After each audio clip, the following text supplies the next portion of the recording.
Sögueyjan, fyrsta hefti eftir Leif Reynisson. Guðfinna Rúnarsdóttir les. Sögueyjan, fyrsta hefti 870 til 1520 fyrsta bókin af 3 í bókaflokknum Sögueyjan sem Námsgagnastofnun gefur út. Ritröðinni ætlað að spanna Íslandssöguna frá landnámi til okkar tíma. Megin markmið bókarinnar að varpa ljósi á íslenskt samfélag frá landnámi til loka miðalda. Útskýrt hvernig íslenskt samfélag myndaðist og þróaðist í réttri tímaröð og fjallað helstu atburði sem áttu sér stað á Íslandi á þessum tíma. Bókin var fyrst gefin út árið 2009 en endurskoðuð og nokkuð breytt árið 2012 og hljóðbókin var gefin út sama ár. Útgefandi Námsgagnastofnun. Í bókinni bæði teikningar og ljósmyndir. Þórey Mjallhvít Ómarsdóttir teiknaði myndirnar í bókina en listi yfir þá sem eiga ljósmyndirnar á blaðsíðu 94. Myndunum verður lýst og myndatextar lesnir jafnóðum og þeir koma fyrir. Á blaðsíðum 94 og 95 atriðisorðaskrá sem ekki verður lesin. Bókin 95 blaðsíður og tekur tæpar 4 klukkustundir í hlustun. Bókin skiptist í 11 megin kafla. Hefst nú lestur bókarinnar. Blaðsíða 2-3 Efnisyfirlit. Blaðsíða 5 Fyrsti kafli Mikilvægi sögunar. Hann skiptist í eftirfarandi undirkafla. Blaðsíða 5 Fortíðin býr í okkur. Blaðsíða 6 Söguspæjarinn. Blaðsíða 9 Brot af mannkynssögu. Blaðsíða 13 Annar kafli Ísland byggist fólki. Hann skiptist í eftirfarandi undirkafla. Blaðsíða 14 Landnám Íslands. Blaðsíða 15 Fyrstu frásagnir. Blaðsíða 16 Víkingaöld. Blaðsíða 18 Siglt til Íslands. Blaðsíða 22 Landnám Íslands. Blaðsíða 23 Lífshættir. Blaðsíða 27 Þriðji kafli Þjóðveldið. Hann skiptist í eftirfarandi undirkafla. Blaðsíða 28 Stofnun Alþingis. Blaðsíða 29 Norræn hefð. Blaðsíða 29 Skipulag Alþingis. Blaðsíða 30 Refsingar. Blaðsíða 30 Störf og staða fólks. Blaðsíða 32 Eignalítið fólk. Blaðsíða 33 Æskan. Blaðsíða 35 Fjórði kafli Siglingar og landafundir. Hann skiptist í eftirfarandi undirkafla. Blaðsíða 35 Siglingar Íslendinga. Blaðsíða 36 Utanríkisverslun. Blaðsíða 37 Grænland. Blaðsíða 38 Vínland. Blaðsíða 40 Norskt áhrifasvæði. Blaðsíða 43 Fimmti kafli Kristnitakan. Hann skiptist í eftirfarandi undirkafla. Blaðsíða 43 Kristnitakan á Þingvöllum. Blaðsíða 44 Heiðinni. Blaðsíða 46 Kristin trú. Blaðsíða 47 Kristin kirkja. Blaðsíða 51 Sjötti kafli Ættarveldið. Hann skiptist í eftirfarandi undirkafla. Blaðsíða 51 Kirkjan í höndum höfðingja. Blaðsíða 53 Tvennskonar vald. Blaðsíða 53 10. Blaðsíða 53. Kirkjuvald. Blaðsíða 54. Höfðingjaættir. Blaðsíða 57. 7. kafli. Sturlungaöld og fall þjóðveldisins. Hann skiptist í eftirfarandi undirkafla. Blaðsíða 57. Höfðingjavíg. Blaðsíða 58. Noregskonungur. Blaðsíða 59. Höfðingjastríð. Blaðsíða 60. Flóabardagi. Blaðsíða 61. Hrun þjóðveldisins. Blaðsíða 62. Íslendingar gerast þegnar Noregskonungs. Blaðsíða 65. 8. kafli. Menning. Hann skiptist í eftirfarandi undirkafla. Blaðsíða 65. Ari fróði ritar á norrænu. Blaðsíða 66. Ritöld hefst. Blaðsíða 66. Miðaldabókmenntir Íslendinga. Blaðsíða 68. Sagnaskemmtun. Blaðsíða 69. Aðrar listir. Blaðsíða 73. 9. kafli. Norrænt konungsvald. Hann skiptist í eftirfarandi undirkafla. Blaðsíða 73. Grundarbardagi. Blaðsíða 74. Nýtt stjórnkerfi. Blaðsíða 75. Refsingar. Blaðsíða 76. Togstreita völd. Blaðsíða 76. Hrun Noregsveldis. Blaðsíða 77. Danaveldi. Blaðsíða 79. 10. kafli. Barátta völd. Hann skiptist í eftirfarandi undirkafla. Blaðsíða 79. Leiðarhón samþykkt höfðingja. Blaðsíða 80. Kirkjuvaldsstefnan. Blaðsíða 81. Pláan. Blaðsíða 82. Bændur standa saman. Blaðsíða 85. 11. kafli. Ísland sem verstöð. Hann skiptist í eftirfarandi undirkafla. Blaðsíða 85. Hirðstjóri Íslands myrtur. Blaðsíða 87. Fiskur til Evrópu. Blaðsíða 88. Fiskveiðar. Blaðsíða 90. Enskaöldin. Blaðsíða 92. Þýskaöldin. Blaðsíða 94. Atriðisorðaskrá. Henni sleppt í þessari útgáfu hljóðbókar. Blaðsíða 5. 1. kafli. Mikilvægi sögunar. Af hverju mikilvægt að læra sögu? Kemur okkur eitthvað við hvað gerðist fyrir mörgum öldum? Til hvers þurfum við að þekka sögu Íslands? Hvers vegna nauðsynlegt að kynna sér mannkynssöguna til að skilja betur okkar eigin sögu? Í þessum kafla verður skýrt frá því hvernig sagan getur hjálpað okkur að skilja heiminn. Við fáum líka að vita hvernig saga Íslands tengist sögu annarra landa. Að lokum verður sagt frá umfjöllunarefni bókarinnar. Þannig fáum við skýra hugmynd efni hennar strax í byrjun.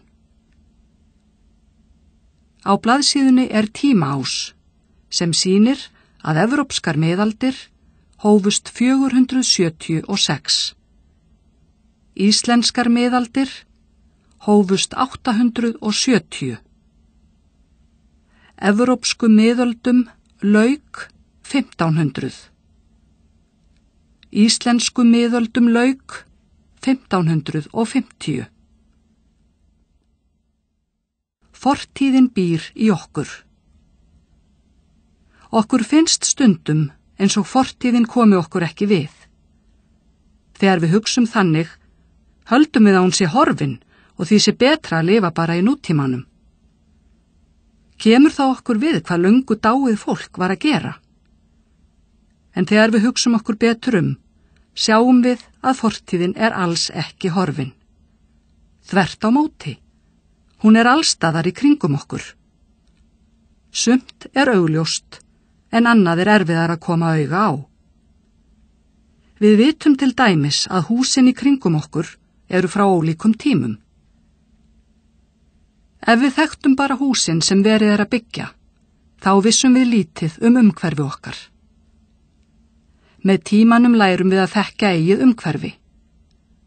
Okkur þykir sjálfsagt að heyra íslensku, fara á milli staða í bílum, mæta í skólan á virkum dögum og eiga frí helgar.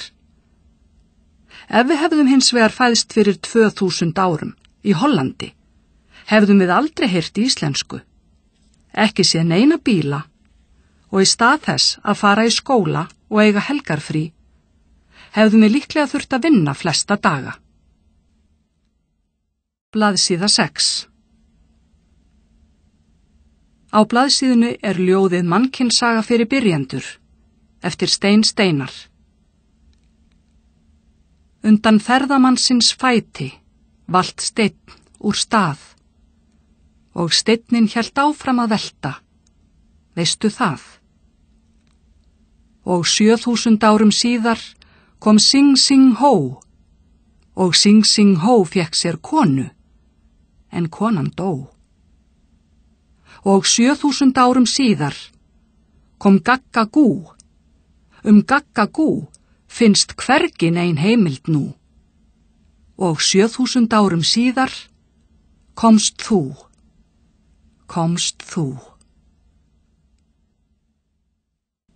Það er augljóst að umhverfið hefur mikil áhrif á okkur og margt þykir okkur svo sjálfsagt að við hugsum ekkert út í hvort það gæti verið öðruvísi.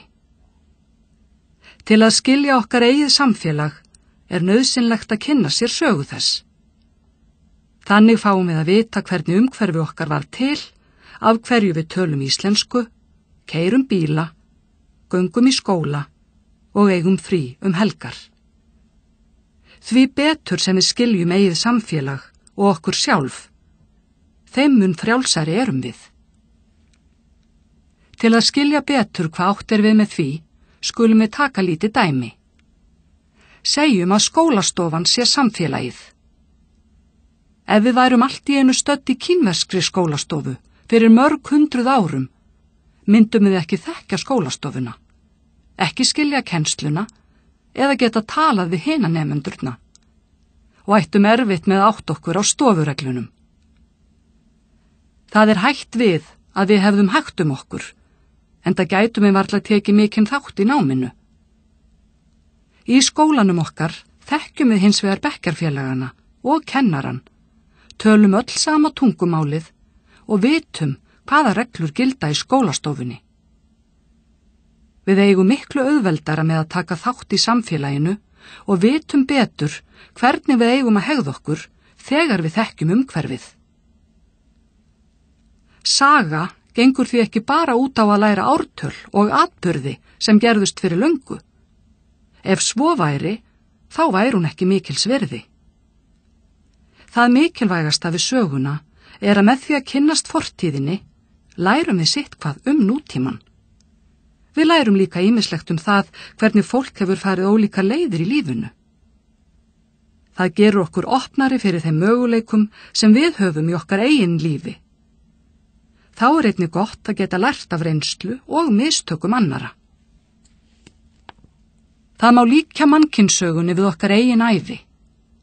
Eftir því sem við eldumst, lærum við af eigin reynslu og eigum þar með auðveldar að sjá okkur sjálf. Við lifum ekki bara á líðandi stundu, heldur erum við alltaf meðvituð eigin fortíð. Á sama hátt og við lærum af eigin reynslu, getum við lært af reynslu fyrri kynslóða með því að fræðast sögu forfeðra okkar og mæðra. Því betur sem við þekkjum söguna, þeim mun auðveldara eigum við með að skilja menninguna. Þegar við lesum bækur, skoðum myndir, hlustum á tónlist eða horfum á kvikmyndir, kynnumst við ýmsu sem tengist sögunni. Það er til dæmis auðveldara fyrir okkur að skilja bíómynd sem gerist í gamla daga ef við vitum eitthvað þann tíma. Þá er líka auðveldara fyrir okkur að vita hvort myndin fer rétt með sögulegar staðreyndir eða ekki. Því meira sem við vitum, þeim mun erfiðara er að plata okkur. Það má því segja að þekkingin geri okkur frjálsari. Söguspæjarinn. Sagnfræðingar vinna að mörgu leyti eins og spæjarar sem rannsaka dularfull sakamál. Tökum dæmi af spæjara sem er fenginn til að upplýsa innbrot. Blaðsíða 7. Til að byrja með veit hann lítið hvað málið snýst.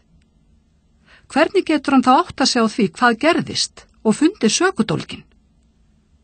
Besta leiðin er að tala við hugsanleg vitni og rannsaka allar vísbendingar sem gætu komið upp þjófinn. Þannig reynir spæjarinn að sjá fyrir sér atburðarás sem hann upplýði ekki sjálfur. Á sama hátt fjalla sagnfræðingar oftast atburði sem þeir þekkja ekki af eigin reynslu. Til þess að geta gert það er nauðsynlegt að hafa sem bestar upplýsingar. Mannkynið hefur verið á jörðinni í mörg þúsund ár. Því lengra sem við förum aftur í tíman, þeim mun erfiðara er að átta sig á sögunni. Til þess að vita hvað fólk var að gera í fortíðinni, þurfum við heimildir. Ef við viljum til dæmis vita hvað foreldrar okkar voru að gera þegar þeir voru krakkar, verðum við að afla okkur upplýsinga. Við getum byrjað á að spyrja þá sjálfa hvernig var að vera krakki þegar þeir voru ungir. Þá notum við þá sem heimildarmenn okkar. Við getum hins vegar aldrei verið viss að þeir muni allt rétt. Þess vegna er gott að skoða fleiri heimildir til öryggis. Næsta skref gæti verið að spyrja aðra sem þekktu foreldra okkar þegar þeir voru krakkar. Þegar sagnfræðingar skrifa nýliðna sögu, taka þeir oft viðtöl við fólk sem getur sagt frá því sem gerðist. Blaðsíða 8. Slíkt kallast munnlegar heimildir. Það þykir hins vegar ekki nógu traust sagnfræði að byggja einungis á samtölum við fólk. Minni manna er ófullkomið og sumir vilja kannski ekki segja allan sannleikann. Þá er ómögulegt að taka viðtöl þegar fjallað löngu liðna atburði. Önnur leið til að komast að því sem gerðist fyrir löngu er að skoða ritheimildir. Ritheimildir æsku foreldra okkar væru til dæmis allt sem þeir skrifuðu sem krakkar. Við vissum meira þá ef við fengjum að lesa dagbækur þeirra, sendibréf og skólaverkefni. Einnig væri gott að fá að kynna sér það sem aðrir skrifuðu þá. Þar gæti verið að ræða sendibréf og umsagnir kennara. Sagnfræðingar þurfa því að lesa mikið af skjölum og bókum til að átta sig á því sem gerðist í fortíðinni. Þegar sagnfræðingar rannsaka löngu liðna sögu er oft lítið ritheimildir. Frá fyrstu 2 öldum Íslandsbyggðar eru til dæmis ekki til neina ritaðar samtímaheimildir. Elstu frásagnir landnámið voru skrifaðar af mönnum sem fæddust löngu eftir þá atburði og því verðum við að taka þeim með ákveðnum fyrirvara. Við getum ekki verið viss hversu satt og rétt er sagt frá. Til viðbótar við munnlegar og ritaðar heimildir reyna sagnfræðingar því að rannsaka öll þau spor sem mannkynið hefur skilið eftir sig. Eins og spæjarar sem leitaði vísbendingum rannsaka fornleifafræðingar mannvistarleifar frá fyrri tíð. Sagnfræðingar nýta sér rannsóknir þeirra á gömlum rústum og fornum munum. Þannig fást mikilvægar hugmyndir hvernig fólk lifði fyrr á öldum. Þegar sagnfræðingar skrifa sögubækur, reyna þeir að draga upp mynd af því sem gerðist í fortíðinni. Þeir hafa til þess ákveðnar vísbendingar eins og við höfum kynnst hér að framan. Við getum hins vegar aldrei fullyrst að sú saga sem við lærum sé alveg rétt. Á blaðsíðunni er mynd og í myndateksta segir: Beinagrind unglings sem fannst í gröf í Keldudal. Grafir heiðina manna kallast kuml. Blaðsíða 9. Sagnfræðingar geta ekki vitað allt fortíðina og stundum misskilja þeir kannski vísbendingarnar. En er lífið ekki þannig yfirleitt? Ekki vitum við allt nútíman og erum ekki alltaf að lenda í einhverju misskilningi í okkar daglega lífi. Við getum ekki munað allt sem við gerðum í síðustu viku og við skiljum ekki alltaf okkar bestu vini. Þess vegna er mikilvægt að við áttum okkur á því að saga og fortíð eru ekki það sama, alveg á sama hátt, og frásögn og atburður er tvennt ólíkt. Tökum sem dæmi að við erum vitni að slagsmálum. Er ekki frekar ólíklegt að við lýstum þeim á sama hátt? Við gætum deilt hver hefði byrjað, hver væri versti fanturinn og hverjir hefðu reynt að stilla til friðar. Við værum öll að lýsa sama atburðinum, en frásögn okkar væri ólík eftir því hvernig við upplifðum hann eða með hverjum við héldum. Sumar frásagnir eru hins vegar réttari en aðrar og þeir sem taka vel eftir og eru heiðarlegir ættu að geta komist sem næst sannleikanum. Þannig reynum við að átta okkur á veruleikanum, en það er gott að vera meðvitaður að við höfum sennilega aldrei alveg rétt fyrir okkur. Sama gildir söguna. Sagnfræðingar hafa það hlutverk að skrifa sem réttasta sögu sem gefur okkur góða hugmynd hvernig mannkynið hefur lifað á jörðinni fram á okkar dag. Brot af mannkynssögu. Allar þjóðir eru skyldar að einhverju leyti. Við getum því lært ýmislegt okkur sjálf með því að kynna okkur mannkynssöguna. Yfirleitt eigum við þó mest sameiginlegt með þeim sem næst okkur standa. Tengslin eru sterkust við fjölskyldu og vini. Engu að síður hafa ýmsir aðrir áhrif á líf okkar, svo sem fjarskildari ættingjar, kennarar og jafnvel fólk sem við þekkjum raunar ekki neitt, eins og leikarar og tónlistarmenn sem við höldum upp á. Á sama hátt stendur Íslandssagan okkur næst og því er eðlilegt að við fræðumst mest hana. En þar sem Ísland hefur alltaf tengst öðrum löndum er nauðsynlegt að kynna sér mannkynssöguna til að skilja betur eigin sögu. Þannig er auðveldar að átta sig á því hvernig íslenskt samfélag hefur þróast í samanburði við önnur samfélög. Eftir því sem Ísland hefur tengst heiminn betur, hafa aðrar þjóðir haft meiri áhrif á Íslandssöguna. Í sagnfræði er venja að skipta sögunni niður í tímabil. Elst er fornöld, næst koma miðaldir og að lokum er talað nýöld. Það er svipað þegar við tölum leikskóla, grunnskóla og framhaldsskóla. Síðan má skipta hverju tímabili niður í smærri tímabil sem einnig hafa sín heiti. Á blaðsíðunni er mynd. Í myndateksta segir: Kúptar nælur eru algengustu skartgripir sem finnast í kumlum kvenna. Þær hafa líklega verið bornar sín hvoru megin á brjósti eða öxlum. Blaðsíða 10. Þessu má líka við það að nemendur eru ekki aðeins í grunnskóla, heldur eru þeir einnig í tilteknum bekk. Þannig reynum við að skilgreina veruleikann svo auðveldara sé að átta sig á honum. Það getur verið erfitt að ákveða hvenær nýtt tímabil tekur við af öðru í sagnfræði. Það er svona svipað á að segja hvenær maður verður fullorðinn. Tímabil í sögu þarf að hafa einhver sérkenni sem eru ólík öðrum tímabilum. Alveg eins og það að vera fullorðinn er ekki það sama og að vera krakki eða unglingur. Sagnfræðingar miða yfirleitt við að miðaldir hefjist árið 476, en þá féll höfuðborg Rómaveldis í óvinahendur. Rómaveldi hafði náð yfir stóran hluta Evrópu, en skiptist síðan upp í fjölmörg smærri ríki. Í kringum aldamótin 1500 urðu aftur miklar breytingar. Evrópumenn fóru að sigla víða höf sem leiddi til þess að þeir kynntust fjarlægum löndum sem þeir höfðu ekki haft hugmyndum að væru til. Heimurinn var allt í einu miklu stærri og fjölbreytilegri í hugum manna en áður.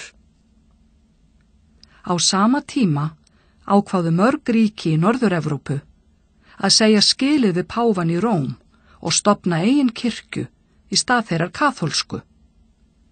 Með þessum breytingum lýkur miðöldum. Í þessari bók fræðumst við miðaldasögu Íslands frá því að land var numið í kringum árið 870 fram til lokaskeiðs miðalda á fyrri hluta 16. aldar. Blaðsíða 11.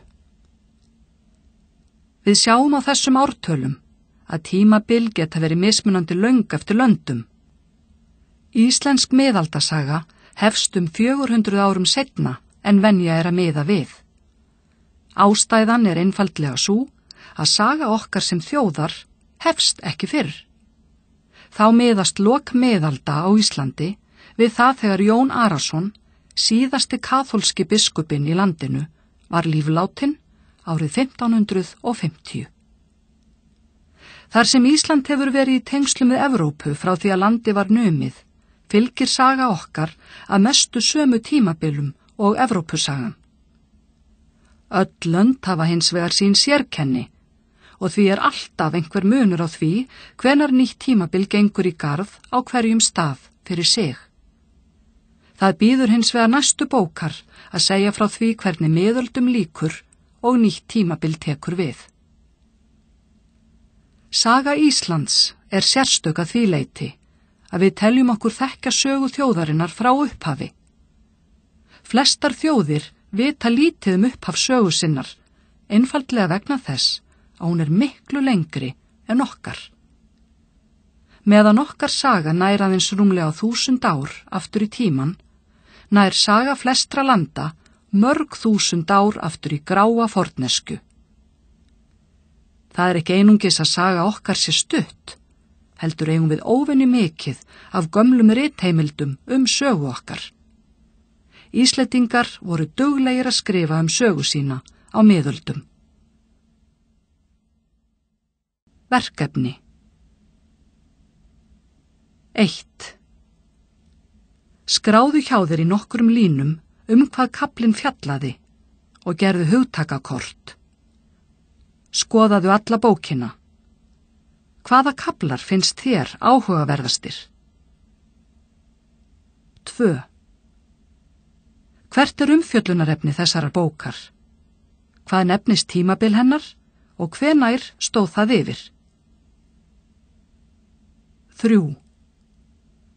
Fólk sem var uppi á tímabilinu sem bókin fjallar lifði mun skemur en almennt gerist í dag. Hvaða breytingar telur þú að hafi haft mest áhrif á heilsu og langlífi fólks? 4. Hvaða aðferðir nota sagnfræðingar til að rannsaka fortíðina? Hversu öruggar eru þær aðferðir?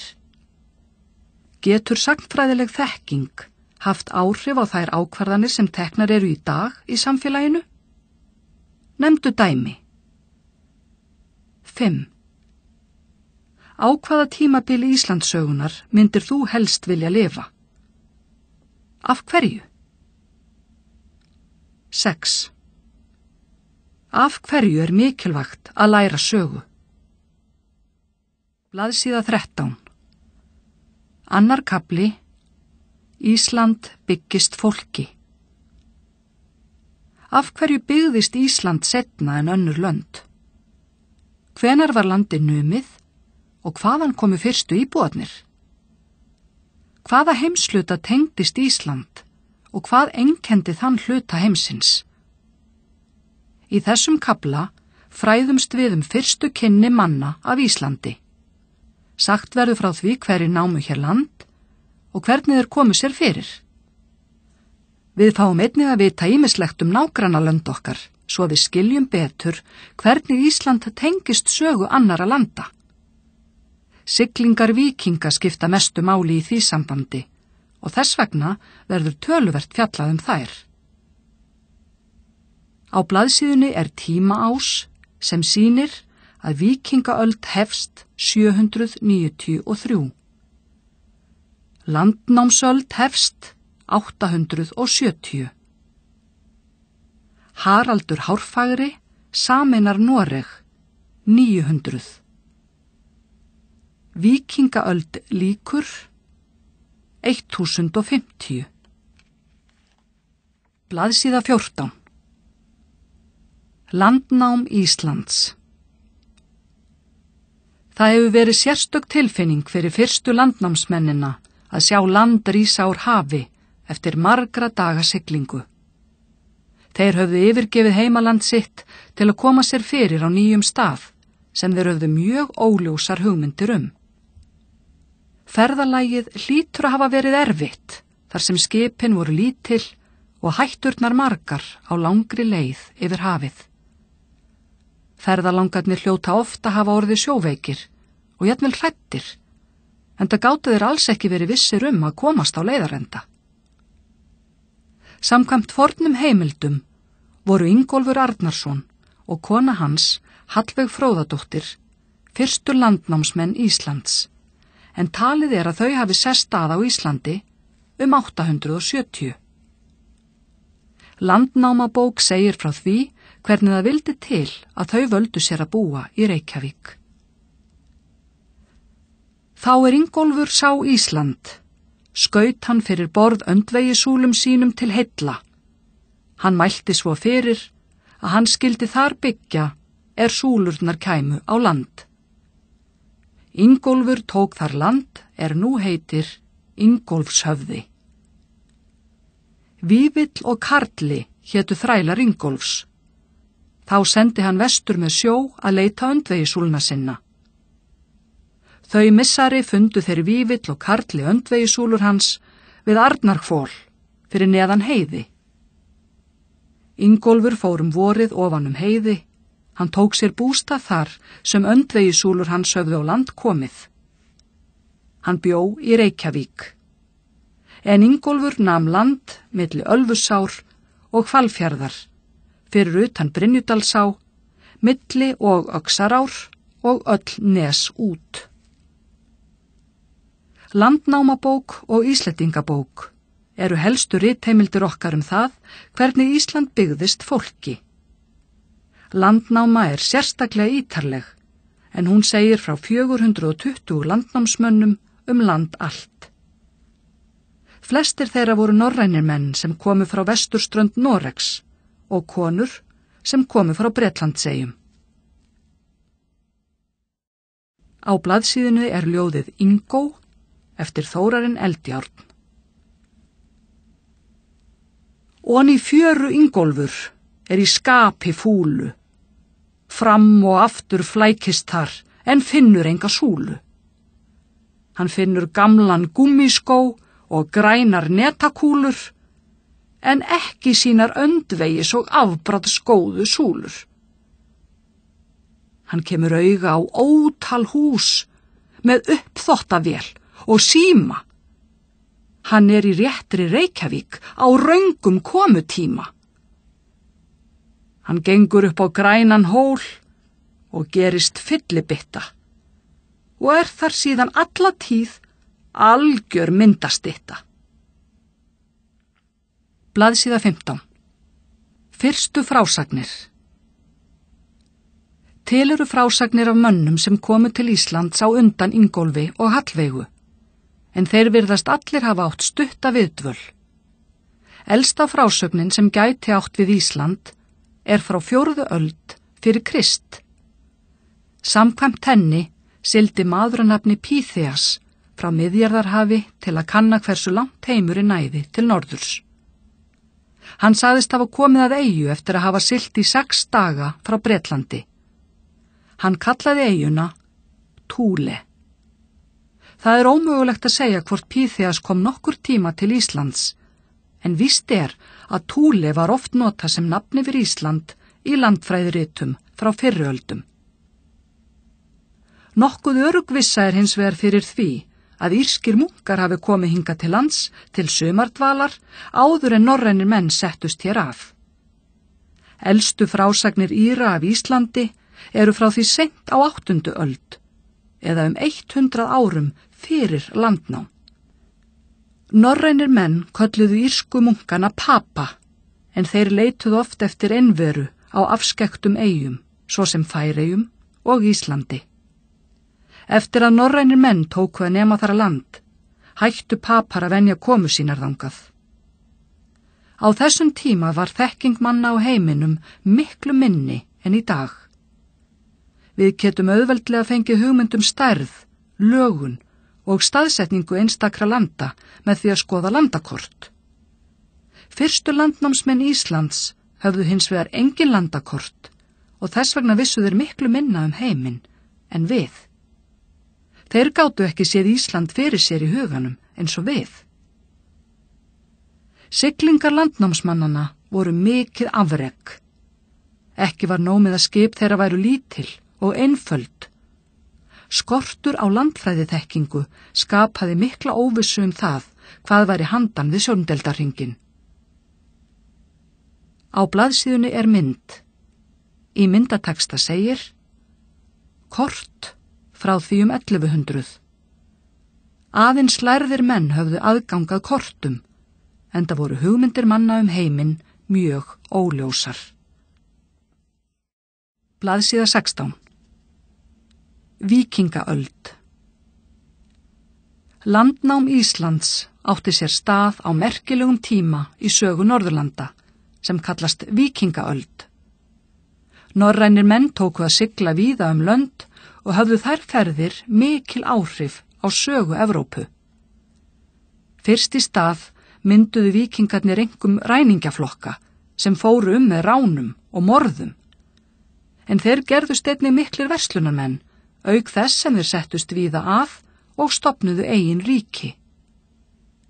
Venja að miða upphaf víkingatímans við árás víkinga á klaustri Lindisfarne á Englandi árið 793. Víkingaöld lýkur hins vegar 1050, en þá hafði dregið mjög úr ferðum norrænna manna Evrópu.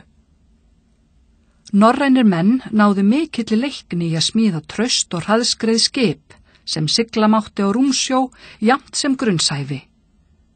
Víkingarnir áttu því auðvelt með að koma fólki á óvart, þar sem þeir gátu með ógnar hraða ráðist á mannabyggðir við strendur eða uppið með fljótum.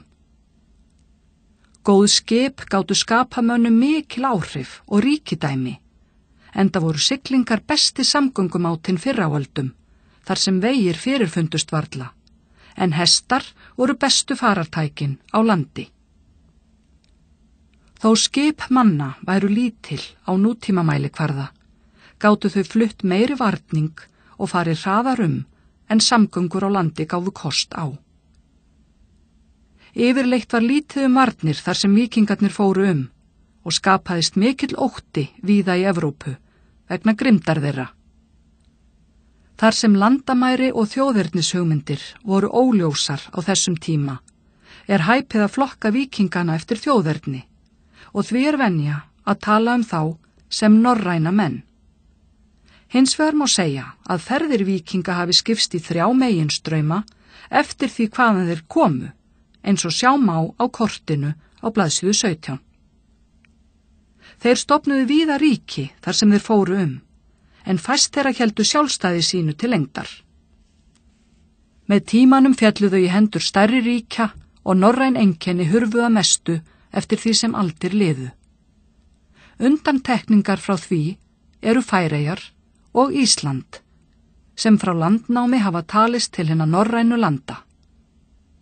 Eins og gjarnan á sér stað með sögulega þróun, voru ástæður víkingaferðana margvíslegar. Mikil fólksfjölgun hafði átt sér stað vegna framfara í landbúnaði og því var farið að gæta landþrengsla víða á Norðurlöndum, Það bitnaði sérstaklega á yngri systkinum, þar sem norræn lög gerðu ráð fyrir að elsti sonur erfði jörðina eftir föður sinn. Þau sem yngri voru erfðu einungis lausafé. Norðurlönd höfðu skipst í fjölmörg svæði, þar sem höfðingjar réðu ríkjum. Á víkingaöld tókst einstaka höfðingum hins vegar að ná undir sig stærri svæðum og stofna þau konungsríki sem við þekkjum í dag sem Danmörku, Noreg og Svíþjóð. Við það mistu margir höfðingjar sjálfstæði sitt, auk þess sem allir urðu að greiða konungi skatt. Allar þessar ástæður leiddu til þess að margir ungir menn ákváðu að yfirgefa heimalönd sín og freista gæfunar annar staðar. Þá sakaði ekki að verslun hafði farið vaxandi í Evrópu á þessum tíma og því var eftir meiri verðmætum að slægjast. Á blaðsíðunni mynd. Í myndateksta segir: Víkingahjálmur. Ekki er líklegt að margir hafi haft efni á glæstu höfuðfati sem þessu. Blaðsíða 17. Aðstæður voru því með besta móti fyrir metnaðargjarna og ævintýra þyrsta unga menn til að leita frægðar og frama út í hinum stóra heimi. Þess voru líka dæmi að konur legðu upp í langferð til að nema lönd. Auður sem kom frá Suðureyjum og var kölluð hinn djúbúðga eða vitra nam stóran hluta Vesturlands. Víkingarnir höfðu víða á sér illt orð vegna rána sinna og drápa. Margir þeirra voru þó heiðarlegir menn sem stunduðu verslun eða leituðu sér jarðnæðis með friðsumum hætti. Þá var sjómennska þeirra aðdáunarverð, en þeir voru fyrstir Evrópumanna til að leggja leið sína á úthafið með markvissum hætti. Fram að þeim tíma höfðu menn helst ekki vogað sér fjarri landi, en það var úthafið óþekkt og hættulegt. Margir úr röðum víkingana sættu sig hins vegar ekki við að takmarka ferðir sínar við hinn þekkta heim. Þeir gerðust landkönnuðir og leituðust við að kynnast hinn óþekkta. Leið þeirra var ekki auðveld og margir týndu lífi í hafi. Þeir sem komust á leiðarenda urðu hins vegar oft og tíðum miklir höfðingjar. Þeim tókst að bæta hag sinn en leið bættu þeir við þekkingu manna á heiminum. Það var á þessum tíma sem norrænir menn námu Ísland. Þar með höfðu þeir stækkað heimsmynd Evrópu. Þeir höfðu jafnframt sýnt fram á að úthafið væri ekki ósigrandi. Ekki leið á löngu þar til norrænir menn komið að ströndum Ameríku. Víkingaöld er að mörgu leyti merkilegasta tímabilið í sögu Norðurlanda. Á blaðsíðunni kort. Í texta segir: Siglingar víkinga. Þeir fóru víða Evrópu með því að sigla upp með fljótum eða með fram ströndum. Þeir gerðust einnig svo djarfir að leggja á úthafið, meðal annars til Íslands og Ameríku. Blaðsíða 18. Siglt til Íslands. Aðeins lítill hluti af þeim mikla straumi fólks sem barst frá Norðurlöndum á víkingaöld nam land á Íslandi. Flestir settu stað á Bretlandseyjum og á meginlandi Evrópu. Telja má líklegt að norrænir menn hafi fyrst komið til Íslands eftir að þeir fóru að venja komur sínar til Færeyja. Til eru frásagnir af því að þá hafi hrakið af leið norður til Íslands á ferð sinni frá Noregi til Færeyja. Landnáma segir frá 3 norrænum mönnum sem komu til Íslands fyrir landnám. Fyrst getið Naddod sem rak hingað til lands á leið sinni frá Noregi til Færeyja. Hann dvaldi hér fram á haust, en sigldi að því búnu til Færeyja ásamt mönnum sínum. Þegar þeir yfirgáfu landið, gerði mikla snjókomu og kölluðu þeir því landið Snæland. Lofuðu þeir landið mjög. Næst segir frá sænskum manni sem hét Garðar Svavarsson, en hann var fyrstur til að sigla kringum Ísland svo vitað sé. Þar með fékkst sú vitneskja að landið væri eyja.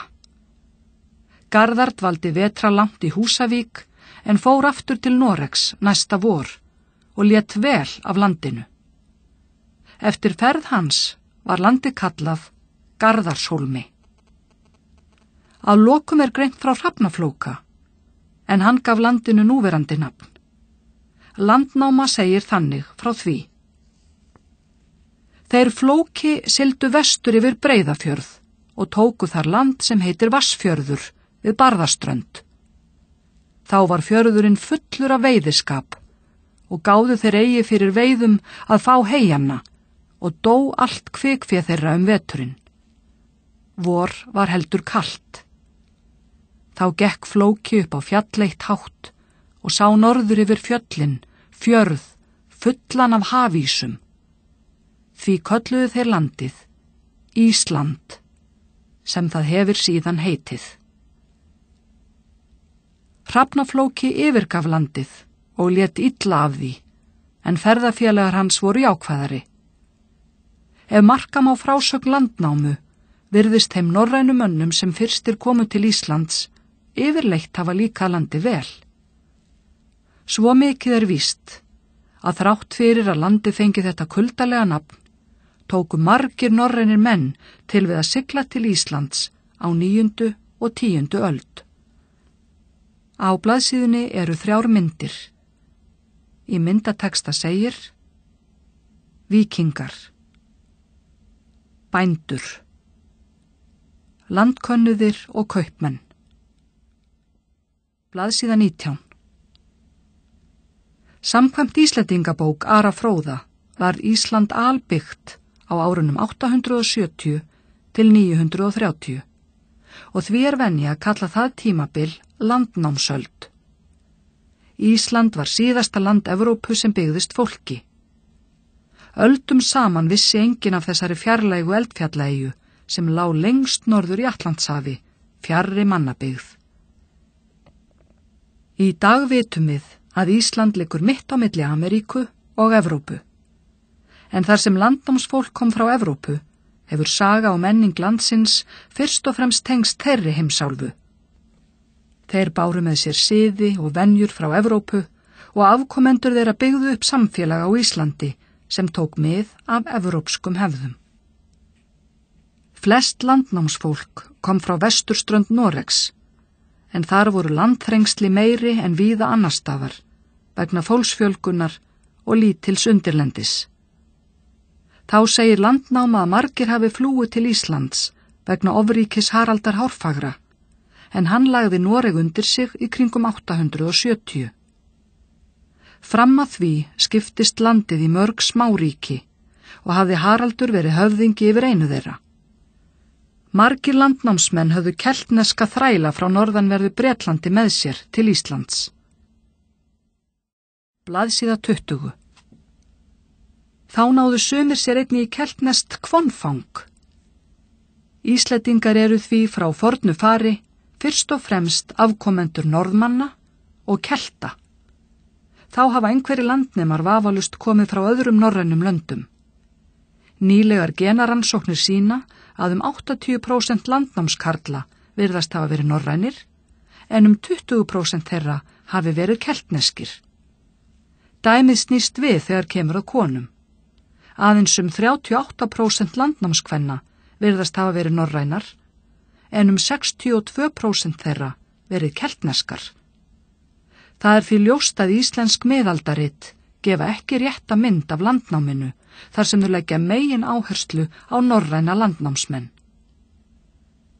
Landnáma heldur því fram að margir landnámsmenn hafi verið norskir höfðingjar, en fornleifar styðja ekki þá fullyrðingu. Fornleifar gefa til kynna að landnámsmenn Íslands hafi verið sæmilega stæðir bændur og ekki að sjá að einhverjir hafi skorið sig þar úr. Helstu vísbendingar það eru grafir landnámsmanna, en venja var að hinir látnu væru jarðsettir á samt gripum sem sýndu að einhverju leyti ríkidæmi þeirra. Grafir þeirra voru heldur fátæklegar með við það sem gerðist meðal höfðingja í Noregi. Það var hins vegar ekki fyrir hvern sem var að sigla til Íslands. Til þess þurfti gott skip, þjálfun í sjómennsku og ýmsar nauðsynjar. Þegar víkingar fóru í ránsferðir sínar, sigldu þeir á mjóum og hraðskreiðum skipum sem kölluðust langskip. Landnemarnir sigldu hins vegar á skipum sem kölluðust knerrir, en þeir voru í raun flutningaskip. Það má segja að knerrirnir sem stemt var til Íslands hafi verið útbúnir eins og örkina snóa, því landnámsfólki þurfti að hafa bústofnin með sér. Á blaðsíðunni er mynd. Í myndatexta segir: Norrænir menn í Noregi. Skógar landsins voru miklir og því var engin skortur á trjávið til bygginga og annara hluta. Blaðsíða 21. Við getum séð fyrir okkur opin skip á leið til Íslands, þar sem öll fjölskyldan ásamt vinnufólki var samankomin, ásamt nautgripum, hrossum, sauðfé, geitum, svínum, hundum og köttum. Borð hafa einnig verið allskyns verkfæri og áhöld, auk byggingarefnis. Því þó landið væri víða skógivaxið, voru íslensk tré lágvaxin og kræklótt. Þá hefur einnig þurft töluvert af vatni og mat til fararinnar, handa öllum sem voru borð. Við hljótum að spyrja okkur hvernig landnámsmennirnir fóru að því að rata, þar sem þeir höfðu hvorki kort, né áttavita. Þeir vissu það eitt, að siglingin tæki nokkra daga, væri veður hagstætt, en gæti annars tekið margar vikur. En hvernig var hægt að finna áttina lengst úti á hafi? Ein aðferðin til að komast rétta leið var að fara eftir sólinni á daginn og stjörnunum á nóttunni. Þar sem sólin rís í austri að morgni og sest í vestri að kvöldi, var hægt að finna höfuðáttirnar út frá henni. Með því að fylgjast með sólarhæð var hægt að átta sig á því hversu norðarlega eða sunnarlega maður væri staddur. Því norðar sem farið er, því lægra er sólin á lofti. Sama gildir stjörnurnar. Með því að skoða staðsetningu þekktra stjarna mátti fá upplýsingar hvar skipið væri statt. Það var hins vegar auðvelt að tapa áttum þegar skýjað var og sól og stjörnur ekki sýnilegar. Þá gátu menn hrakist langt af leið í vondum veðrum. Það gat því verið erfitt að segja til hversu langan tíma tæki að sigla til Íslands og sumir komust aldrei alla leið. Á blaðsíðunni er mynd. Í myndatexta segir: Landnámsmenn á siglingu til Íslands. Borð var meðal annars búfé af báðum kynjum. Blaðsíða 22. Landnám Íslands. Þeir sem náðu landi áttu mikið verk fyrir höndum að koma sér fyrir. Landnámsfólki þurfti að finna hentugan stað til að búa á, sem varð sífellt erfiðara eftir því sem fleiri námu hér land. Við getum reynt að ímynda okkur hvernig það hefur verið að koma að ókunnugu landi án þess að hafa kort eða handbækur til að styðjast við. Landnemarnir hafa eflaust byrjað á því að koma sér upp öruggu skjóli. Næsta skref hefur verið að finna gott landsvæði sem ekki hafði þegar verið numið af öðrum. Þar sem þetta voru fyrst og fremst bændur, leituðu þeir eftir landi sem var hentugt fyrir landbúnað. Fólki nýtti sér auðvitað reynsluna frá heimalöndum sínum þegar það kom til Íslands, enda hefur það sjálfsagt ætlað sér að lifa samskona lífi í nýja landinu og það var vant. Á þessum tíma byggðist líf fólks allan heim á landbúnaði og því var ekki við öðru að búast en landbúnaður yrði helsta lifibrauð Íslendinga. Meginatriðið var að geta aflað sér matvæla með sem örugustum hætti. Á blaðsíðunni er mynd. Í myndatexta stendur: Landnámsmenn að koma sér fyrir á Íslandi. Trjávöxtur var minni hér en í Noregi, enda þurfti að flytja inn timbur til húsbygginga og skipagerðar. Viðarskortur átti eftir að hrjá landsmenn þegar framliðu stundir. Blaðsíða 23. Einnig var mikilvægt að geta komið sér upp húsi, búið til föt og smíðað helstu verkfæri. Lífið einkendist af sjálfsþurftarbúskap, en hann gekk út á að fólk framleiddi sjálft að mestu leyti allt sem það þurfti á að halda. Hvert heimili var heimur út af fyrir sig þar sem fólk bjó og vann saman. Flest það sem heimilismenn þurftu á að halda var til heima. Fyrstu 1000 ár Íslandssögunar er talið að landsmenn hafi aldrei náð að verða miklu fleiri en 50.000.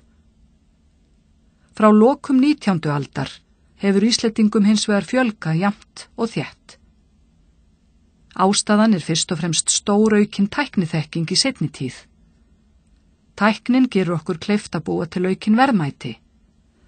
Nú á dögum vinna til dæmis mjög fáir við að búa til matvæli, en samt getum við borða miklu meiri og fjölbreyttari mat en fólk gat fyrr á öldum. Á fyrstu öldum Íslandsbyggðar var tæknin mjög frumstæð, sem leiddi til þess að mestur tími manna fór í að framleiða matvæli og aðra nauðsynjar. Kalt loftslag, tíðar náttúruhamfarir og hrjóstrugt landslag minnka mjög landgæði Íslands. Þá hefur búseta manna og dýra einnig haft mikil áhrif á landið. Eftir landnám tóku landsmenn til við að höggva skóga til að skapa sér betra pláss.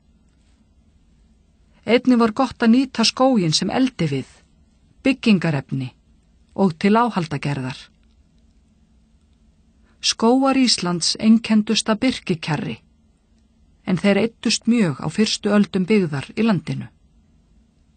Er talið að skógur hafi þakið 20 til 30 sinnum meira landsvæði í upphafi landnáms en í dag.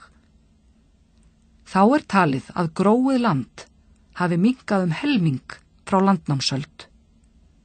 Ástæðurnar eru einkum ofbeit af völdum búfjár og náttúruhamfarir. Sagan hefur því kennt okkur að fólk ber mikla ábyrgð á því hvernig landgæði breytast með tímanum. Þess vegna er mikilvægt að sýna umhverfinu virðingu. Lífshættir. Víðast hvar í Evrópu ræktaði fólk landið og hélt búfé. Ræktun lands er erfið þar sem loftslag er svalt eins og í Noregi og á Íslandi. Landnámsmenn lögðu þess vegna mesta áherslu á búfjárrækt, en korn var einnig ræktað, sérstaklega sunnan og vestanlands. Íslendingar hættu kornrækt nokkrum öldum síðar þegar loftslag kólnaði til muna. Það var ekki fyrr en á síðustu öld sem kornrækt hófst aftur hér á landi eftir að hitastig hækkaði á nýjan leik. Bústofn bænda samanstóð yfirleitt af nautgripum, sauðfé, svínum, geitum og hænsnum. Þannig gátu þeir tryggt sér mjólkurafurðir, kjöt, ull, húðir og áburð. Hestar voru einnig algengir, en þeir voru fyrst og fremst notaðir sem samgöngutæki. Hesturinn var því löngum talinn þarfasti þjónninn, þar sem með honum átti flytja fólk og varning. Sauðfé átti hins vegar eftir að hafa mest áhrif á líf þjóðarinnar næstu aldirnar, sem undirstaða íslensks landbúnaðar. Helsti kostur þess var að lítið þurfti fyrir því að hafa, en það gaf af sér mikilvægar afurðir, svo sem kjöt, mjólk og ull. Snemma á sumrin voru svokallaðar fráfærur, en þá voru lömb og geldfé rekin til fjalls. Ánum var hins vegar haldið eftir, svo hægt væri að mjólka þær.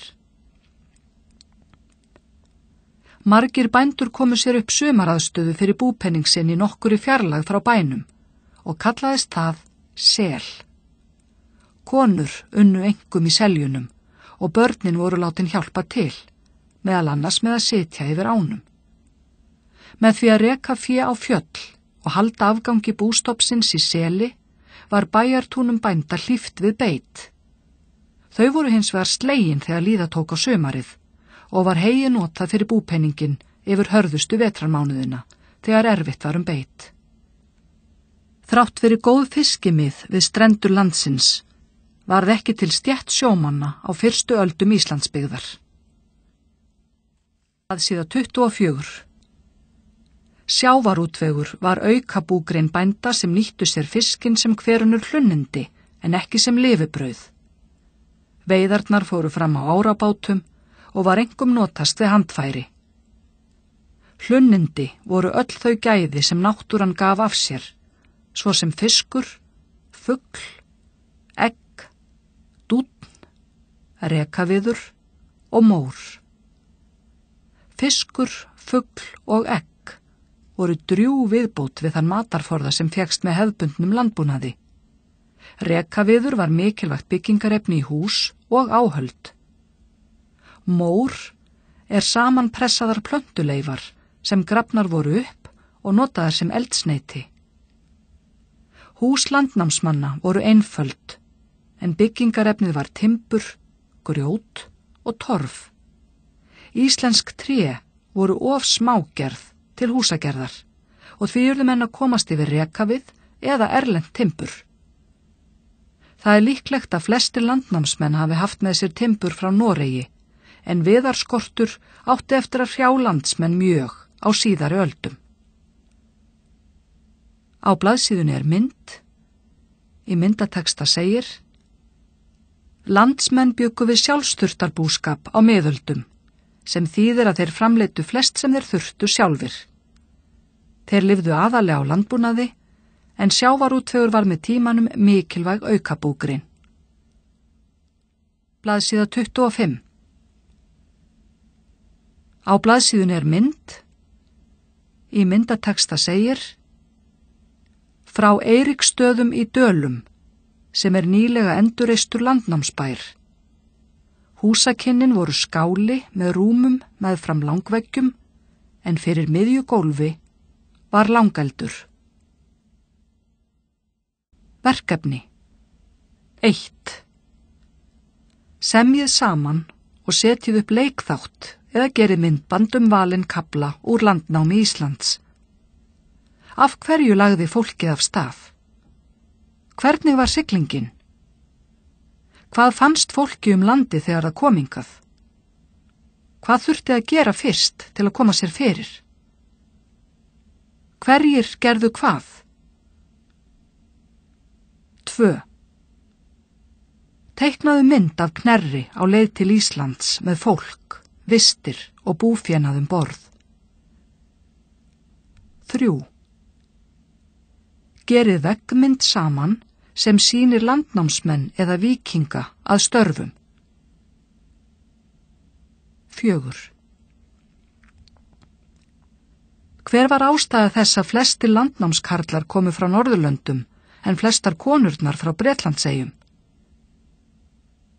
5. Hvað heldur þú að væri öðruvísi á Íslandi ef fólkið sem nam hér land hefði allt verið frá Bretlandi? 6. Hvað einkenndi líf landnámsmanna?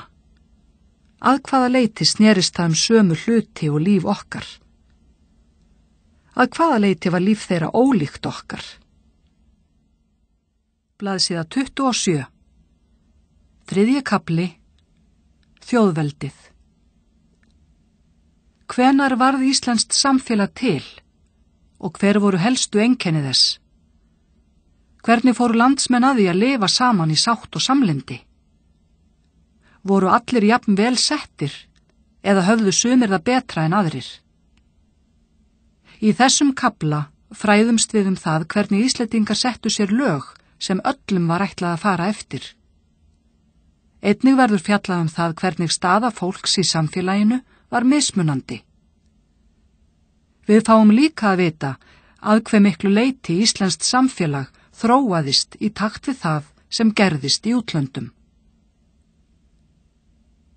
Á blaðsíðunni tímaás sem sýnir að Alþingi var stofnað 930. Að landinu var skipt í fjórðunga 965. Að fimmtardómur var stofnaður 1015. Blaðsíða 28. Stofnun Alþingis. Það hlýtur að hafa verið sérstök stemning á Þingvöllum sumarið 930. Í fyrsta sinn síðan land byggðist var þar samankomið fólk af landinu öllu. Það hefur verið mikil upplifun fyrir landsmenn að vera hluti af öllu þessu mannlífi. Menn hafa örugglega spurt tíðinda úr öðrum héruðum og jafnvel fjarlægum löndum. Ástæða samkomunar var stofnun Alþingis. Þannig varð Ísland formlega eitt samfélag þar sem sömu lög giltu allstaðar. Landnámsöld lauk við stofnun Alþingis árið 930. Þá hófst nýtt tímabil sem venja að kalla þjóðveldisöld. Með því vísa til þess að landsmenn hafi stofnað með sér þjóðfélag sem þeir stjórnuðu sjálfir. Þjóðveldisöld stóð fram til árana 1262 til 1264, þegar Íslendingar urðu þegnar Noregskonungs.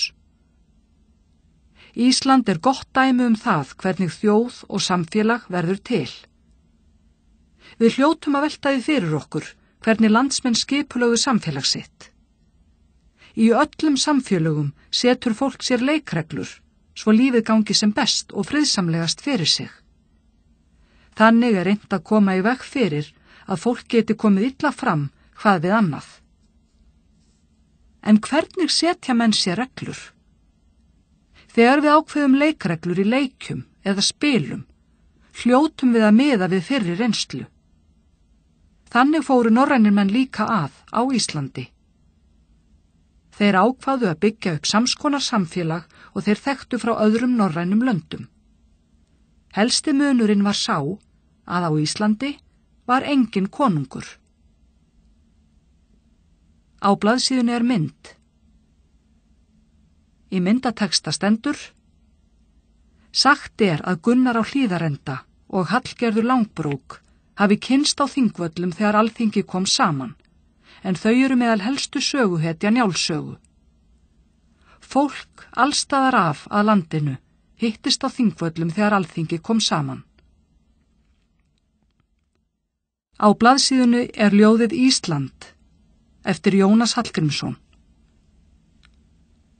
Hátt á eldhrauni upp, þar sem ennþá öxar á rennur ofan í Almannagjá, Alþingið feðranna stóð. Blaðsíða 29. Norræn hefð. Það var ævagamall siður meðal norrænna þjóða að frjálsir karlmenn kæmu saman til að taka mikilvægar ákvarðanir. Þeir menn töldust frjálsir sem áttu nægar eignir til að kallast sjálfstæðir.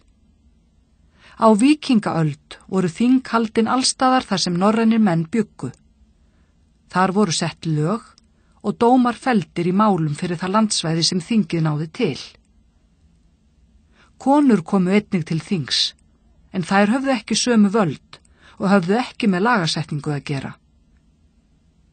Landnámsmenn Íslands þekktu því vel til þinghalds og lagasetningar frá sínum heimaslóðum. Talið að þeir hafi fyrst efnt til svæðisbundins þinghalds hér á landi í kringum árið 900. Það voru í raun einhvers konar héraðsþing. Þá gerðist það merkilega að landsmenn ákváðu að stofna þing fyrir landið allt, en það var sjaldgæft á þessum tíma.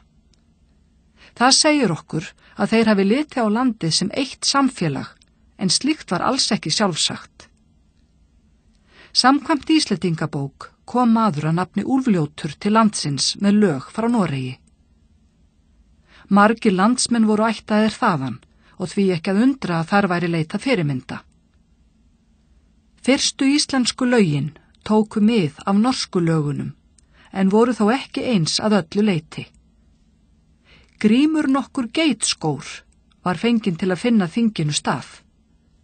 Eftir að hafa ferðast allt landið komst hann að þeirri niðurstöðu að þingvellir væru best til þess fallnir að vera vettvangur Alþingis.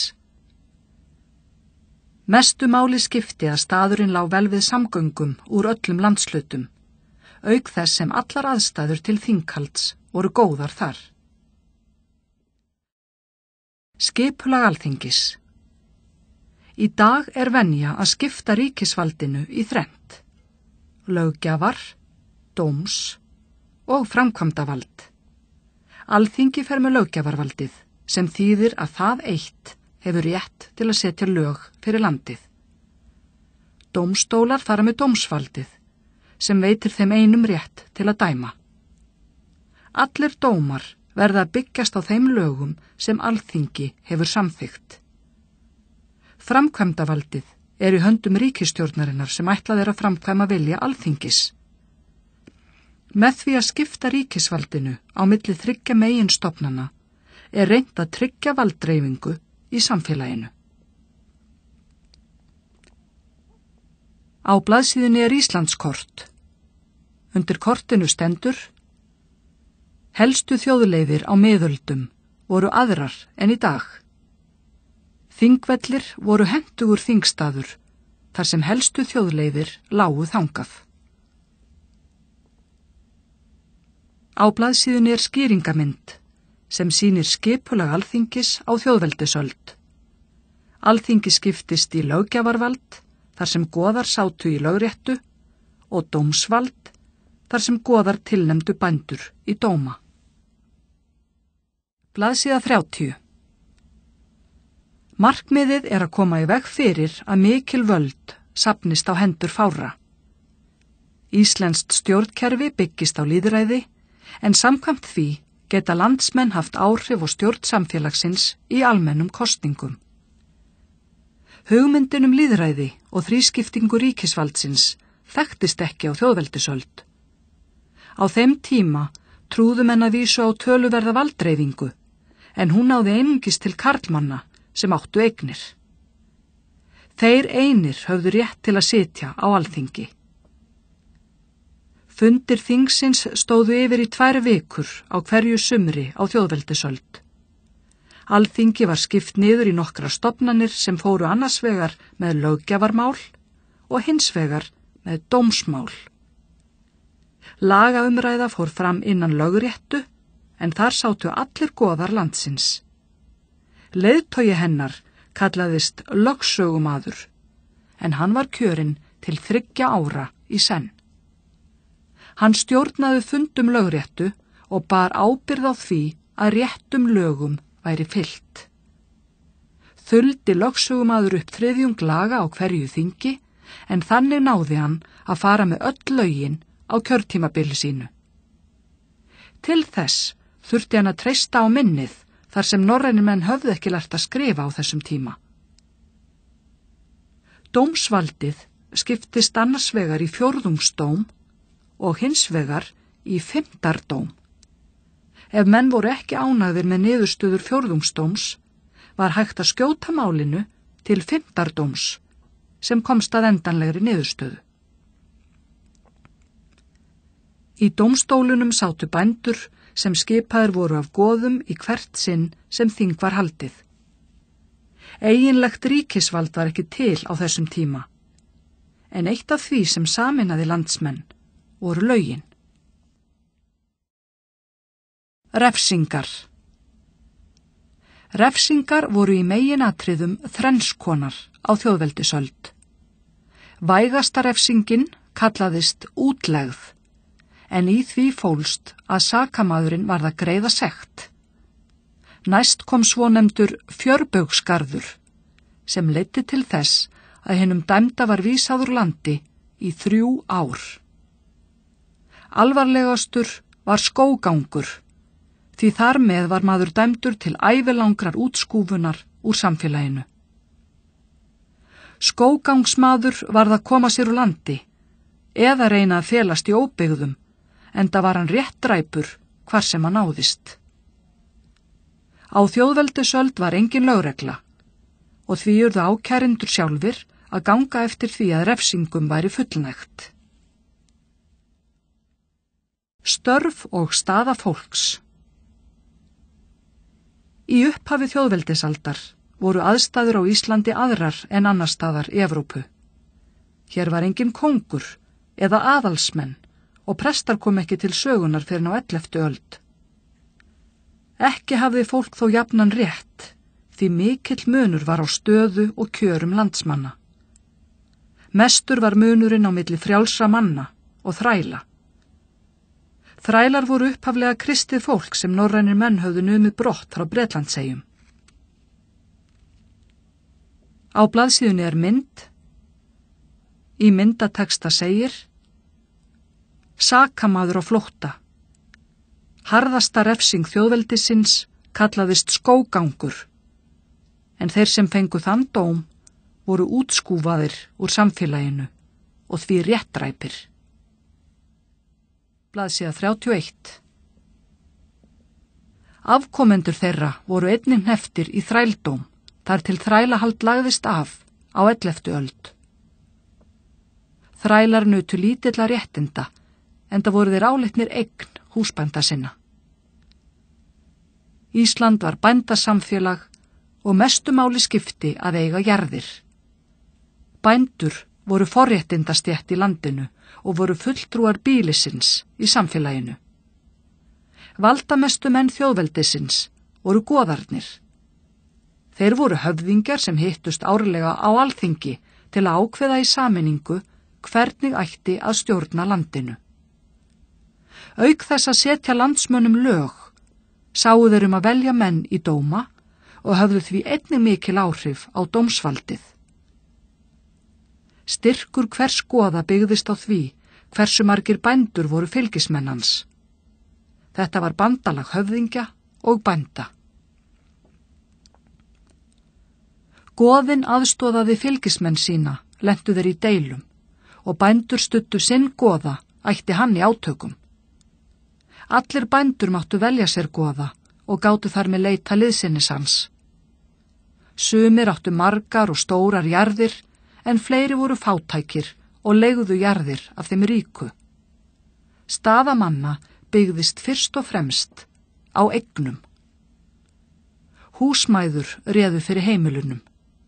Á stærri bæjum voru þær í raun verkstjórar sem stjórnuðu öllum rekstri heimilisins, framleiðslu matvæla, vaðmálsgerð og annarri ullarvinnu. Þær stjórnuðu vinnufólki og skipulögðu þau verk sem nauðsynleg voru til að halda heimilinu gangandi. Þá gengdu þær starfi ljósmæðra og hjúkruðu sjúkum þegar svo bar undir. Einnig áttu þær stóran hlut í að skipuleggja og sjá menntun barna sinna og stýra þeim til vinnu. Störf fólks voru annars margvísleg og verkaskipting nokkuð skýr. Karlar smíðuðu verkfæri, reistu hús, báru áburð á tún og slógu grasi þegar leið á sumar. Konur, börn og annað vinnufært fólk rakaði svo heyinu saman. Síðan var það flutt á hestum í hlöður til vetrarforða. Karlar plægðu akra og sáðu í þá, ristu torf, unnu við kolagerð, smíðuðu úr járni sem þeir unnu úr mýrarauða og stungu mó í eldin. Hins vegar sáu konurnar að kynda eldin, halda honum lifandi nætur, sem kallað var að fela eldin, og þær elduðu allan mat. Fatnaður var unnin úr ull og skinni. Á blaðsíðunni er mynd. Í myndateksta segir: Bóndi valdi sér goða fyrir hönd fjölskyldu sinnar. Goðinn átti að veita mönnum sínum vernd, en í staðinn var þeim ætlað að fylgja honum að málum. Á blaðsíðunni er Íslandskort. Í teksta segir: Landinu var skipt í fjórðunga á þjóðveldisöld. Í hverjum landsfjórðungi voru 9 goðar, nema í Norrlendingafjórðungi, þar sem þeir voru 12. Með þessu móti ríkti ákveði valdajafnvægi í landinu, en það átti síðar eftir að breytast. Síða 32. Að lokinni slátrun var skinnið hreinsað og undirbúið fyrir skógerð. Ullina þurfti að tæja eða greiða úr henni, kembana og síðan að spinna þráð sem notaður var til sauma eða vefnaðar. Matar- og klæðagerð var í höndum kvenna og þó að karlar gripu til kamba og skógerðar, þá munu þeir lítið hafa setið við rokka. Þegar búið var að vefa vaðmál, var það notað til að sníða og sauma úr því föt. Landsmenn lærðu hins vegar ekki að prjóna fyrr en á 16. öld. Stundum lituðu konurnar fötin og unnu þá litin úr jurtum. Snemma mun hafa skapast sá siður að lesa eða segja sögur á kvöldin meðan fólkið vann í skála eða baðstofu. Þá var einnig farið með kvæði og seinna kveðna rímur til skemmtunar hinu vinnandi fólki. Konur unnu osta, mysu, skyr og smjör úr mjólkinni. Mjólkurmatur var yfirleitt látin súrna og gemdist vel þannig. Í selinu voru kindur mjólkaðar kvölds og morgna og sáu konur þau verk, en höfðu smala menn sér til hjálpar, oft börn og unglinga. Þá var farið á grasafjall, tínd ber og fjallagrös. Einnig tíndi fólk söl á fjöru og hvannarætur víðsvegar. Fiskveiðar voru snemma stundaðar á litlum, opnum bátum. Neysla var mikil á fiskmeti hverskonar ásamt sel og hvalkjöti. Helst voru það vinnumenn sem sendir voru í verið. Margar konur stunduðu þó fiskveiðar, auk þess sem dæmi voru að konur væru formenn, en þeir réðu yfir þeim sem réru á bátnum. Eignalítið fólk. Þeir sem ekki áttu bújörð höfðu ekki margt að velja. Lang flestir leituðu til bænda, en heimilislausum var ætlað að ráða sig til vistar. Það fyrirkomulag kallaðist vistarband og réðu menn sig til árs í senn. Þar sem jarðnæði var takmarkað, þurftu margir að sætta sig við að vera vinnumenn eða vinnukonur hjá bændum alla sína ævi. Kjör þeirra voru yfirleitt mjög bá, enda launin oft ekki önnur en húsaskjól, matur og föt. Og eftir að vinnu lauk á kvöldin var vinnukonum ætlað að klæða karlmennina úr vinnufötunum og ganga frá þeim. Þær skildu einnig færa vinnumönnum mat og þvo föt þeirra. Það var helst að vinnumenn fengju einhverjar greiðslur. En vegna fátæktar var nánast ómögulegt fyrir vinnufólk að ganga í hjónaband og stofna fjölskyldu. Því má segja að það hafi ekki notið fullra lífsgæða og í raun verið hálfgerðir þrælar. Mikill fjöldi Íslendinga bjó við þessi kjör meðan bændasamfélagi var við lýði fram til loka 19. aldar. Fátækt var almenn og flestir áttu fullt í fangi með að komast af. Bændur áttu því auðvelt með að tryggja sér ódýrt vinnuafl. Vistarbandið var einnig ákveðin leið til að halda fólksfjölgun í skefjum. Bændur urðu að hjálpa þeim sem ekki gátu brauðfætt sig og reyndu því að koma í veg fyrir að fátæklingar eignuðust börn. Þetta voru vissulega hörð kjör. En það er erfitt að byggja upp réttlátt samfélag þar sem fátækt er ríkjandi. Meginreglan var sú að bændur báru ábyrgð á ættingjum sínum og urðu að halda þeim uppi, gætu þeir ekki séð sig sjálfir. Á blaðsíðunni er mynd. Í myndateksta segir: Fyrir flesta var lífið eilíft strit. Á blaðsíðunni er valdapíramídi sem sýnir að neðstir voru þrælar og vinnufólk. Þar fyrir ofan var bóndi og fjölskylda hans, en efstir voru goðar. Blaðsíða 33. Búlausir fátæklingar sem gátu ekki leitað aðstoðar ættmenna kölluðust ómagar, en þeir voru settir niður hjá bændum sem niðursetningar. Það hefur verið sérstaklega erfitt fyrir fátæklinga að lifa upp á náð og miskunn annara, en það var oft farið illa með ómaga. Þar sem bændur þurftu að borga öll útgjöld hreppsins, reyndu þeir að koma í veg fyrir að fátækt fólk settist þar að. Samkvæmt lögum mátti enginn setjast að án samþykkis bænda í hreppnum. Þá var einnig lagt bann við því að fólk stofnaði bú nema það ætti ákveðna lágmarkseign. Þrátt fyrir strangar reglur vistarskyldu var alltaf eitthvað það að fátæklingar færu á flakk og sníktu sér mat og gistingu hjá bændum. Æskan. Börn lærðu snemma að taka þátt í lífsbaráttunni á fyrri öldum. Krakkar voru látnir vinna leið og þeir gátu orðið að liði. Algengt var að láta börn og unglinga sinna smalastörfum á sumrin eftir að fráfærur höfðu átt sér stað vorið. Smalinn fór með ærnar dagkvern út í haga og gætti þeirra þar. Kvöldið rak hann þær í kvíar, réttir sem voru við bæina og þar voru þær mjólkaðar. Þetta var oft erfitt starf og Smalinn ungi þurfti að takast á við misjöfn veður og einmannakennd þar sem hann stóð einn yfir ánum. Ýmis skáld hafa á síðari tímum skrifað þessa lífsreynslu. Til viðbótar þessu starfi þurfti unga fólkið aðstoða þá fullorðnu við ýmis störf eftir því sem kraftar lifðu. Unglingar voru í raun ekki til á þessum tíma, þar sem börn voru tekin í fullorðinamanna tölu leið og þau urðu táningar. Það var ekki það að ræða að fá að leika sér eða mennta sig á þeim aldri. Vinnan gekk fyrir öllu og helsta framtíðarvonin var að verða bóndi eða húsmóðir. Á blaðsíðunni mynd.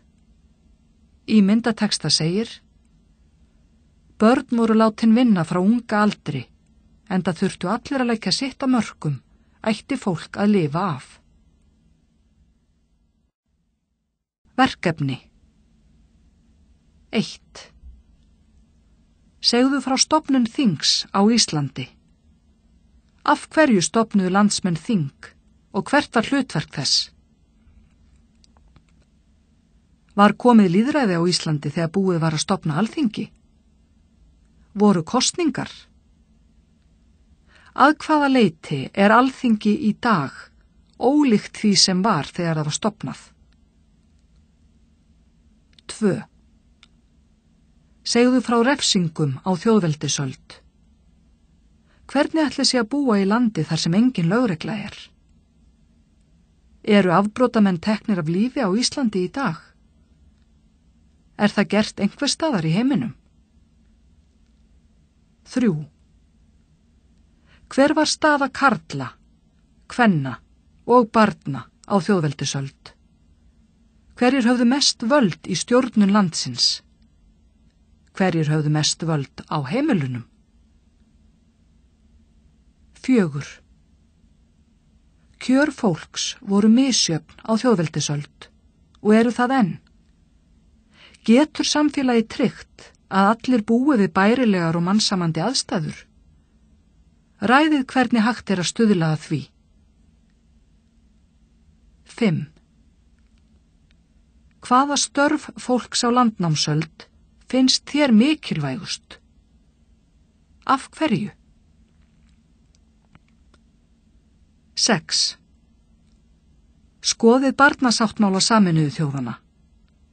Hvað af þeim réttindum sem þar krafist hafa börn á Íslandi í dag? Hvaða rétt höfðu börn á þjóðveldistímanum? Það sé 35. 4. kafli. Siglingar og landafundir. Hvernig var samskiptum Íslands við önnur lönd háttað? Þurftu landsmenn eitthvað á heiminum að halda?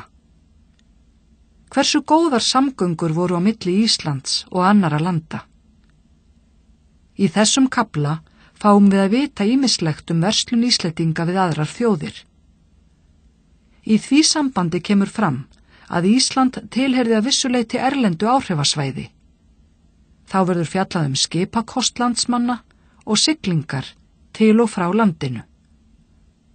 Einnig verður sagt frá því hvernig siglingar Íslendinga leiddu til nýrra landafunda sem stækkuðu heimsmynd Evrópu. Á blaðsíðunni tímaás sem sýnir landnám Grænlands 985, Vínlandsfund 1000, milliríkjasamning við Noregskonung 1020. Siglingar Íslendinga. Það hafa væntanlega verið miklir ofurhugar sem stýrðu skipum sínum á milli landa á þjóðveldisöld. Það var ekki auðvelt að leggjast í siglingar, enda dýrt að gera út skip og langt til næstu landa.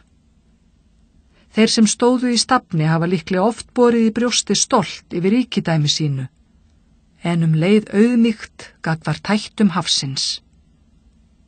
Sæfarendur nutu þeirra gæða að fara víða og koma til fjarlægra landa á tímum þegar flestir voru fastir við bústörf í sinni sveit. En hætturnar voru margar og kannski voru flestir þeirri stundu fegnastir þegar heim var komið. Íslendingar hafa örugglega átt ágætan skipakost í upphafi þjóðveldisaldar, enda stuttliðið frá því að landnámsmenn komu til landsins á skipum sínum. Siglingar á milli Íslands og Evrópu hafa ekki verið neinar skemmtiferðir, enda lagði fólk ekki út í slíka leiðangra án þess að eiga brýnt erindi. Blaðsíða 36. Helsta ástæðan fyrir siglingum Íslendinga hefur án efa verið verslun við önnur lönd. Þrátt fyrir að landsmenn væru að mestu sjálfum sér nógir, var alltaf þörf á að kaupa einhverja nauðsynjar frá útlöndum. Raunar lifðu allar þjóðir heims við sjálfsþurftarbúskap á þessum tíma, en engu að síður átti töluverð verslun sér stað.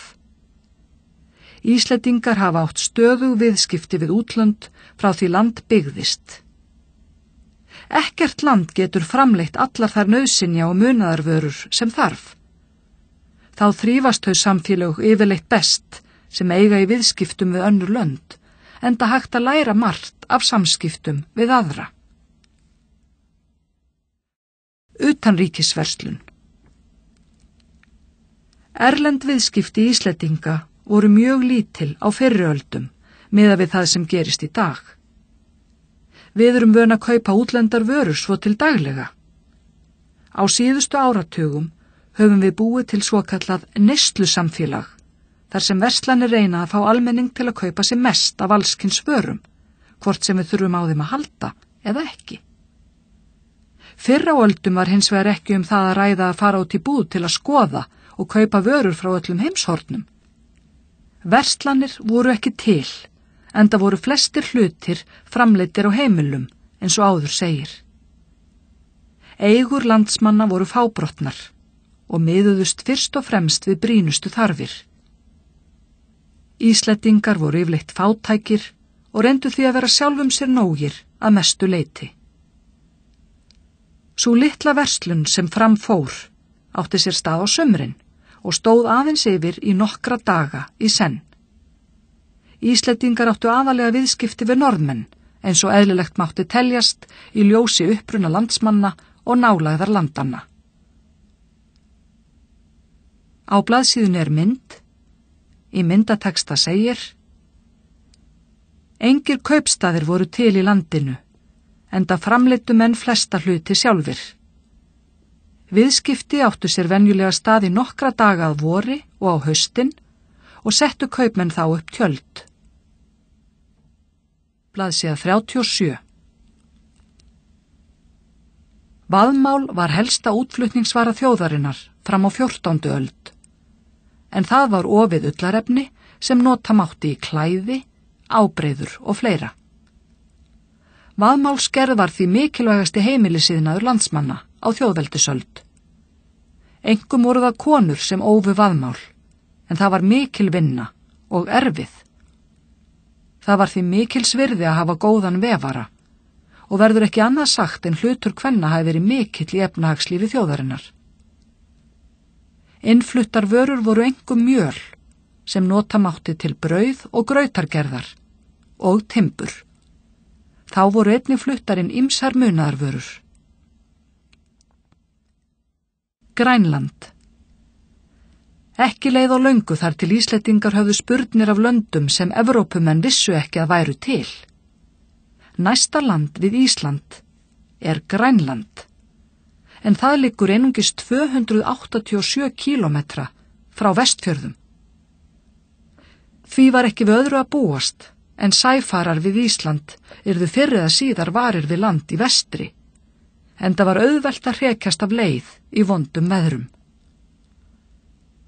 Samkvæmt Landnámu og Eiríks sögu rauða lenti maður að nafni Gunnbjörn í hrakningum sem leiddu til þess að hann sá til lands sem enginn þekkti til. Hann hefur varla séð mikið af Grænlandi í þeirri ferð, en svæðið sem hann kom auga á fékk nafnið Gunnbjarnarsker. Á blaðsíðunni er kort.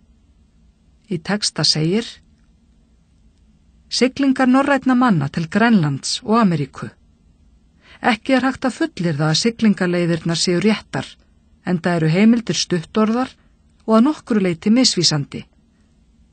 Eiríks saga heldur því til dæmis fram að Leifur hafi siglt til Ameríku frá Noregi. Blaðsíða 38.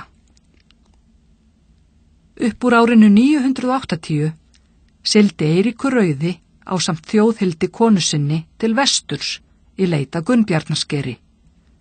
Með í för voru börn þeirra hjóna, þar á meðal Leifur heppni.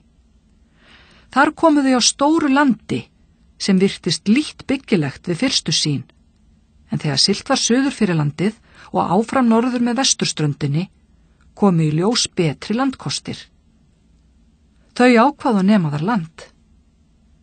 Eiríkur sneri aftur til Íslands til að segja mönnum úr heimabyggð sinni í Breiðafirði frá hinu nýja landi sem hann kallaði Grænland. Nafngiftin er til vitnis að honum hafi verið í mun að fá fólk til liðs við sig, en eins og við vitum einkennir græni liturinn ekki nágrannaland okkar í vestri. Árið 985 sigldi svo hópur skipa undir forystu Eiríks rauða til Grænlands með það að markmiði að nema þar land. Þar sem Eiríkur rauði og fjölskylda hans voru bændur, leituðu þau fyrst og fremst eftir grónu landi. Þess vegna léti nýja nafngift vel í eyrum. Á Grænlandi mynduðust 2 aðskildar byggðir norrænna manna. Annars vegar var eystri byggð, þar sem Eiríkur og Þjóðhildur komu sér fyrir. Þar voru möguleikar á landbúnaði bestir, enda var þar að finna ágæti speitilönd. Hins vegar var vestri byggð, sem lá nokkur 100 kílómetrum norðar, en á því svæði er núverandi höfuðstaður Grænlands, Nuuk. Þar eru landkostir ekki eins góðir fyrir bændur, en hins vegar eru þar góðar veiðilendur. Eins og vænta mátti stofnuðu norrænir menn samskonar samfélag á Grænlandi og þeir höfðu gert á Íslandi. Ómögulegt er að segja til hversu fjölmenn byggð þeirra varð, en talið er að þar hafi búið nokkur 1000 manns þegar best lét. Litlum sögum fer af norrænum mönnum á Grænlandi eftir að landnámi þar lauk, en þeir voru horfnir með öllu á 16. öld. Síðustu frásagnir að veru þeirra þar eru frá því snemma á 15. öld. Vínland. Siglingar norrænna manna til Grænlands færðu Evrópumenn nær því en nokkru sinni fyrr að kynnast heimsálfu sem síðar fékk nafnið Ameríka. Heimsmynd þeirra hafði aldrei verið víðari, enda réðu þeir lögum og lofum á Norður-Atlantshafi. Það fer tvennum sögum af því hvenær þeir komu fyrst auga á lönd vestan Grænlands, en í báðum tilfellum er að ræða íslenskar heimildir. Samkvæmt Grænlendingasögu má ætla að Bjarni Herjólfsson hafi verið fyrstur Evrópubúa til að stýra skipi sínu nálagt ströndum Ameríku. Hann mun hafa verið á siglingu frá Íslandi til Grænlands þegar hann hraktist af leið vestur í haf. Ef marka má söguna, fór hann hins vegar ekki í land. Þegar Leifur, sonur Eiríks rauða, frétti af landafundinum, ákvað hann að freista gæfunar og sigla til vesturs. Samkvæmt Eiríks sögu rauða var það hins vegar Leifur sem hraktist vestur haf á leið sinni frá Noregi til Grænlands. Væntanlega verður aldrei úr því skorið hvor þeirra hafi verið á undan, enda skiptir það svo sem litlu máli. Samdóma eru sögurnar að Leifur hafi orðið fyrir til að stíga á land. Það er venja að miða við að hann hafi komið til Ameríku árið 1000 og það hafi verið í fyrsta skipti sem Evrópumaður kom þar að landi. Sögurnar segja frá 3 stöðum þar sem hann gekk á land. Fyrst kom hann að grýttu svæði sem hann nefndi Helluland, sem giskað hefur verið á að hafi verið Baffinsland. Þá lá leiðin að skógivöxnum stað sem hann kallaði Markland, en þar gæti verið Labrador að ræða. Að endingu komu Leifur og föruneyti sér fyrir á slóðum þar sem uxu villt vínber og fengu þær nafnið Vínland. Erfitt er að segja til hvar sá staður var, en ætla mætti að hann hafi verið suður af Nýfundnalandi. Blaðsíða 39. Leifur hafði vetursetu á Vínlandi, en sneri síðan aftur til Grænlands. Á heimleiðinni kom hann skipsbrotsmönnum til bjargar og kallaðist upp frá því Leifur heppni. Sagan segir frá norrænu mönnum sem fylgdu í fótspor Leifs og settu stað á Vínlandi, en dvöl þeirra virðist hafa verið stutt. Þeir lentu í útistöðum við Frumbyggja og hrökkluðust tilbaka aftur. Þar með virðist landnámi norrænna manna hafa lokið í Ameríku. Síðustu frásagnir af Vínlandssiglingum eru frá fyrri hluta 12. aldar, en þá var víkingaferðum lokið. Landnám vestrænna manna frestaðist því nokkrar aldir, eða þar til Evrópumenn lögðu Ameríku undir sig í kjölfar siglingar Kólumbusar þangað árið 1492. Á blaðsíðunni er mynd. Í myndateksta segir: Norrænir menn hittu Frumbyggja í Ameríku. Sagan segir að samskiptin hafi gengið vel í fyrstu, en síðan hafi komið til árekstra sem leiddu til þess að norrænir menn hurfu á braut. Hér má sjá Freydísi, systur Leifs heppna, eiga í útistöðum við Frumbyggja. Minjar hafa fundist búsetu norrænna manna á Nýfundnalandi í kringum árið 1000. Blaðsíða 40. Norskt áhrifasvæði. Einn meginvandi Íslendinga var viðarskortur, en trjáfið var gott að hafa til upphitunar, áhaldagerðar og húsbygginga.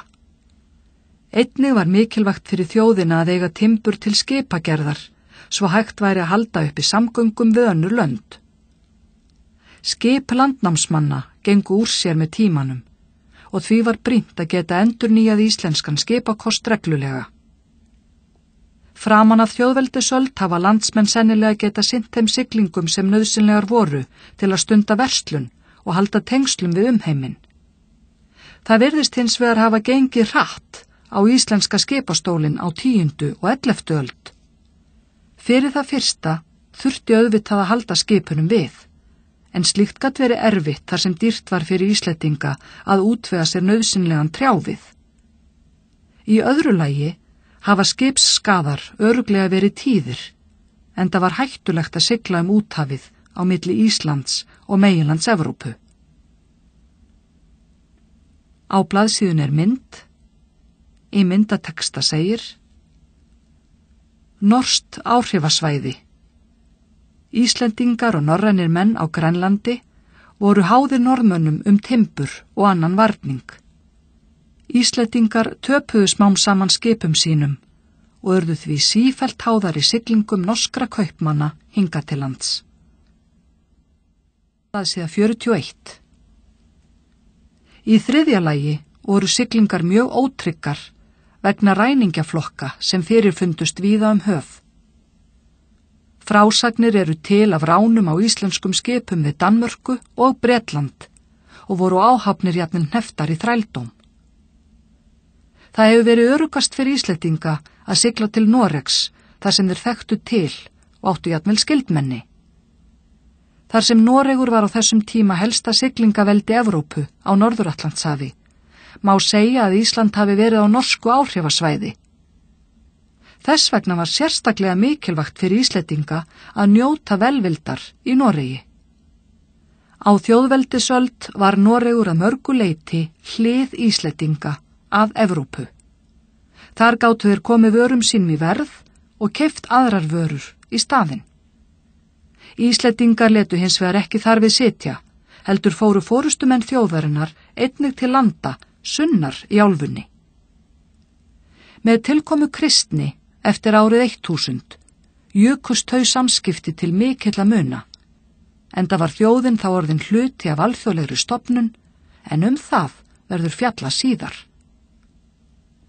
Ísland varð háðara Evrópu eftir því sem leið á þjóðveldisöldina, en þar hafði sambandi við Noreg mest að segja. Eftir því sem skipastóll Íslendinga dróst saman, urðu landsmenn að treysta meira á að aðrar þjóðir héldu uppi samgöngum til landsins. Utanríkisverslun Íslendinga færðist til dæmis með tímanum yfir á hendur Norðmanna. Á blaðsíðunni er ljóðið Kólumbus eftir Stein Steinar. Saltstorkið hár þitt skein sóldýrð ókunnra landa og sægrænu bliki sló þinn stormbytna hvarm. Mót heimsálfu nýrri hófstu þinn máttuga arm og heilsaðir fyllingu draumsins og sigri þíns anda. Samt duldist í sál þinni dimmur og ögrandi grunur. Mun draumurinn rætast að lokum? Er þetta þá allt? Hvað fyrir handan? Það hljómar storkandi og kalt, eins og hlátur hins brimhvíta storms gegnum úthafsins drunur. Verkefni 1. Hvaða vörur seldu Íslendingar og hvað þurfti að kaupa af öðrum? 2. Segðu frá landnámi Grænlands. Hvar og hvenær var þar norrænt samfélag? Merkiðin á kort af Grænlandi hvar fólkið bjó. 3. Færið helstu siglingaleiðir til og frá Íslandi inn á heimskort. Færið inn til samanburðar helstu siglingaleiðir og flugleiðir til og frá Íslandi í dag. Finnið upplýsingar á netinu. 4. Ímyndið ykkur að þið séuð í hópi landnámsmanna sem kemur að ókunnri strönd og skoðar nýtt land. Veljið Ísland, Grænland eða Ameríku og yrkið ljóðum það sem þið sjáið og upplifið og þau áhrif sem það hefur á ykkur. 5. Hvað átt við með því að Ísland hafi verið á norsku áhrifasvæði? 6. Hvernig fór fyrir skipastól Íslendinga og hvaða afleiðingar hafði það? Blaðsíða 43. 5. kafli Kristnitakan. Hvernig sáu Íslendingar fyrir sér lífið og tilveruna? Hvað gaf lífið þeirra gildi? Hvaða trúarbrögð tilenguðu þeir sér? Í þessum kafla fræðumst við hugmyndaheim Íslendinga á þjóðveldisöld. Fjallað verður trúarhugmyndir þjóðarinnar sem samanstóðu af ása og vættatrú. Þá verður greint frá því hvernig Íslendingar urðu kristin þjóð og gerðust þar með hluti af hinni alþjóðlegu kaþólsku kirkju. Á blaðsíðunni tímaás sem sýnir að Danir urðu kristnir 965.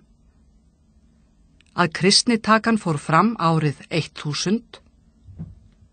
Að biskupsstóll var stofnaður í Skálholti 1056.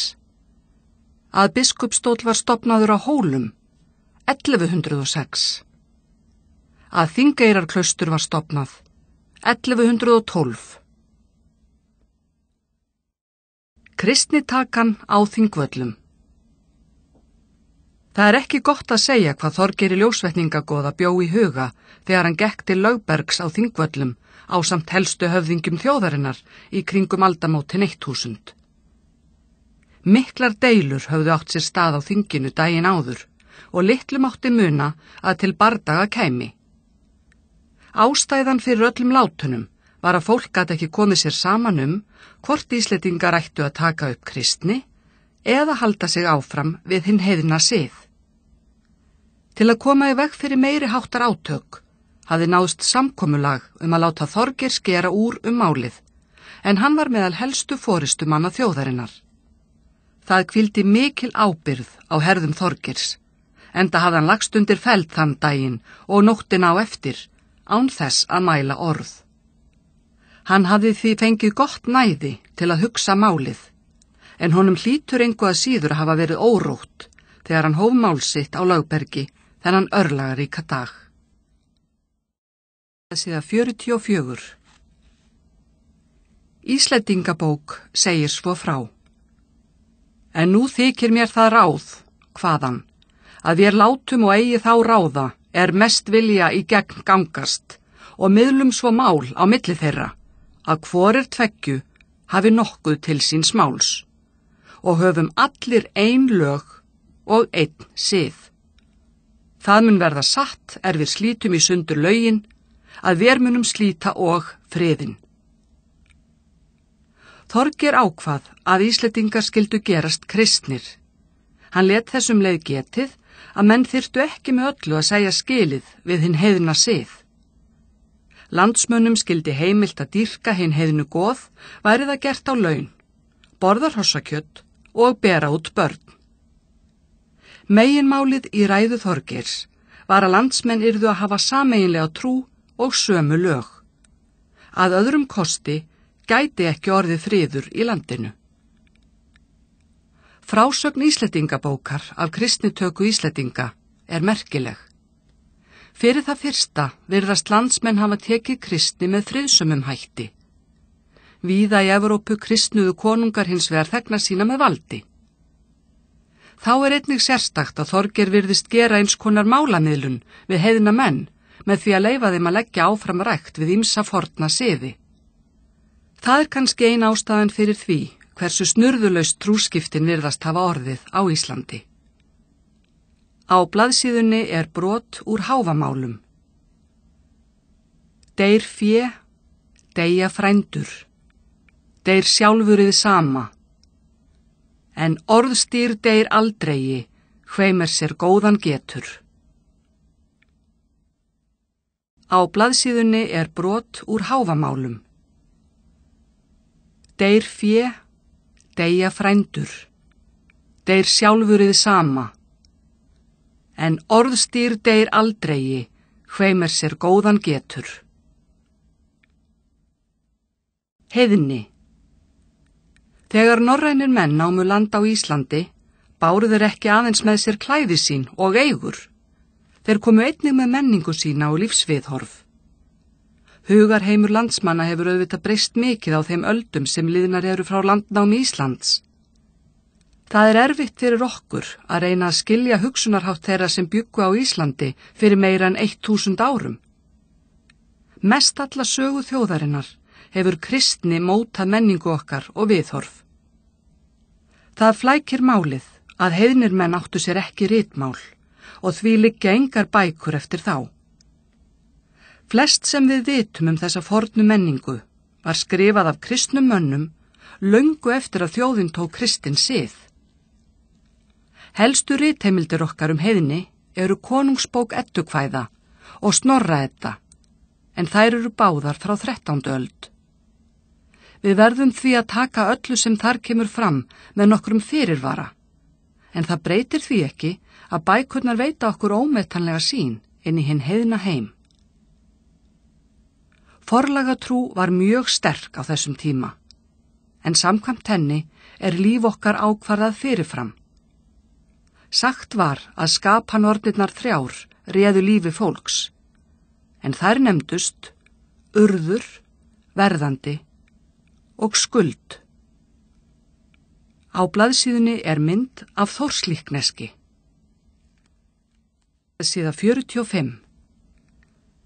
Heiðin siður var að mörguleyti jarðbundin og fjölbreytilegur hugmyndaheimur sem tengdist náttúrunni á ýmsan hátt. Samt sem áður má segja að megin einkennin hafi verið tvennskonar. Annars vegar var hinn svokallaða vættatrú, en samkvæmt henni allt umhverfið lífi gætt. Vættir voru yfirnáttúrulegar verur sem bjuggu í náttúrunni og því bar að umgangast hana að virðingu. Vættatrúin hefur aldrei lagst af að fullu, heldur kemur hún fram í trúmanna á álfa, drauga og huldufólk. Hins vegar var ásatrúin, en samkvæmt henni var heiminum stjórnað af goðum sem menn gátu reynt að fá til liðs við sig í lífsbaráttunni.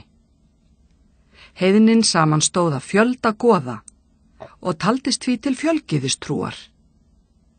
Goðin höfðu öll sín sérkenni og hlutverk og gátu menn valið sér sín uppáhaldsgoð og dýrka þau í vonum stuðning í lífinu. Helstu goðin voru Óðinn, Þór, Freyr, Frigg og Freyja. Óðinn var æðstur, en hann var goð hernaðar og skáldskapar. Hann hefur líklega helst verið tignaður af höfðingjum og skáldum. Þór var þrumuguðinn og var hann sterkastur allra, enda hafði hann það hlutverk að vernda goð og menn. Hann virðist hafa verið dýrkaður mest allra goða á Íslandi. Á blaðsíðunni mynd, í myndateksta segir: Heiðnir menn blóta goð sín. Lítið er raunar vitað það hvernig blót fóru fram. Blaðsíða 46. Frjósemisgoðið Freyr mun einnig hafa verið í metum hjá landsmönnum, en hann réð árferði. Freyja var ástargyðja og Frigg var hjúskapargyðja sem vissi örlög manna. Í ljósi þess að flestir Íslendingar voru efnalitlir bændur er eðlilegt að þau goð sem áttu að tryggja öryggi og góða afkomu hafi verið mest tignuð hérlendis. Heiðnir menn heiðruðu goð sín með helgiathöfnum sem kölluðust blót, en við þau tækifæri var veisla haldin þeim til dýrðar. Kristin trú. Stór hluti Norður-Evrópu var heiðinn þegar landnám Íslands átti sér stað. Miklar breytingar áttu hins vegar eftir að verða í trúarlífi manna víða álfuna á næstu öldum. Kristni var að sækja í sig veðrið, en hún var ríkjandi trú í Suðvestur-Evrópu í upphafi víkingaaldar. Kaþólska kirkjan vann skipulega að því að fá fólk til að skýrast til kristinnar trúar. Hún hélt því fram að kristni væri hinn eina rétta trú og því ættu menn að snúa baki við heiðninni. Samkvæmt kristinni trú er einungis til einn sannur Guð og þar af leiðandi telst hún eingyðistrú. Allir aðrir guðir voru því sagðir vera falskguðir og aðrar trúarhugmyndir villutrú. Norrænir menn kynntust kristni í kringum 800 þegar víkingar tóku að herja á kristnar þjóðir víðsvegar Evrópu. Skömmu síðar fóru kristnir trúboðar að venja komu sínar til Norðurlanda. Á blaðsíðunni mynd. Í myndateksta segir: Gengið til skírnar. Blaðsíða 47. Kristin trú fór þó ekki að hafa veruleg áhrif meðal norrænna manna fyrir nokkru síðar. Norðurlöndin urðu fyrst kristin á 10. og 11. öld þegar norrænir konungar tóku til við að kristna þegna sína. Margir landnámsmenn höfðu haft kynni af kristni í Bretlandi og jafnvel rænt fólki þaðan til að hafa með sér til Íslands. Landnáma heldur því hins vegar fram að kristni hafi ekki náð fótfestu á Íslandi, en það er samt líklegt að alltaf hafi eitthvað verið kristið fólk í landinu, þó flestir væru heiðnir. Sumir landnámsmannana sem hingað komu voru kristnir og má þar fræga telja Auði djúpúðgu, en samkvæmt landnámu let hún reisa mikla krossa og hélt upp í bænahaldi á svonefndum krosshólum. Hún var ein af þeim sem kom hingað með kristni frá Bretlandi. Kristnir trúboðar virðast ekki hafa lagt leið sína til Íslands fyrir en á síðustu áratugum 10. aldar. Fyrst Íslendingurinn sem sögur segja að hafi stundað trúboð hérlendis var Þorvaldur Víðförli. Hann mun hafa ferðast landið ásamt þýskum trúboðsbiskupi upp úr 980, en þeir virðast litlu hafa áorkað. Kristið trúboð fór ekki að hafa veruleg áhrif á Íslandi fyrir en Ólafur Tryggvason Noregskonungur ákvaða kristna Íslendinga. Hann sendi hingað trúboða, en þegar landsmenn tregðuðust við að taka kristni, brást hann reiður við og hótaði að limlesta eða drepa þá Íslendinga sem staddir voru í Noregi. Íslensku höfðingjarnir, Gissur Teitsson og Hjalti Skeggjason, lofuðu konungi að þeir myndu fá Íslendinga til að skýrast til kristinnar trúar. Ólafur tók boði þeirra, en hélt 4 íslenskum höfðingjasonum eftir sem gíslum. Gissur og Hjalti héldu til Íslands og töluðu fyrir því á alþingi að landsmenn gerðust kristnir. Eins og kom fram í upphafi kaflans, urðu miklar deilur á þinginu og óttuðust menn að þjóðveldið klofnaði í 2 samfélög eftir trúarbrögðum. Það þótti augljóst að ef heiðnir og kristnir Íslendingar stofnuðu sitt ríki hvorir, yrði engin friður í landinu. Samkvæmt Íslendingabók var það ástæðan fyrir því að Þorgeir ljósvetningagoði skar úr að allir landsmenn skyldu gerast kristnir. Kristin kirkja. Það tók langan tíma að byggja upp kristið samfélag.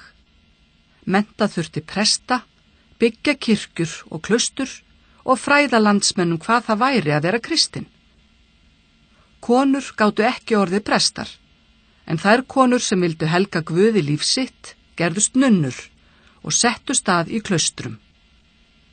Íslendingar hafa örugglega vita lítið það hvað fólst í hinni nýju trú, enda ólæs og bóklaus þjóð á þessum tíma. Heiðin viðhorf hafa því eðlilega haldið áfram að móta hugarfar landsmanna. Heimildir eru litlar kristni fyrstu áratugina eftir að höfðingjar samþykktu hinn nýja sið á alþingi. Útlendir trúboðsbiskupar virðast hafa séð kristnihald hérlendis fyrst sinn, en talið líklegt að margir bændur hafi snemma hafist handa við að reisa kirkjur á jörðum sínum. Á blaðsíðunni mynd.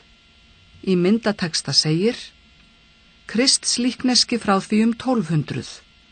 Það mun þó hafa verið á krossi sem glataður. Blaðsíða 48. Pávinn æðsti yfirmaður kaþólsku kirkjunnar, en aðsetur hans í Vatíkaninu í Róm. Íslendingar eignuðust sinn fyrsta biskup með vígslu Ísleifs Gissurasonar, en hann tók við embætti árið 1056. Ísleifur bjó í Skálholti, sem skömmu síðar var biskupsstaður. Árið 1106 var nýr biskupstóll fyrir Norrlendingafjórðung stofnaður á Hólum í Hjaltadal, en fyrsti biskupinn þar var Jón Ögmundsson. Kaþólska kirkjan lagði mikla áherslu á menntun, enda var hún forsenda þess að hægt væri að koma á kristnu samfélagi. Innan kirkjunar voru stofnaðir skólar í öllum kristnum löndum og var Ísland þar engin undantekning. Skólahald hófst hérlendis á síðari hluta 11. aldar og fór kennsla gjarnan fram á heimilum höfðingja. Þá voru skólar stofnaðir á biskupsstólunum í Skálholti og á Hólum og voru þeir helstu menntastofnanir þjóðarinnar á meðan biskupsstólarnir voru þar við lýði.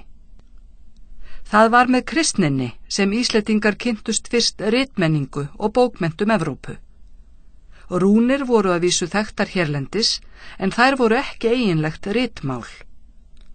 Smám saman var til stétt menntamanna sem þekkti vel til evrópskrar menningar og átti eftir að skrifa merkar bækur. Þeir lærðu latínu sem var tungumál lærðra manna á miðöldum, en margar af fyrstu bókunum sem voru ritaðar hér á landi voru skrifaðar á því máli. Klaustur tóku að rísa víða land á 12. öld, en þau voru meðal helstu trúar og menntastofnana kaþólsku kirkjunar. Þau gengdu margháttuðu hlutverki og innan veggja þeirra átti sér stað mikið menningarstarf. Nunnur, jafnt sem munkar, fengust við margs konar skriftir. En í klaustrunum voru meðal annars settar saman söngbækur, heilagra manna sögur og annálar. Þá munu nunnurnar hafa verið góðar hannyrðakonur og má í því sambandi nefna margvísleg kirkjuklæði sem þær hafa ofið og saumað. Einnig er talið að eitthvað hafi verið ræktun matjurta til lækninga og matargerðar. Á blaðsíðunni er mynd. Í myndateksta segir: Kaleikur og platína úr Skálholtskirkju. Kirkjugestir fengu messuvín úr svokölluðum kaleik við altarisgöngur. Blaðsíða 49. Á blaðsíðunni er mynd. Í myndateksta segir: Klaustur voru víða land í kaþólskum sið. Þar var, auk bænahalds, stunduð bókagerð og annast sjúka og aldraða. Verkefni 1. Þorgeir ljósvetningagoði var heiðinn maður. Af hverju heldur þú að hann hafi ákveðið að allir Íslendingar ættu að vera kristnir? Hvaða afleiðingar heldur þú að það hefði haft ef Þorgeir hefði ákveðið að á Íslandi skyldi fólk velja sjálft milli heiðni og kristni og þjóðin hefði skipst í 2 ólíka trúarhópa? 2. Berðu saman heiðni og kristni. Hvað er líkt og hvað er ólíkt? Í dag er á Íslandi lítill ásatrúarsöfnuður, en getur verið að kristið fólk á Íslandi haldi enn í einhver heiðin viðhorf eða siði? Nefndu dæmi. 3. Segðu frá því hvernig kirkjan byggðist upp á Íslandi.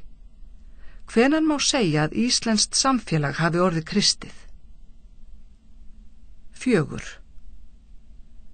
Hver voru helstu áhrif sem kristnitakan hafði á menningu í landinu? 5. Hver voru helstu einkenni kaþólsku kirkjunnar?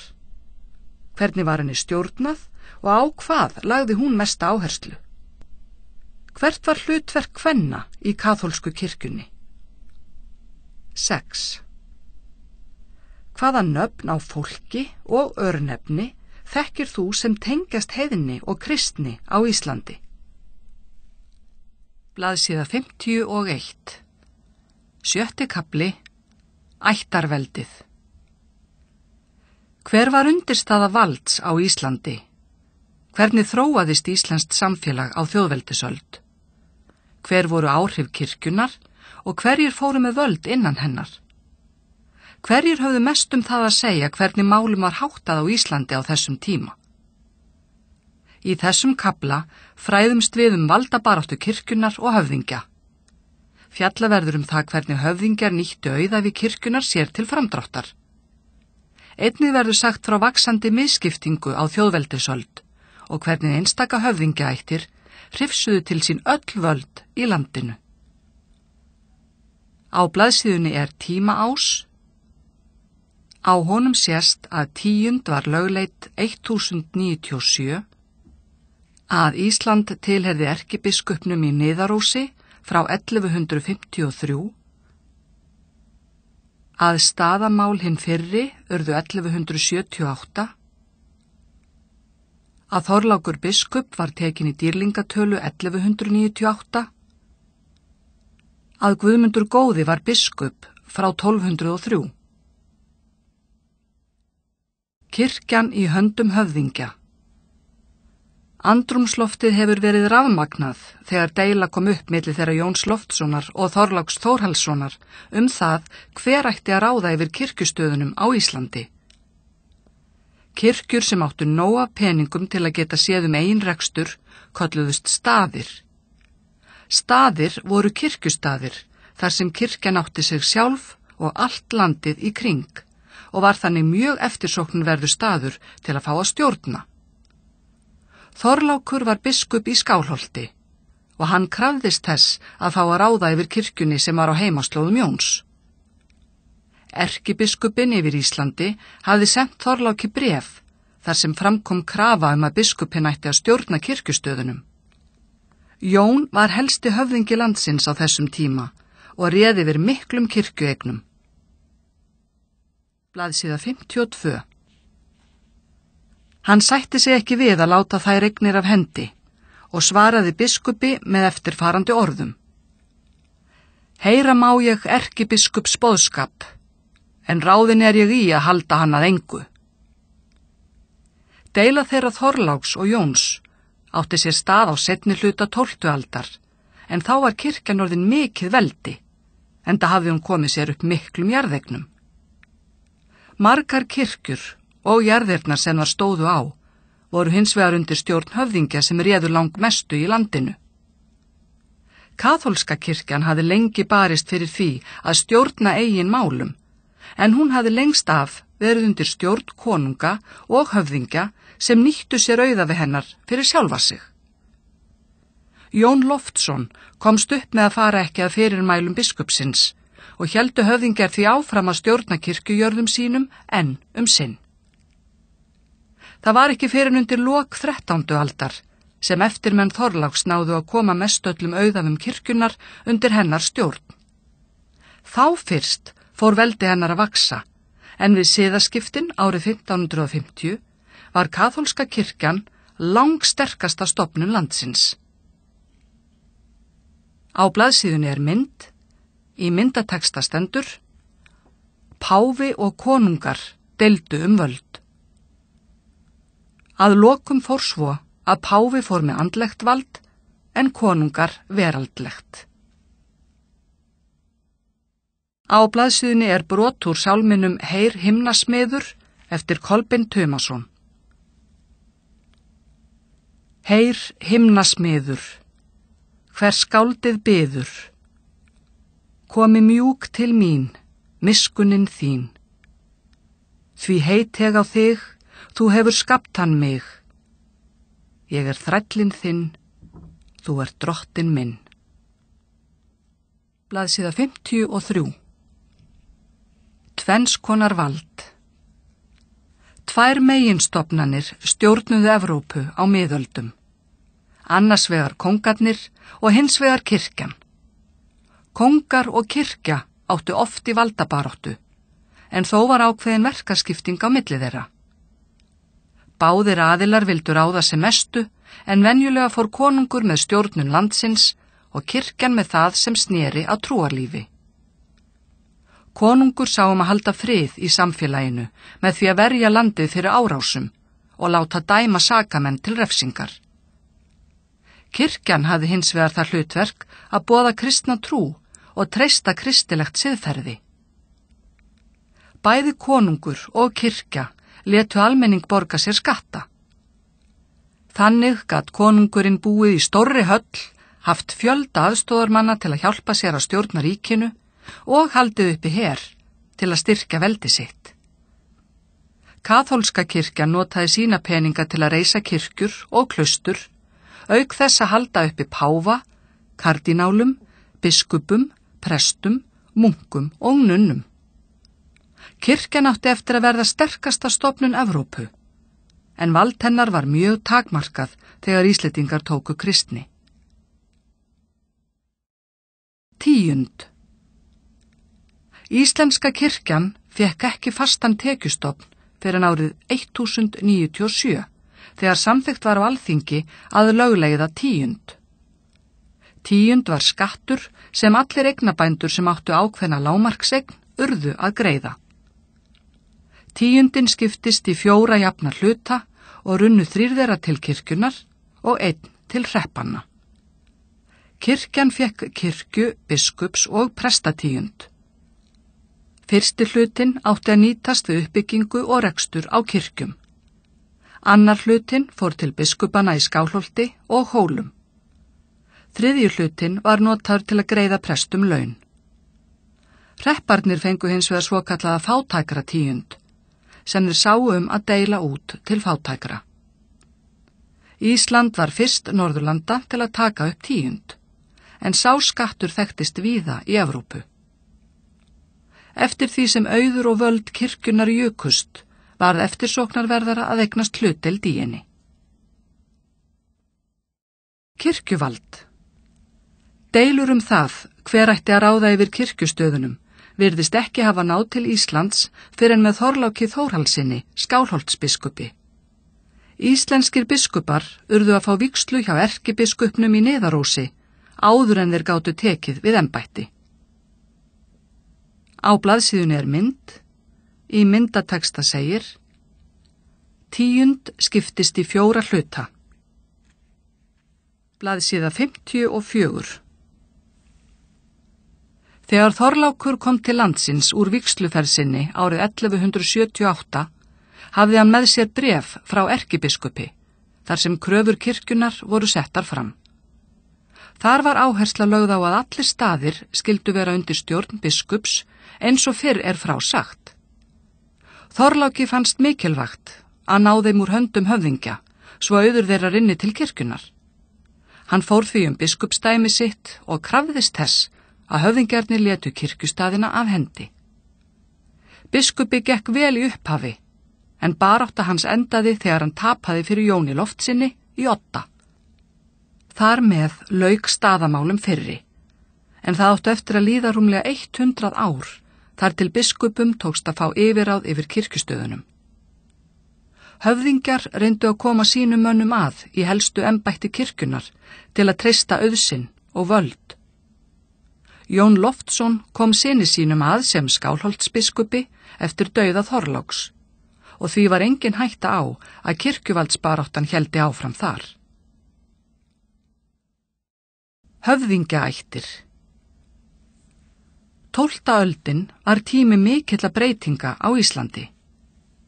Í upphafi aldarinnar voru fjölmargir höfðingjar land allt sem deildu með sér völdum í krafti goðorða og jarðeigna.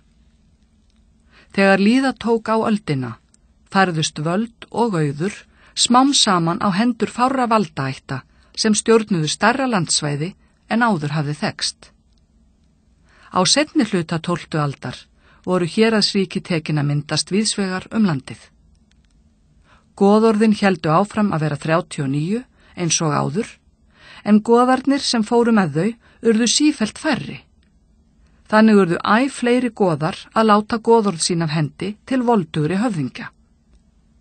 Bændur gátu ekki lengur valið sér goða eins og áður, heldur tilherðu þeir í raun þeim höfðingja sem náði völdum í viðkomandi héraði. Á blaðsíðunni er mynd. Í myndateksta segir: Hólaklæði sýnir biskupana Guðmund Góða Arason, Jón Ögmundsson og Þorlák Þórhallsson. Klæðið var notað til að skreyta altarið í dómkirkjunni á Hólum. Blaðsíða 55. Fyrsta héraðsættin sem myndaðist í landinu voru Haukdælir, en þeir nutu góðs af nábýlinu við Skálholt. Þeirra héraðsríki var í Árnesþingi. Skömmu síðar komu Oddaverjar til sögunar, en þeir fóru með völd í Rangárþingi. Þeir réðu yfir Odda, sem var einn auðugasti kirkjustaður landsins, en þar réði Jón Loftsson ríkjum tíma eins og fram hefur komið. Hann var mestur höfðingja á seinni hluta 12. aldar, en völd hans voru ekki bundin við Rangárþing, heldur náðu þau víðar landið. 1200 voru áspyrningar orðnir helsta valdaætt Norðurlands og fóru með öll goðorð í Skagafirði. Á sama tíma komust Svínfellingar til valda í Austfirðingafjórðungi. Þá tóku Sturlungar einnig að reiðja sér til rúms, en þeir áttu eftir að koma mjög við sögu á 13. öld. Þeir komust fyrst til valda á Vesturlandi, en ekki leið á löngu þar til þeir fóru að reyna að hafa áhrif víða land.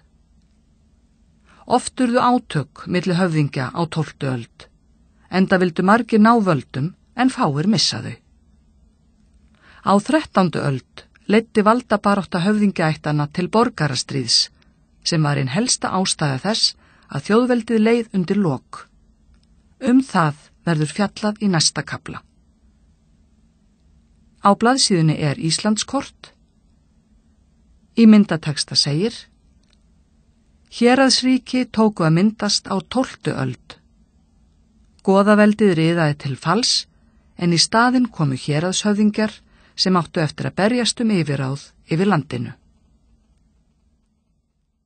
Verkefni. 1. Hvað er átt við með andlegu og veraldlegu valdi? 2. Út á hvað gekk kirkjuvaldsbaráttan?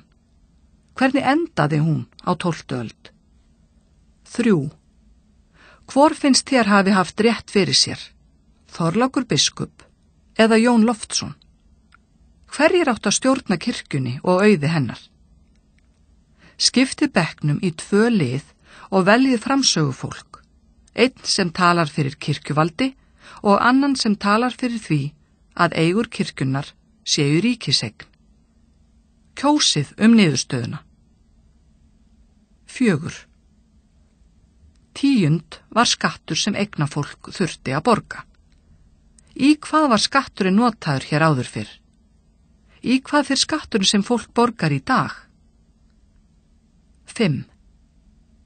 Hvernig þróaðist íslenskt samfélag á þjóðveldisöld? 6. Hvað voru héraðsríki? Skoðaðu kort á blaðsíðu 55.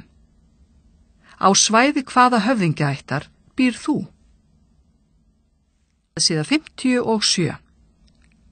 7. kafli, Sturlungaöld og fall þjóðveldisins. Hvaða áhrif hafði það á samfélagið að öll völd í landinu skiptust á milli nokkura valdaætta? Voru héraðsríkin komin til að vera? Hver var staða Íslands í alþjóðlegu samhengi? Í þessum kafla fáum við að vita hvernig einstaka höfðingjar reyndu að ná öllum völdum í landinu. Sagt verður frá tengslum þeirra við Noregskonung og hvernig hann reyndi að seilast til áhrifa hér á landi. Þá verður greint frá því hvernig baráttan völd leiddi til eins konar borgarastríðs á Íslandi. Að lokum verður fjallað endalok þjóðveldisins þegar Íslendingar gengu Noregskonungi á hönd. Á blaðsíðunni er tímaás. Á honum sést að Sturlungaöld hófst 1220. Að Örlygsstaðabardagi átti sér stað 1238. Að Flóabardagi átti sér stað 1244. Að Haugsnesbardagi átti sér stað 1246. Að endalok þjóðveldisins urðu 1262 til 1264. Höfðingjavíg. Hún var heldur nöturleg, heimsóknin sem Snorri Sturluson fékk að næturlagi þann 23. september árið 1241. 70 manna flokkur óvildarmanna var þar kominn til að hafa hendur í hári hans. Snorri bjó ríkmannlega í Reykholti í Borgarfirði, enda var hann einn helsti valdamaður landsins.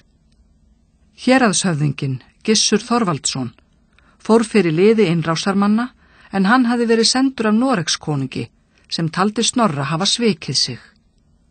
Snorri sá þann kost vænstan að reyna að felast, en ekki leið á löngu þar til innbrotsmenn fundu hann. Blaðsíða 58. Sturlunga lýsir því með svofelldum orðum.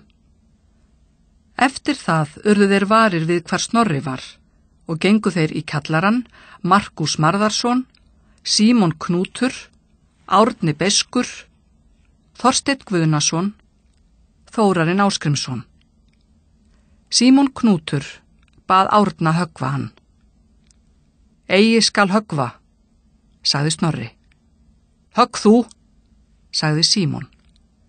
Eigi skal höggva, sagði Snorri. Eftir það veitti Árni honum banasár og báðir þeir Þorsteinn unnu á honum. Aðförin að Snorra var að mörgu leyti dæmigerð fyrir þann tíma sem hefur hlotið heitið Sturlungaöld í íslenskri sögu. Margir af helstu héraðshöfðingjum landsins höfðu gerst hirðmenn Noregskonungs. Því fylgdi mikill heiður, en leið voru þeir skuldbundnir til að gera eins og hann vildi. Konungur reyndi margoft að komast til valda á Íslandi. Þegar hér var komið sögu, hafði Snorri fallið í ónáð hjá konungi eftir að hafa verið hirðmaður hans hríð.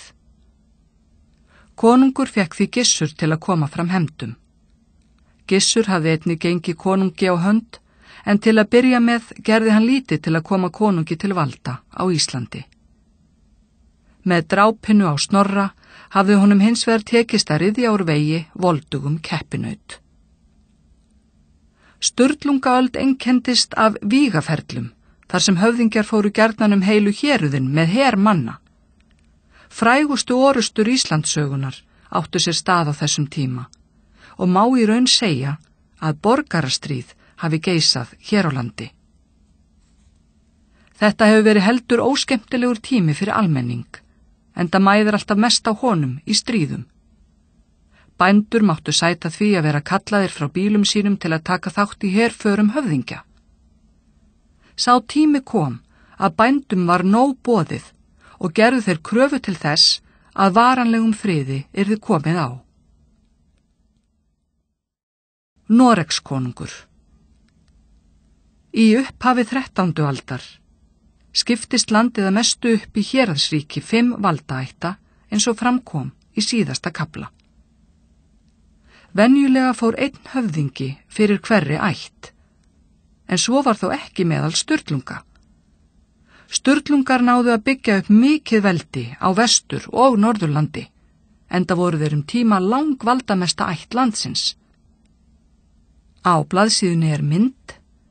Í myndateksta segir: Íslenskur höfðingi ræðir við konung. Mesta sæmd sem höfðingja gat hlotnast var að komast í hirð konungs. Blaðsíða 59. Höfðingjarættarinnar voru hins vegar ekki alltaf samstíga, þar sem persónulegur metnaður réð oft ferðinni. Þeir gengu manna lengst í því að brjótast til valda, enda voru helstu vígaferli Sturlungaaldar háð að þeirra frumkvæði. Það er því ekki að ástæðu lausu sem þetta mesta ófriðartímabil í íslenskri sögu er kennt við þessa miklu valdaætt. Venja er að miða upphaf Sturlungaaldar við 1220 þegar Snorri Sturluson lofaði að koma landinu undir norsku krúnuna eftir að hafa gerst hirðmaður konungs. Noregskonungar höfðu lengi sýnt Íslandi áhuga. Frá því að landvinningar Norðmanna hófust á víkingaöld höfðu þeir komist yfir Færeyjar, Hjaltland, Mön, Orkneyjar og Suðureyjar. Einu norrænu byggðirnar á þessum slóðum sem ekki lutu valdi Noregskonungs voru Grænland og Ísland. Aldalöng valdabarátta í Noregi hafði gert konungum erfitt vik að seilast til áhrifa á hinum fjarlægu eyjum lengst úti í Atlantshafi. Eftir að Hákon Hákonarsson komst til valda árið 1217 átti konungsvaldi hins vegar eftir að styrkjast til muna í Noregi. Hann kappkostaði næstu áratugina að koma Íslandi undir sig. Hann tók vel á móti helstu höfðingjum þjóðarinnar og gerði þá að hirðmönnum sínum, sem þótti auðvitað mikil sæmd. Vandinn var hins vegar sá að þar með urðu höfðingjarnir skuldbundnir Hákoni, enda nýtti konungur sér aðstöðu sína óspart. Hann ætlaðist til þess að þeir kæmu honum til valda hérlendis og var Snorri sá fyrsti sem konungur fékk til að sinna því verkefni. Snorri virðist hafa lagt lítið upp úr að sinna erindi konungs. Hann gerðist helst í héraðshöfðingi landsins, en hann byggði veldi sitt upp með kænsku fremur en hernaði. Hann gekk að eiga konur af ríkum ættum og gifti dætur sínar voldugum höfðingjum, en það var löngum vinsælt hjá auðmönnum að bæta stöðu sína með þeim hætti. 19 ára gamall kvæntist hann Herdísi, eingadóttur Bersa hins auðga. Þegar Bersi dó nokkrum árum seinna, fékk Snorri mikinn auð, sem og goðorð í arf. Upp frá því gerðist hann mikill og auðugur valdamaður. Hjónabandið entist hins vegar illa og skildi leiðir þeirra. Snorri treysti stöðu sína enn frekar þegar hann nokkru seinna gekk að eiga Hallveigu Ormsdóttur, sem var sögð ríkasta kona landsins. Valdabarátta Sturlungaaldar komst hins vegar á nýtt stig eftir að Sturla Sighvatsson, bróðursonur Snorra, gerðist hirðmaður konungs árið 1235 og lofaði þar með að koma landinu undir hann. Höfðingjastríð. Sturla var herskári en Snorri, enda gekk nú í garð ofbeldisfyllsti tími Sturlungaaldar. Óhætt að segja að borgarastríð hafi ríkt í landinu næstu áratugina sem endaði með falli þjóðveldisins. Sturla lét það verða sitt fyrsta verk að reka Snorra frá veldi sínu á Vesturlandi og hraktist Snorri við það úr landi og hélt til Noregs. Næsta skref Sturlu var að taka fyrir veldi Haukdæla á Suðurlandi en leiðtogi þeirra var Gissur Þorvaldsson. Á blaðsíðunni lausavísa eftir Þóri Jökul Steinfinnsson. Uppskalt á kjöl klífa, köld sævar drífa. Kostaðu hug þinn herða, hér skaltu lífið verða. Skafl beyjattu skalli, þótt skúr á þig falli. Ást hafðir þú meyja, eitt sinn skal hver deyja. Blaðsíða 60. Gissur gerði bandalag við Kolbein unga, foringja Ásbyrninga í Skagafirði og hugðust þeir verjast áleitni Sturlu í sameiningu. Sturla naut liðsinni Sighvats, föður síns, en hann réð ríkjum á Norðausturlandi. Það lá því fyrir að til mikilla átaka ætti eftir að koma á milli helstu höfðingja landsins. Fylkingarnar mættust á Örlygsstöðum í Skagafirði árið 1238, en talið að á 3.000 manns hafi barist þar. Sturla og Sighvatur biðu ósigur, enda mættu þeir miklu ofurefli héraðshöfðingjana Kolbeins unga og Gissurar. Létu þeir feðgar þar lífið ásamt tugum annara. Kolbeini og Gissuri hafði tekist að hindra fyrirætlanir Sturlu og glæða vonir konungs að komast til landsyfirráða.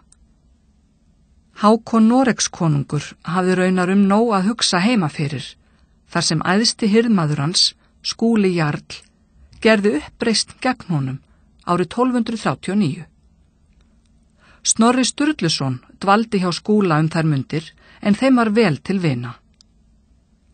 Snorri vildi fara til Íslands og vitja eigna sinna, en konungur bannaði honum að yfirgefa Noreg. Snorri virti farbann konungs að vettugi og gekk til skips með orðunum út vil egg. Eftir að Hákon hafði borið sigurorð af Skúla, sendi hann Gissuri bréf þar sem hann segir Snorra hafa svikið sig. Konungur bað Gissur að senda Snorra til Noregs eða drepa hann ella. Gissur brást skjótt við og let taka Snorra af lífi haustið 1241, eins og framkom í upphafi kaflans. Flóabardagi. Kolbeinn ungi tók við öllum ríkjum Sturlunga sem misthöfðu veldi sitt með falli Sturlu, Sighvats og Snorra. Héraðsríki hans náði yfir Norður og Vesturland, en Gissur virðist ekki hafa hirt að stækka sitt yfirráðasvæði á Suðurlandi. Þeir virtust vera sterkir í sessi, enda var enginn í sjónmáli sem gat ögrað veldi þeirra. Þá gerðist það að Þórður Kakali, sonur Sighvats Sturlusonar, kom frá Noregi. Hann átti harma að hefna, en staða hans var erfið þar sem veldi Sturlunga var fallið. Eftir nokkra byrjunarörðuleika tókst honum samt sem áður að komast til æðstu valda. Eftir að hafa hrakist víða land, náði hann að safna liði á Vestfjörðum, en þar höfðu Sturlungar jafnan haft ítök. Á blaðsíðunni eru 2 myndir. Í myndateksta undir efri myndinni segir: Sturlungaöld var blóðugasta skeið Íslandssögunar, en þá náði barátta héraðshöfðingja hámarki. Í myndateksta neðri myndar segir: Út vil egg. Fræg ummæli Snorra þegar hann fór frá Noregi til Íslands þrátt fyrir bann konungs. Blaðsíða 61. Þórður ákvað að sigla með fjölmennt lið til Eyjafjarðar og endurheimta það ríki föður síns. Hann komst hins vegar ekki lengra en út á Húnaflóa, þar sem hann mætti liði Kolbeins og tókst með þeim mikil sjóorusta. Hún átti sér stað árið 1244 og hefur verið nefnd Flóabardagi. Kolbeinn náði að hrekja lið Þórðar tilbaka, enda var hann mun fjölmennari. Kolbeinn átti ekki eftir að njóta sigursins lengi, því hann var sóttdauður ári síðar. Áður hafði hann gefið Þórði Kakala eftir hluta af veldi sínu sem réð þar með Vesturlandi og Norðausturlandi. Honum hafði því tekist að endurheimta veldi Sturlunga. Þórður var hins vegar ekki sáttur við sinn hlut og fór hann með hermanna til Skagafjarðar árið 1246. Þar kom til bardaga við Haugsnes og varð hann sá mannskæðasti í Íslandssögunni. Þórður bar sigur úr bítum, en alls munu 100 manns hafa fallið í orustunni. Þar með hafði helmingur landsins fallið honum í skaut. Gissur Þorvaldsson var einn eftir af andstæðingum Þórðar, en leiðtogar Oddaverja og Svínfellinga héldu sig að mestu utan við valdabaráttu Sturlungaaldar. Hrun þjóðveldisins. Sumarið 1246 fóru keppinautarnir Þórður Kakali og Gissur á konungsfund. Þeir virðast ekki hafa treyst sér til að berjast hvor við annan, en af því að þeir voru báðir hirðmenn var brugðið á það ráð að fá konung til að skera úr mál þeirra. Konungur ákvað að senda Þórð Kakala aftur til Íslands til að ná landinu undir sig. Hafði Þórður öll völd í hendi sér á Íslandi næstu árin. Hann þótti hins vegar halda þeim fyrir sjálfan sig og var ekki að sjá að hann legði mikið upp úr því að leggja landið undir konung. Á blaðsíðunni er mynd. Í myndateksta segir: Flóabardagi á Húnaflóa, mannskæðasta sjóorusta Íslandssögunar. Blaðsíða 62. Konungur stemdi honum því aftur til Noregs árið 1250 og átti Þórður ekki afturkvæmt til Íslands. Í hans stað sendi konungur Gissur til landsins í vonum að honum gengi betur. Höfuð andstæðingar Gissurar Þorvaldssonar voru sem fyrr Sturlungar. Gissur náði skömmu eftir komuna til landsins sáttum við einn af helstu leiðtogum þeirra og skildi sættin staðfest með hjónabandi barna þeirra. Var mikil veisla haldin í tilefni þess að Flugumýri í Skagafirði hausti 1253. Ekki voru allir Sturlungar jafn ánægðir með ráðahægin og vildu þeir hinu sömu koma Gissuri fyrir Kattarnef. Gerði hópur þeirra aðför að Flugumýrarmönnum og kveikti í bæjarhúsum. Fjöldi brúðkaupsgesta beið bana, en Gissur náði á ævintýralegan hátt að bjarga lífi sínu með því að felast í sýrukeri. Næstu ár einkendust af valdabaráttu höfðingja þar sem ofbeldi var gjarnan beitt, en enginn náði afgerandi völdum. Mikið öryggisleysi ríkti í landinu og hefur margur maðurinn þráð að fá að vera í friði með sitt sauðfé. Konungur reyndi að fá fleiri menn til liðs við sig, en þeir voru drepnir, einn af öðrum. Gissur var eini hirðmaður Hákonar sem hélt lífi þessi örlagaríku ár, en konungur sæmdi hann jarlsnafnbót árið 1258. Honum gekk hins vegar illa að fá landsmenn til að gangast undir vald konungs. Það var ekki fyrr en konungur sendi norska hirðmenn til Íslands árið 1261 sem bændur fóru að gefa sig.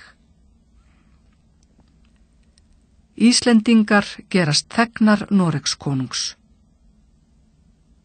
Íslenska þjóðveldið leið endanlega undir lok á tímabilinu 1262 til 1264. Á þeim tíma tókst Gissuri að fá bændur til að samþykkja að gerast þegnar Noregskonungs. Ísland var skattland hans með samningi sem löngu seinna kallaðist Gamli sáttmáli og hefur sú nafngift haldist síðan. Sáttmálin var gerður árið 1262 en ekki endanlega staðfestur fyrr en 1264. Með honum gerðust Íslendingar þegnar konungs og hétu að greiða honum skatt. Konungur skuldbatt sig á móti til að halda uppi öruggum samgöngum á milli landanna. Þá skyldi hann einnig tryggja frið í landinu samkvæmt íslenskum lögum. Á blaðsíðunni Íslandskort. Í myndatexta segir: Helstu bardagar Sturlungaaldar áttu sér stað á Norðurlandi. Á blaðsíðunni mynd. Í myndatexta segir: Gissur bjargar lífi sínu með því að felast í sýrukeri meðan bærinn Flugumýri brennur. Blaðsíða 63. Í Noregi áttu Íslendingar að njóta ákveðina réttinda, auk þess sem þeir þurftu ekki lengur að greiða skatt við komuna til landsins. Gamli sáttmáli bar vott að Íslendingar gætu ekki staðið á eigin fótum. Þeim tókst ekki að halda friði í landinu þar sem ekkert yfirvald var til staðar til að gæta hans.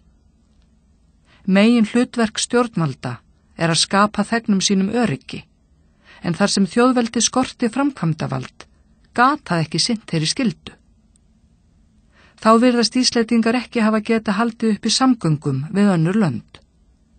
Krafan að konungur tryggði siglingar til landsins bar vitni að þjóðin ætti ekki lengur yfir skipum að ráða. Hún jafnframt til vitnis að erlendum kaupmönnum hefur ekki þótt að spennandi kostur að sigla hingað.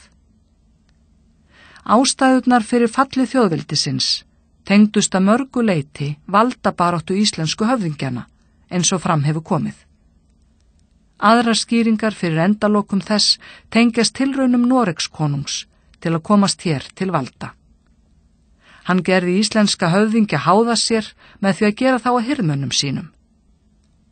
Aukinn styrkur norska konungdæmisins gerði konungi kleift að vinna að því að stækka ríki sitt. Það mikilvægt að hafa í huga að Gamli sáttmáli var samningur tveggja aðila, það Noregskonungs og íslenskra eignarbænda. Konungur komst ekki til valda á Íslandi með hervaldi og Íslendingar mistu ekki öll völd þegar þeir gerðust þegnar hans. Það hins vegar ljóst að samningsstaða Noregskonungs var sterk. Hann hefði hugsanlega geta bannað siglingar til Íslands eða jafnvel ráðist inn í landið. Hagsmunir Íslendinga byggðust mjög á því að geta átt viðskipti við Evrópu og til þess þurftu þeir að njóta velvilja Noregs. Eins og alla milliríkjasamninga var Gamli sáttmáli samkomulag hagsmuni tveggja aðila. Það má hins vegar alltaf deila það hversu vel tekst til þegar slíkir samningar eru gerðir.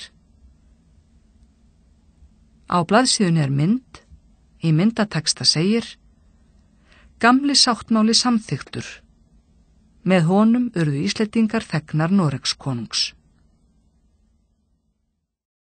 Verkefni 1. Hvað einkenndi Sturlungaöld? 2. Af hverju vildi Noregskonungur ráða yfir Íslandi? Hvernig reyndi hann að koma landinu undir sig? 3. Segðu frá erjum íslenskra höfðingja. Hvaða bardagar áttu sér stað og hverjir höfðu betur? Merktu staðina inn á Íslandskort. Hver stjórnaði búunum meðan karlarnir voru í bardögum? Hvernig ætli þeim hafi liðið sem heimasátu? 4. Af hverju voru konur ekki meðal höfðingja á Íslandi á þessum tíma? Heldur þú að það hefði breytt einhverju ef konur hefðu haft meiri völd í landinu? 5. Hvernig og hvenær leið þjóðveldið undir lok? 6. Hvað fólst í samningnum sem gerður var við Noregskonung? hvaða kosti og galla hafði það í för með sér að vera komin undir stjórn Noregskonungs. Blaðsíða 65. 8. kafli. Menning. Hvenær fóru Íslendingar að skapa eigin bókmenntir? Hvernig bækur voru skrifaðar hérlendis og hverjir skrifuðu þær? Hvernig nutu landsmenn bókmennta heima við? Í þessum kafla fræðumst við það hvenær ritöld hófst á Íslandi og hvers konar bókmenntir voru færðar í letur. Einnig verður greint frá helstu rithöfundum íslenska miðaldabókmennta eftir því sem nöfn þeirra eru þekkt. Að lokum verður fjallað skáldskap sem lifði í munnlegri geymd hjá almenningi ásamt því að segja stuttlega frá öðrum listgreinum. Á blaðsíðunni tímaás sem sýnir að Ari Fróði fæddist 1067. Íslendingabók var rituð á árunum 1122 til 1133. Konungsbók Eddukvæða var rituð 1270. Flateyjarbók var rituð 1387. Ari Fróði ritar á norrænu. Hvernig tilfinning skyldi hafa fylgt því að verða fyrstur til að rita á móðurmálinu hér á landi? Það hefur eflaust verið sérstök upplifun að færa fyrstu norrænu orðin á skinnpjötlu. Það var reyndar merkilegt að láta sér detta í hug að skrifa á þjóðtungu þar sem ritmál miðalda í Evrópu var yfirleitt latína. Á þessum tíma voru flestir ólæsir og óskrifandi, enda var menntun sérréttindi hinna útvöldu. Flestir tengdust kirkjunni, en eflaust hafa höfðingjar margir hverjir lært að draga til stafs. Einn af fyrstu rithöfundum Íslendinga hét Ari Þorgilsson, en hann var fæddur árið 1067. Við getum auðvitað ekki sagt fyrir víst hvort Ari hafi verið fyrstur til að rita á norræna tungu hér á landi. Eina bókin sem vitað með vissu að Ari Fróði hafi skrifað Íslendingabók, en hún talin rituð einhver tíman á tímabilinu 1122 til 1133. Þar fjallað sögu þjóðarinnar frá landnámi og hún okkar besta ritheimild fyrstu aldir Íslandsbyggðar. Blaðsíða 66. Ritöld hefst. Tilkoma kristninnar hafði mikil áhrif á Íslandi, enda komust landsmenn þá fyrst í beintengsl við evrópska menningu. Tónlist og myndlist voru mikilvægir þættir í helgihaldi kirkjunnar, en hér á landi hafði framlag hennar til bókmennta mest áhrif. Með kirkjunni barst hingað til lands latneska stafrófið sem við höfum notað síðan. Uppreis fámenn menntastjett sem lærði að lesa latínu og fékk þar með aðgang að bókmenningu Evrópu. Helstu menntastofnanir landsins voru á biskupsstólunum, klaustrum og höfðingjasetrum. Miðaldabókmenntir Íslendinga. Á miðöldum rituðu Íslendingar miklar sögur sem vakið hafa aðdáun víða heim. Það hefur þurft góða menntun, listræna hæfileika og töluverð auðæfi til að skapa þær bókmenntir sem urðu til á Íslandi á þessum tíma. Öll ritun var á skinn, en pappír var ekki komin til sögunar. Skinnhandrit þau sem rituð voru á Íslandi voru oft mikil að vöxtum og því hefur þurft töluverðan bústofn til að halda upp í bókagerð í landinu. Íslenskum miðaldabókmenntum má skipta niður í nokkra megin flokka. Þjóðarsögur rekja atburði úr sögu þjóðarinnar, en þar má frægastar telja Íslendingabók og Landnámu. Íslendingabók fjallar í knöppu máli helstu atburði Íslandssögunar fram á 12. öld. Landnáma segir mjög ítarlega frá landnámi Íslands og nafngreinir fjölda manna land allt í því sambandi. Heilagra manna sögur voru frásagnir af kristnum dýrlingum. Hungurvaka er þekktasta bók þessa flokks, þar sem saga 5 fyrstu Skálholtsbiskupana er sögð. Hún er talin skrifuð 1210 en nafngiftin vísa til þess að höfundur vildi vekja hungur lesandans eftir frekari vitnesku biskupana. Á blaðsíðunni er mynd, í myndateksta segir Íslensk miðaldahandrit. Síða 67. Konungasögur fjölluðu einkum Noregskonunga, en ritun þeirra mun hafa verið góð leið til að öðlast viðurkenningu hjá norsku hirðinni. Skrásetning þeirra hófst á 12. öld, en merkust þykir Heimskringla Snorra Sturlusonar, sem var rituð á fyrri hluta 13. aldar. Íslendingasögurnar mynda sérstæðasta og mikilvægasta hluta miðaldabókmennta okkar. Þær þykja einstakar meðal bókmennta heimsins frá þessum tíma, vegna óvenjulegs raunsæis, sem og þess að söguhetjur þeirra eru venjulegt fólk. Á miðöldum voru sögur yfirleitt af konungum eða helgum mönnum sem áttu að vera miklu fullkomnari en venjulegir menn.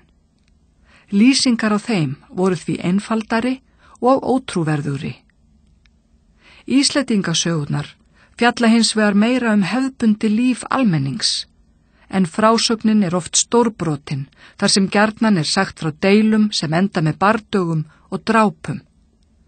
Þar segja frá nafngreindum einstaklingum sem uppi voru snemma á þjóðveldisöld, en sögurnar eru flestar taldar ritaðar á 13. öld. Það er því erfitt að segja til það hversu sannar þær eru, en hitt er ekki deilt, að þær þykja listavel skrifaðar. Njála, Egilssaga, Laxdæla og Grettissaga hafa notið mestra vinsælda, jafnt hérlendis sem erlendis. Samtíðarsögur segja frá ævi og átökum höfðingja á 12. og 13. öld. Þar sem þær greina frá atburðum sem áttu sér stað eftir að ritöld hófst, er tiltölulega stuttur tími á milli atburða og ritunar. Merkust þeirra er Sturlunga, en hún er í raun safnrit margra sagna sem taldar eru skrifaðar á tímabilinu 1180 til 1300. Veigamesti hluti Sturlungu er Íslendingasaga eftir Sturlu Þórðarson, en hún er ómetanleg heimild atburði Sturlungaaldar. Fornaldarsögur Norðurlanda eru ýkjusögur sem eiga sér stað í fjarlægri fortíð hins norræna heims. Talið er að ritun þeirra hefjist á seinni hluta 13. aldar. Riddarasögur segja frá ástum og hetjuskap glæstra riddara í Evrópu. Þær eru upprunnar í Frakklandi en bárust hingað norsku hirðina. Í flestum tilvikum eru höfundar íslenskra miðaldabókmennta óþekktir. Við þekkjum til dæmis ekki eitt einasta nafn á höfundum Íslendingasagna. Merkasti nafngreindi miðaldahöfundur okkar er án efa Snorri Sturluson, en hann skrifaði Heimskringlu og Snorra-Eddu. Á blaðsíðunni er ljóðið Það mælti mín móðir eftir Egil Skallagrímsson. Það mælti mín móðir að mér skyldi kaupa fley og fagrar árar, fara á brott með víkingum, standa upp í stafni, stýra dýrum knerri, halda svo til hafnar, höggva mann og annan. Blaðsíða 68. Þegar hefur verið sagt frá Heimskringlu, en Snorra-Edda er kennslurit í skáldskaparfræðum sem inniheldur fornar goðasögur. Hún er efnismesta heimild okkar heiðna trú norrænna manna. Margir vilja meina að Egilssaga sé rituð af Snorra, en það er erfitt að fullyrða. Ritverk Snorra þykja miklar gersemar þar sem þau búa yfir merkilegum fróðleik, en eru jafnframt listilega vel skrifuð. Sagnaskemmtun. Norrænir menn höfðu frá fornu fari lagt stund á sagnaskemmtun heima við. Skáldskapur var því snar þáttur í lífi manna áður en ritöld gekk í garð. Sögur og kvæði lifðu í munnlegri geymd, mann fram að manni, og því oft erfitt að ákvarða aldur þeirra sagna sem síðar voru færðar í letur. Skáldskaparhefðin fram að ritöld samanstóð af tveimur meginflokkum, eddukvæðum og dróttkvæðum. Eddukvæðin fjalla fyrst og fremst heiðin goð og hetjur. Háfamál mikilvæg undantekning frá því, en sá kvæðabálkur samanstendur af heiðnum siðabóðskap og heilræðum. Háfamál frægast eddukvæða ásamt Völuspá. Völuspá fjallar sögu og endalok veraldar samkvæmt heimsmynd heiðninnar. Á blaðsíðunni skýringamynd sem sýnir þá flokka sem miðaldabókmenntir skiptast í. Þeir eru heilagramannasögur, fornaldarsögur Norðurlanda, þjóðarsögur, Íslendingasögur, konungasögur, biskupasögur og riddarasögur. Blaðsíða 69.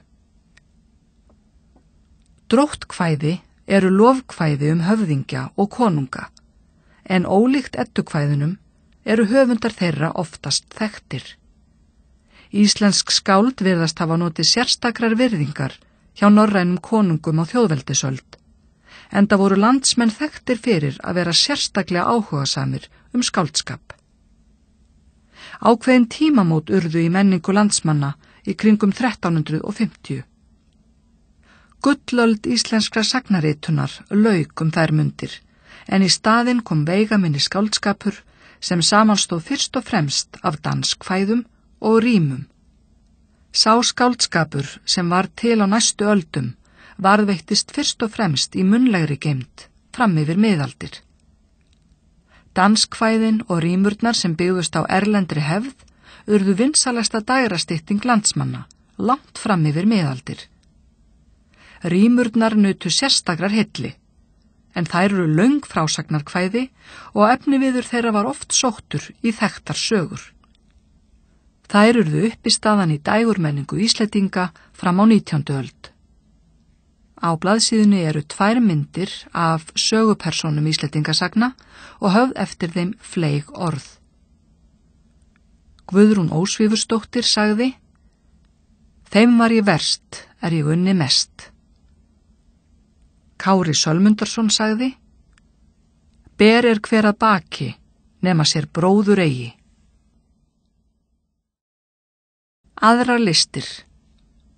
Listsköpun hefur verið til staðar á Íslandi frá landnámsöld, en nöfn listamannanna í flestum tilfellum óþekkt. Má í því sambandi nefna útskurð, málmsmíði, vefnað og sauma. Blaðsíða 70. Valþjófsstaðahurðin eitt frægasta listaverk miðalda, en því hefur verið haldið fram að Randalín Filipusdóttir, húsfreyja á Valþjófsstað sem uppi var á 13. öld, hafi skorið hana út. Á blaðsíðu 69 má sjá mynd af henni listilega útskornu Valþjófsstaðahurð. Þá unnu nafnkunnir hagleiksmenn gripi fyrir biskupsstólana og má þar fremst að telja Margréti sem uppi var aldamótin 1200. Í sögu Páls biskups segir að hún hafi verið oddhögust allra manna á Íslandi og gerði hún meðal annars fagurlega útskorinn biskupsstaf sem sendur var erkibiskupi Noregs að gjöf. Þekktir málmsmiðir, svo sem Þorsteinn skrýnsmiður, gerðu helgiskrýni sem innihéldu heilaga muni tengda dýrlingum kirkjunar. Konur ófu og saumuðu klæði sem oft voru mikið listaverk, en þau voru meðal annars notuð til að prýða heimili og kirkjur. Frægast má telja altarisklæði Hóladómkirkju með myndum af 3 biskupum sem Íslendingar höfðu gert að dýrlingum. Hefur getum verið að því leitt að Helga Sigurðardóttir, kona Jóns Arasonar biskups, hafi saumað klæðið. Dans var í hávegum hafður á miðöldum, en honum fylgdi mikill söngur. Fólk kom þá gjarnan saman og hélt gleðisamkomur sem kölluðust víkivakkar. Á blaðsíðunni er mynd, í myndatexta segir: Sagnaskemmtun. Blaðsíða 71. Við þau tækifæri voru margvísleg dansspor stigin og söng fólk langa kvæðabálka meðan á dansinum stóð. Einn söngvari hafði það hlutverk að syngja eitt og eitt erindi af kvæðinu í senn og tók hópurinn svo undir og söng viðlagið. Kirkjuleg tónlist barst hingað með kristninni og lærðir menn tóku að rita niður nótur. Yfirleitt var svonefndan sléttan söng að ræða, en eitthvað mun einnig hafa borist hingað að fjölrattasöng þegar líða tók á miðaldir. Tónlist hefur verið snar þáttur við kirkjulegar athafnir. Þá hefur oft mátt heyra söng berast frá munka og nunnuklaustrum víðsvegar land. Á blaðsíðunni er mynd, í myndatexta segir: Sum íslensk miðaldahandrit eru listilega skreytt. Hér má sjá blaðsíðu úr handritinu Stjórn, sem sýnir Abraham fórna Ísak. Verkefni 1. Segðu frá upphafi rithaldar. Hvað var til þess að ritlistin barst hingað og hvað var helst skrifað í upphafi? Hverjir fengu menntun á þessum tíma? 2. Í hvaða flokka skiptast miðaldabókmenntir Íslendinga? Hvað einkennir hvern flokk og hvenær voru viðkomandi rit helst færð í letur? 3. Að hvaða leyti var sagnaritun Íslendinga ólík öðrum evrópskum bókmenntum? 4. Skipuleggið sagnaskemmtun með frásögnum og upplestri á sögum og ljóðum. 5. Hvaða breytingar urðu á bókmenntum og sagnaskemmtun í kringum 1350? 6. Af hverju var það mikilvægt fyrir landsmenn að læra ritlist og kynnast evrópskum bókmenntum og öðrum listgreinum? Af hverju er mikilvægt fyrir okkur að kynnast þeim bókmenntum sem skrifaðar voru á miðöldum? Blaðsíða 73. 9. kafli. Norrænt konungsvald. Hvernig ríki var Noregur þegar Íslendingar gengust konungi á hönd? Hvaða áhrif hafði það á íslenskt samfélag að tilheyra norsku krúnunni? Af hverju var Ísland seinna hluti af Danaveldi? Í þessum kafla fræðumst við styrk norska ríkisins og hvernig það hrundi tæpri öld eftir að Ísland var hluti þess. Fjallað verður hvernig íslenska stjórnkerfi breyttist að norskri fyrirmynd en var þó áfram sérstakt lagaumdæmi. Greint verður frá því hvernig höfðingjar landsins leituðust við að halda völdum í landinu þrátt fyrir að vera orðnir þegnar konungs. Að lokum verður sagt frá því hvernig Ísland var hluti Danaveldis og hvaða áhrif það hafði á sjálfstæði landsmanna. Á blaðsíðunni er tímaás sem sýnir að Járnsíða kom til landsins 1271, Jónsbók var samþykkt sem lögbók Íslendinga 1281, Svartidauði herjaði á Noreg 1349, Grundarbardagi átti sér stað 1362, Ísland var hluti af Danaveldi 1380. Grundarbardagi. Sumarið 1362 lagði lítill flokkur vopnaðra manna af stað sunnan yfir heiðar og var ferðinni heitið Norðurland. Fyrir hópnum voru æðstu embættismenn konungs hér á landi. Þeir Smiður Andrésson, hirðstjóri, og Jón Skráveifa, lögmaður. Erindið var að heimta skatt af bændum en þeir höfðu reynst yfirvaldinu tregir í taumi við fyrri skattheimtu. Höfðingjarnir komu að Grund í Eyjafirði þann 7. júlí og fengu þeir hinar bestu móttökur. Húsfreyjan sem hét Helga veitti þeim ríkulega af mat og áfengum veigum og var drukkið fram eftir kvöldi. Morgunin eftir lauk hins vegar gestrisni Norðlendinga. Helga hafði látið eiginmann sinn vita af heimsókninni. Hann safnaði liði og réðust þeirra aðkomumönnum sem voru lítt bardagafærir eftir át og drykkju næturinnar. Blaðsíða 74. Þeir Smiður og Jón Skráveifa fjallu báðir, en alls munu 14 hafa látið lífið í bardaganum. Skattheimtan hafði hlotið bráðan endi. Eftir að konungur komst til valda á Íslandi, reyndi hann ofta að hækka skatta og auka áhrif sín hér á landi. Íslendingar stóðu hins vegar vörð hagsmuni sína og vörðust fimlega öllum tilraunum konungs. Þeir voru ekki tilbúnir til að taka á sig frekari skuldbindingar en komu fram í gamla sáttmála og voru fljótir að kvarta, fyndist þeim konungur ekki standa við eigin skuldbindingar sem fram komu í samningnum. Völd konungs voru því reynd lítil og höfðu íslenskir höfðingjar áfram flest ráð í hendi sér. Nýtt stjórnkerfi. Noregs konungur lét semja nýja lögbók fyrir Íslendinga sem tók mið af norskum lögum og hlaut hún nafnið Járnsíða. Henni var illa tekið af bændum. Nokkrum árum síðar lét konungur setja saman aðra lögbók sem var í meira samræmi við íslenskar kröfur. Nýja lögbókin kallaðist Jónsbók og var hún send alþingi til samþykktar árið 1281. Þingmönnum líkaði ekki allt í þeirri bók og neituðu þeirra viðurkennana. Fulltrúi konungs, Loðinleppur, brást reiður við, en honum fannst bændur setja sig á háan stall gagvart konungi. Deilur stóðu það hvort Jónsbók ætti að gilda hér á landi, en að lokum sættust Íslendingar á það og Jónsbók var lögbók Íslendinga næstu aldirnar. Á blaðsíðunni mynd, í myndateksta segir: Fulltrúi konungs, Loðinleppur, kynnir Íslendingum nýja lögbók sem nefndist Jónsbók. Þeim líkaði ekki allt í bókinni og fannst konungsfulltrúanum hart að fá hana ekki samþykta óbreytta. Blaðsíða 75.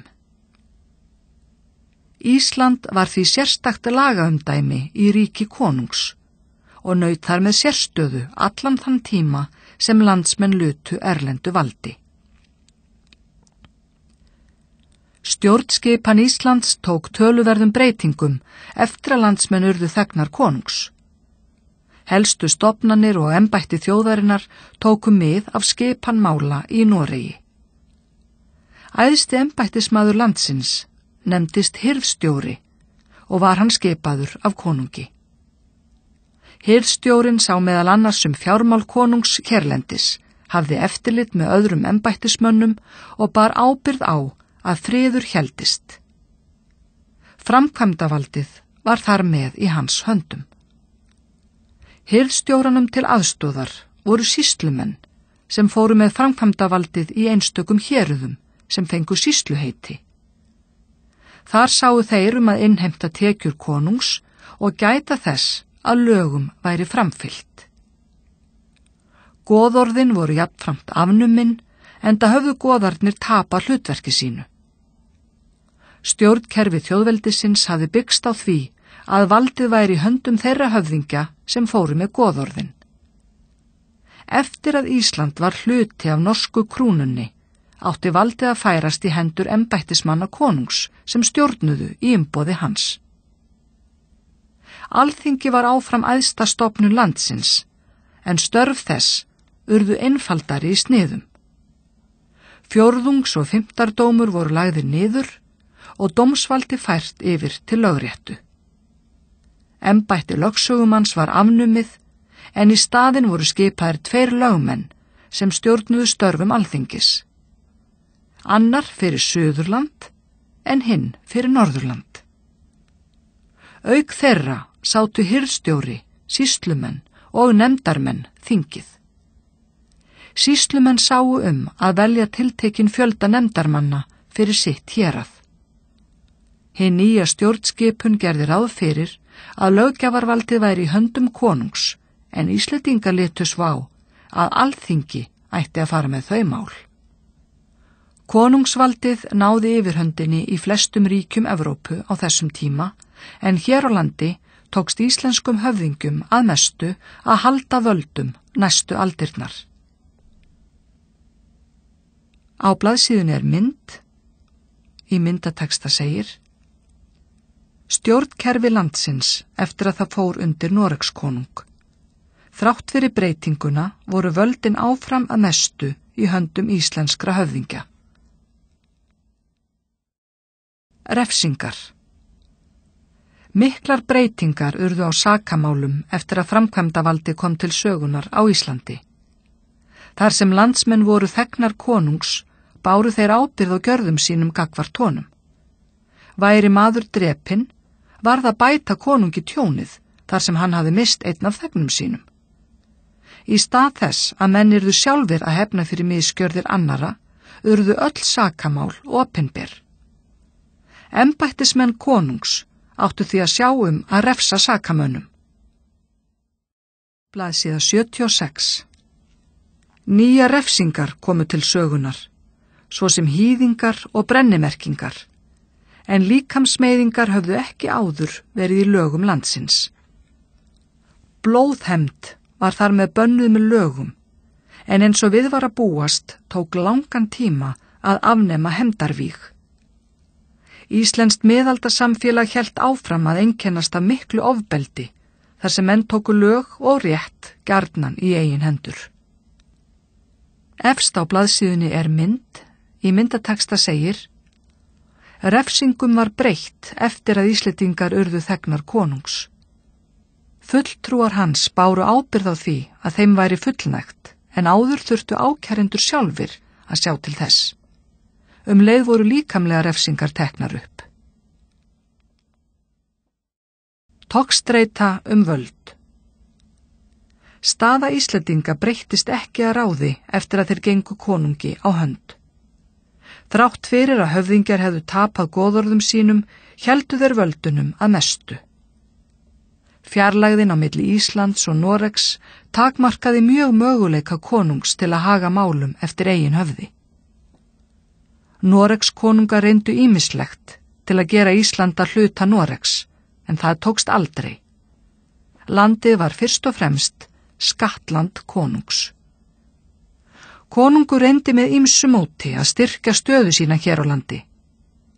Skömmu eftir aldamótin 1300 tók hann að skipa norska embættismenn á Íslandi, en þeim var illa tekið hérlendis.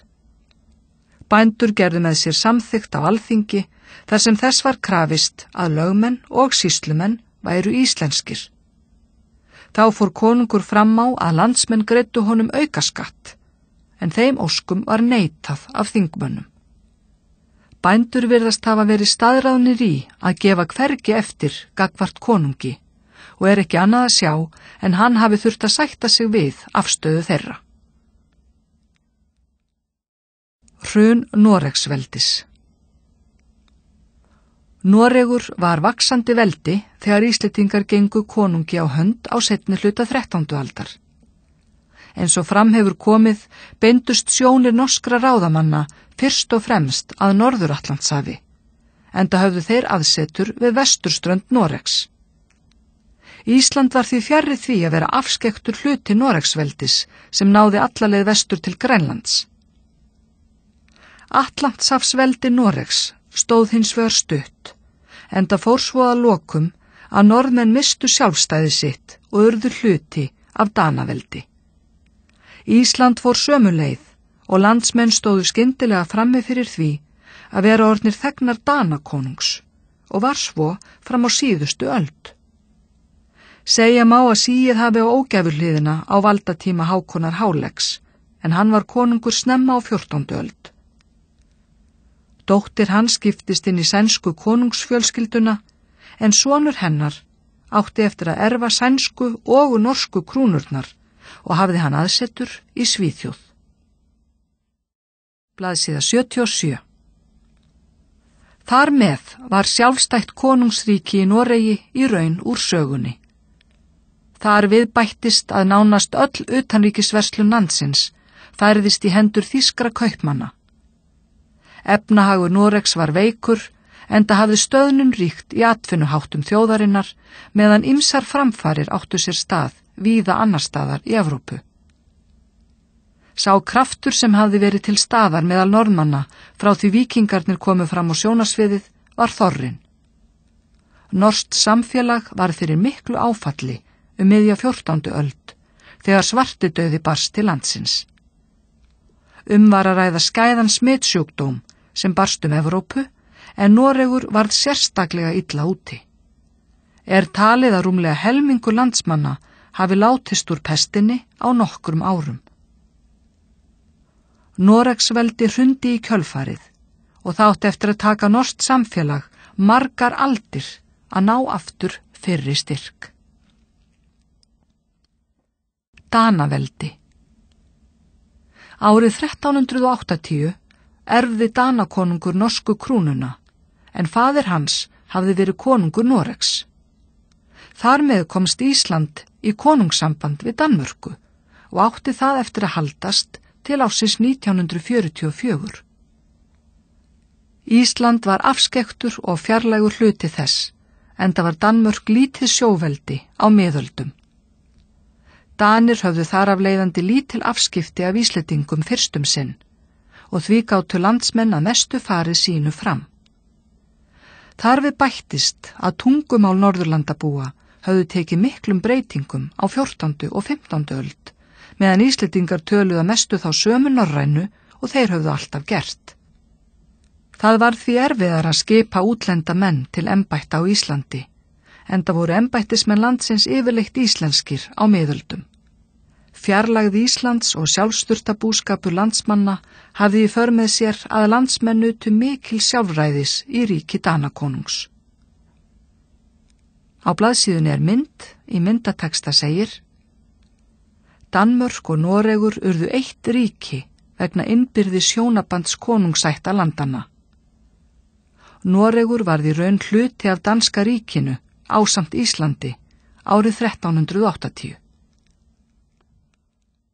Verkefni 1.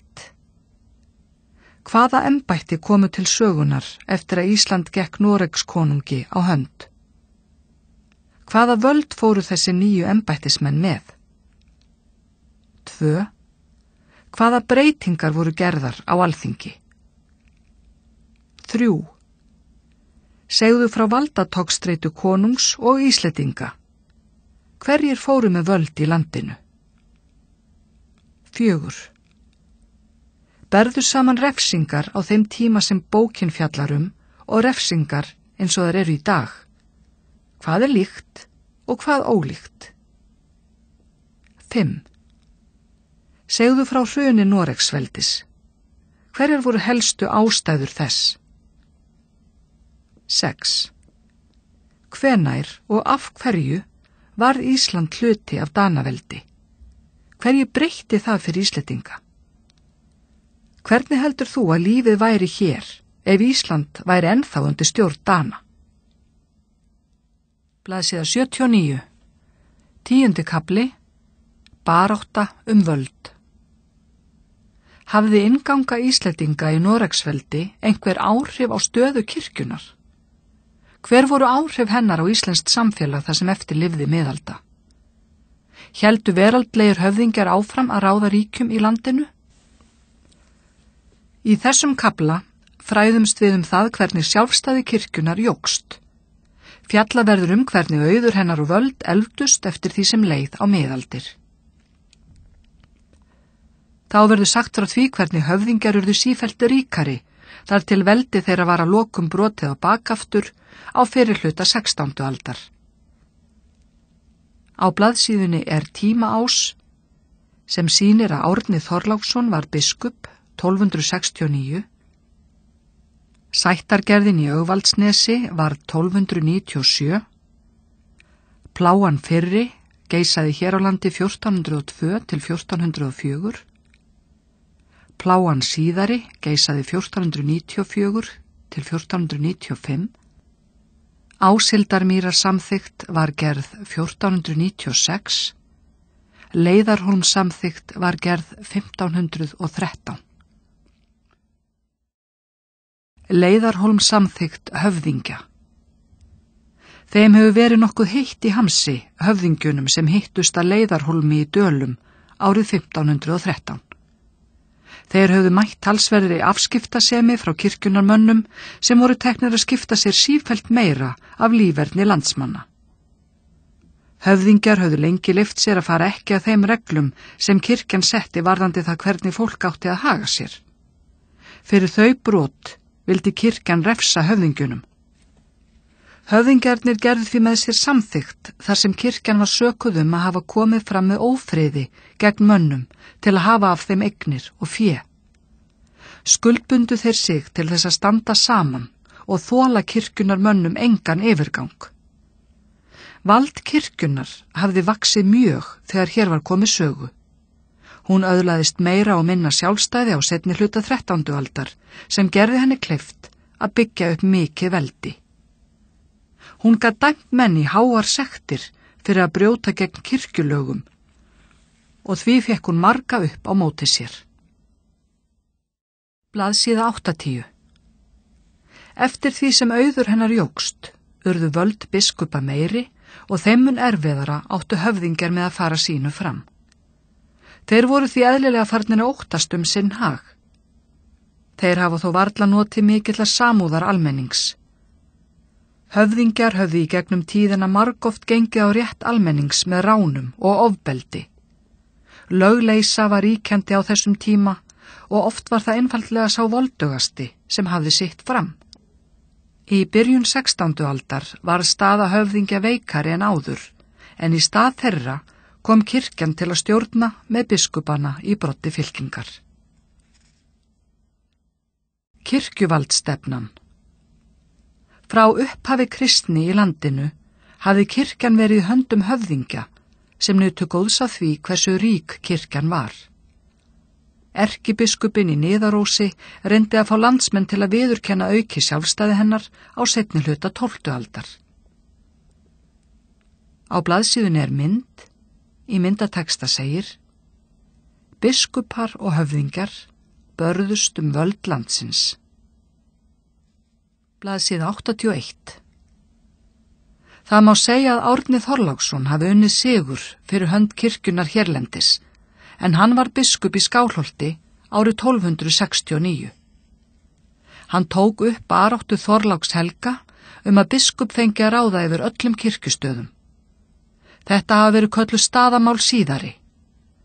Árni lenti í miklum deilum við höfðingja eins og Þorlákur á sínum tíma, en staða Árna var sterkari þar sem hann gat fengið aðstoð konungs. Það var það samkomulagi milli biskups og höfðingja að fá erkibiskup og konung til að skera úr málið. Niðurstaðan fólst í að gerður var sáttmáli og var hann undirritaður í Ögvaldsnesi í Noregi árið 1297. Samkvæmt samningnum skyldu biskupa ráða þeim stöðum þar sem kirkjan átti alla jörðina, en aðrir staðir áttu að vera áfram í höndum bænda. Ríkidæmi og völd kirkjunar jukust mjög upp frá þessu. Eftir því sem kirkjan varð ríkari, jukust völd biskupa á kostnað höfðingja. Biskuparnir leigðu kirkjustaðina sem þeir réðu yfir út til presta. Gömlu höfðingjaættirnar höfðu tapað miklum auðæfum í hendur kirkjunar manna sem nú urðu ný höfðingjastjætt í landinu. Pláan. Þegar kom fram á 15. öld höfðu miklar breytingar átt sér stað í atvinnulífi landsmanna. Sjávarútvegur var þeim helsta forsenda auðsöfnunar þar sem mikil eftirspurn var eftir fiski og lýsi í Evrópu. Fiskimiðin voru best við Vesturland enda urðu höfðingjar þar slóðir gífurlega efnaðir. Auðurinn skiptist hins vegar afar ójafnt á milli manna og jókst misskipting mjög á þessum tíma. Ein ástæðan fyrir samþjöppun auðs hefur vafalust verið plágan sem reið yfir landið í tvígang á 15. öld. Hún barst upphaflega til Evrópu miðja 14. öld og olli miklu mannfalli víða, sérstaklega í Noregi eins og fram kom í síðasta kafla. Pestin sem umræðir hlaut nafnið svartidauði, en hún náði þá ekki til Íslands þar sem áhafnir skipa dóu á leiðin hingað. Fjarlægð landsins verndaði landsmenn fyrir plágunni. Svartidauði barst hins vegar hingað til lands í upphafi 15. aldar og olli miklu manntjóni. Talið að helmingur Íslendinga hafi látist á árunum 1402 til 1404. Á blaðsíðunni mynd. Í myndateksta segir: Fyrr á öldum varð oft mikill mannfellir vegna farsótta. Svartidauði sem dró þúsundir manna til dauða á 15. öld hafði menningarhrun í för með sér. Sagnaritun lauk í landinu þar sem stór hluti menntamanna var komin í gröfina. Blaðsíða 82. Landsmenn fengu aftur að kenna á plágunni árið 1494 og 1495. Þó að mannfall hafi að líkindum verið heldur minna í það skiptið, voru afleiðingarnar engu að síður skelfilegar.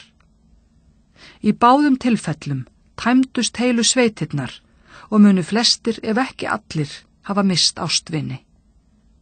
Svartidauði skildi eftir sig eyðijarðir allt land. Þeir sem eftir lifðu höfðu því nóg jarðnæði, enda fóru afskekktar sveitir og smákot í eyði. Þeir sem efnaðastir voru gátu safna jörðum sem lágu á lausu í öllum héruðum. Efnamenn sem lifað höfðu pestina af gátu þannig eignast heilu sveitirnar og stór aukið auðsinn. Á móti kom að leiga lækkaði til muna, þar sem jarðnæði var nóg og því var samkeppni að fá fólk til að leigja.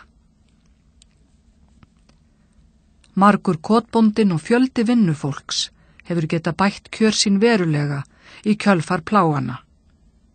Þegar til lengri tíma var litið, voru það þó fyrst og fremst þeir ríku sem græddu. Þeir höfðu komist yfir fjölda jarða og því áttu þeir hlutfallslega meira jarðnæði en áður. Þar af leiðandi voru fleiri bændur leiguliðar en áður hafði verið. Því má segja að þar sem eignabændum hafi fækkað, hafi færri landsmenn notið sjálfstæðis en áður.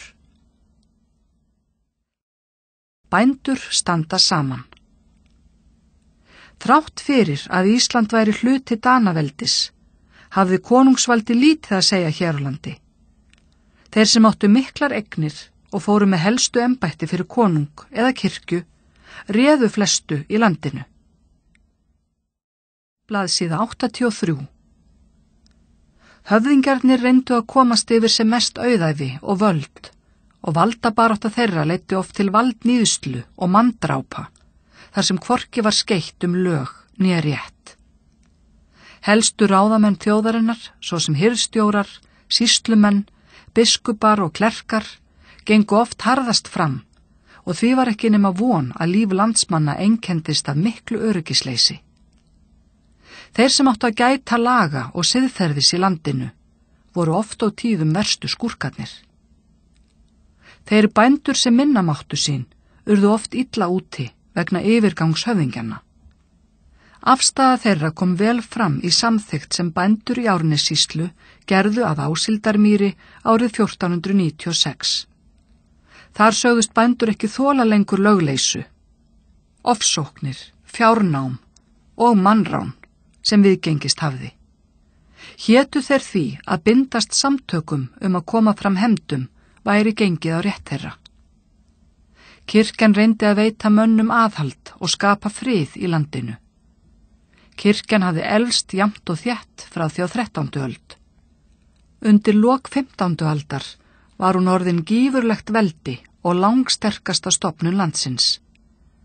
Það var auðvitað misjafnt hversu vel þjónar hennar fóru með vald sitt, en margir kirkjunar menn þóttu ganga hart fram í að fella stranga siðferðisdóma með miklum fjársektum. Þeir lentu því oft í deilum við bændur og höfðingja sem kunnu illa við að láta taka af sér eigur sínar. Á blaðsíðu 82 er mynd. Í myndateksta segir: Bændur máttu oft búa við yfirgang og gripdeildir höfðingja. Árið 1496 söfnuðust nokkrir þeirra saman í Áshildarmýri, þar sem þeir hétu að standa saman gegn framferði valdamanna. Á blaðsíðu 83 er brot úr Passíusálmum Hallgríms Péturssonar. Yfirmönnunum því vant, undir sátarnir hnýsa grant, eftir því sem fyrir augun ber, auðnæmast þó hið vonda er. Hvað höfðingjarnir hafa stað, hinir meina sér leyfist það. Verkefni 1. Lýstu átökum völdin yfir kirkjunni. Hverjir áttu í þeirri baráttu og hvernig lauk henni? Er valdabarátta á Íslandi í dag? En í bekknum ykkar? 2. Segðu frá svartadauða og afleiðingum sjúkdómsins á samfélagið. Hverjir heldur þú að hafi helst sinnt sjúkum? 3. Hvaða smitsjúkdómar eru hættulegastir í dag? Hvað hefur helst dregið úr áhrifum smitsjúkdóma á Íslandi? 4. Skrifaðu minningargrein einhvern sem lést af völdum svartadauða. 5. Hvernig var öryggi almennings háttað á þessum tímum? 6. Segðu frá því hvernig höfðingjavaldið var brotið á bakhaftur. Blaðsíða 85. 11. kafli. Ísland sem verstöð. Hvenær og af hverju var sjávarfang helsta útflutningsvara Íslendinga? Hafði aukið vægi sjávarútvegs einhver áhrif á lifnaðarhætti landsmanna? Hver voru helstu viðskiptalönd Íslands og hverjir sáu vöruflutningana? Í þessum kafla fræðumst við það af hverju sjávarafurðir urðu mikilvægasta verslunarvara Íslendinga á síðmiðöldum. Fjallað verður þau áhrif sem fiskveiðar höfðu á búsetu og lifnaðarhætti landsmanna. Einnig verður greint frá þeirri miklu samkeppni sem átti sér stað meðal útlendinga að komast yfir íslenskar sjávarafurðir, en sú barátta varð stundum blóðug. Þá verður sagt frá því hvernig Ísland komst í nánara samband við umheiminn en áður, sem leiddi til þess að Danakonungur óttaðist völd sín hérlendis. Á blaðsíðunni er tímaás, sem sýnir að fiskafurðir verða helsta útflutningsvaran 1330. Björgvinjarmenn fá einokun á Íslandsverslun 1350. Englendingar sigla til Íslands 1412. Bretar myrða Björn ríka 1467. Þjóðverjar sigla til Íslands 1468. Píningsdómur var lögleiddur 1490. Hirðstjóri Íslands myrtur. Dag 1 árið 1467 barst mönnum til eyrna að enskir kaupmenn hefðu drepið hirðstjóra Íslands, Björn ríka, vestur á Snæfellsnesi. Englendingar höfðu tekið að venja komu sínar hingað upp úr 1400 til að komast yfir fiskafurðir sem urðu sífellt eftirsóttar í Evrópu og því voru miklir hagsmunir í húfi. Danakonungi leist ekki á blikuna, enda komu Englendingar sér vel fyrir hérlendis til að eiga sem auðveldast með fiskveiðar og verslun við landsmenn. Ísland hafði færst yfir á breskt áhrifasvæði og konungur hafði því góða ástæðu til að óttast hagsmuni sína hér. Blaðsíða 86. Hann hafði skipað einn voldugasta mann landsins sem hirðstjóra og var honum ætlað að sporna við veldi Englendinga hérlendis. Þeir voru hins vegar ekki á því að láta hrekja sig í burtu, og því brugðu þeir á það ráð að drepa yfirvald landsins. Þegar eiginkona hirðstjórans, Ólöf ríka, frétti af drápi maka síns, lét hún að sögn ekki hugfallast, heldur mælti. Eigi skal gráta Björn bónda, heldur safna liði. Með 15. öldinni gekk í garð róstusamur tími í sögu landsins, þar sem erlendir, jafnt sem innlendir menn, tókust á auðlindir hafsins, en sjávarafurðir urðu sífellt eftirsóttari á evrópsku mörkuðum á síðmiðöldum. Þá fyrst sáu erlendar þjóðir ástæðu til að sækja hingað í stórum stíl, en fram að því hafi landið vakið takmarkaðan áhuga. Eftir hrun Noregsveldis miðja 14. öld varð Ísland afskektara en áður. Íslendingar þurftu því að bjarga sér sjálfir án afskipta frá Danmörku. Það var því mikil breyting á högumanna þegar útlendingar hófu siglingar hingað upp úr aldamótunum 1400. Englendingar voru fyrstir til að gera vart við sig, en þeir sendu stærri flota að ströndum landsins en áður höfðu sést hér slóðir. Á blaðsíðunni kort, í myndateksta segir: Íslandskort frá 1548. Miklar framfarir urðu í kortagerð undir lok miðalda vegna aukinna siglinga í Evrópu. Sýn manna á heiminn var smám saman skýrari. Blaðsíða 87. Nokkru seinna tóku Þjóðverjar að stýra skipum sínum til Íslands, en þeir réðu yfir sterkasta verslunarveldi Norður-Evrópu, sem kallaðist Hansasambandið. Ísland vakti fyrst verulega athygli þegar fiskur varð eftirsótt vara. Englendingar og Þjóðverjar áttu í samkeppni veiðar hér við land, auk þess sem þeim lenti stundum saman við Íslendinga. Áhugi Danakonungs á Íslandi jókst á sama tíma, enda vildi hann fá hlut í þeim auðæfum sem urðu til í ríki hans. Þá hafði hann ástæðu til að óttast áhuga erlendra ríkja á landinu, þar sem völd hans voru ekki sérlega örugg á Íslandi. Hann lenti í átökum við Englendinga, en hér á landi náðu þau hámarki með drápinu á Birni hirðstjóra. Það var ljóst að konungur varð að grípa til aðgerða, ætlaði hann sér að halda Íslandi innan Danaveldis. Fiskur til Evrópu.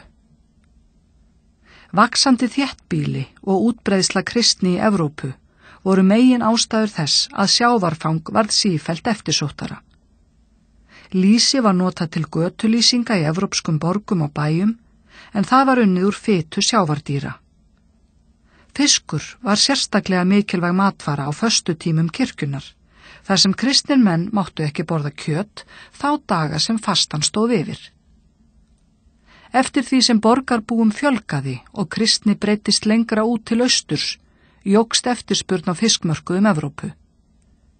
Talið að fiskmeti hafa orðið helsta útflutningsvara Íslendinga í kringum 1330 og hefur svo verið allar götur síðan. Norðmenn höfðu annast vöruflutninga til og frá Íslandi, en það var fyrst þessar mundir sem norskir kaupmenn urðu verulega áhugasamir að versla við Íslendinga, enda gátu Norðmenn ekki lengur sinnt þeirri miklu eftirspurn sem var eftir fiski í Evrópu.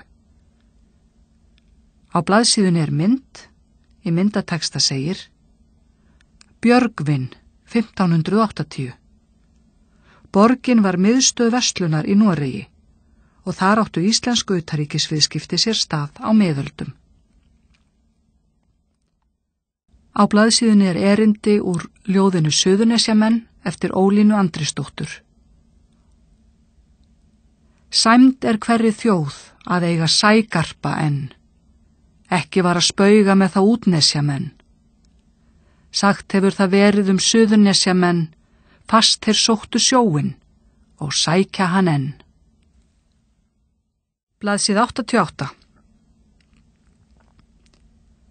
Björgvin, sem borg í Noregi, hafði verið miðstöð verslunar frá því snemma á 12. öld og þar áttu íslensku utanríkisviðskipti sér stað.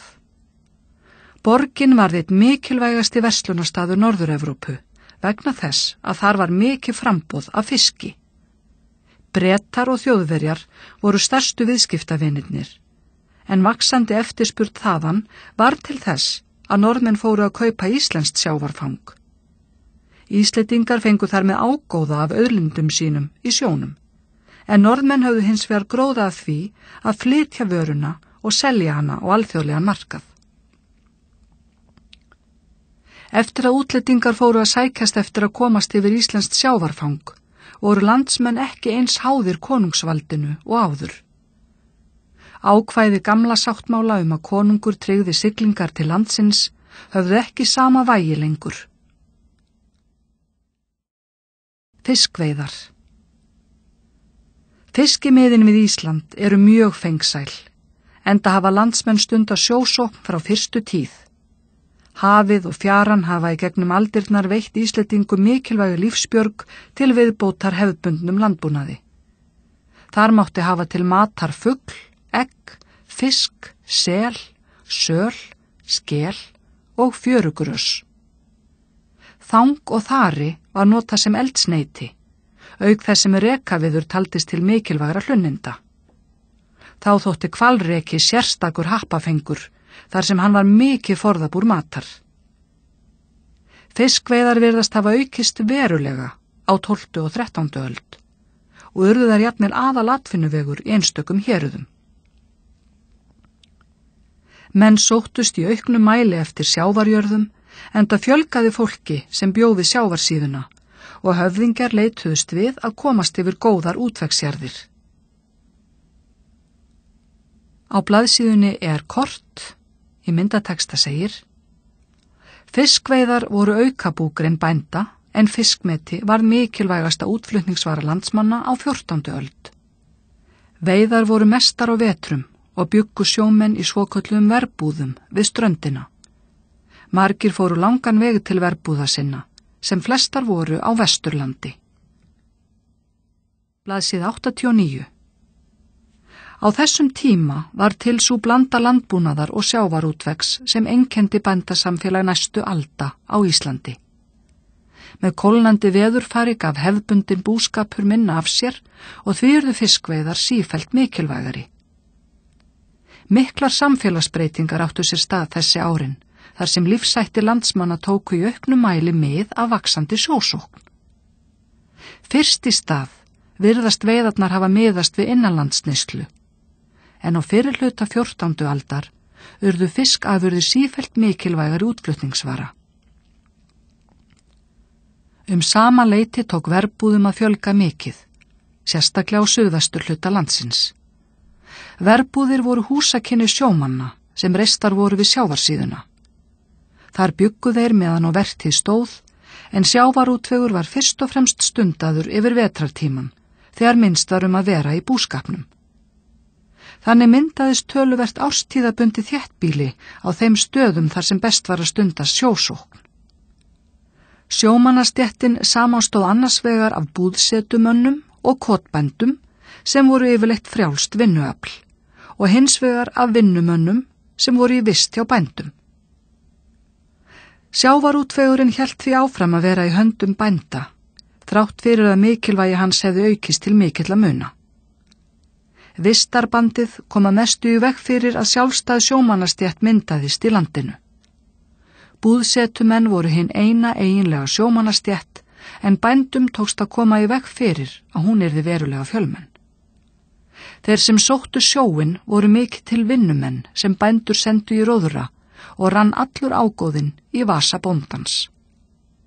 Sjávarútvegurinn eldi því fyrst og fremst hag höfðingja sem áttu sjávarjarðir og höfðu fjölda vinnumanna. Helstu verstöðvar voru við ströndina, þar sem helst var fiskjar von yfir vetrarmánuðina. Á þeim árstíma voru fiskigöngur einkum við Vesturland frá Reykjanesi í suðri til Vestfjarða í norðri. Verleiðir gátu verið langar, en menn fóru yfirleitt fótgangandi saman í hópum og gat tekið marga daga að komast á milli heimahéraðs og verbúða. Vermenn fóru í dagróðra á árabátum og veiddu á handfæri. Sá fiskur sem mest var veiddur var þorskur. Þegar aflinn hafði verið borinn í land að róðri loknum, var fiskurinn hengdur upp og þurrkaður. Með því móti geymdist hann best án þess að skemmast og var sú vinnsluaðferð algengust þar til menn fóru að salta fisk á 18. öld. Skreið, eins og þurrfiskurinn kallast, var sérlega hentug neyslu og söluvara þar sem hún er næringarík, geymist vel og er auðveld í flutningum. Á blaðsíðunni er mynd, í myndateksta segir: Vermenn réru til fiskjar á árabátum yfir vetrarmánuðina þegar minnst var að gera í sveitinni. Starf þeirra var hættulegt, enda drukknaði fjöldi manna árlega í illviðrum. Blaðsíða 90. Íslensk skreið og lýsi urðu eftirsóttar útflutningsvörur á síðmiðöldum, enda höfðu landsmenn aldrei áður notið jafn góðra viðskiptakjara. Sjómenn urðu ekki sjálfstæð stétt og þéttbýli var einungis árstíðabundið í verbúðum.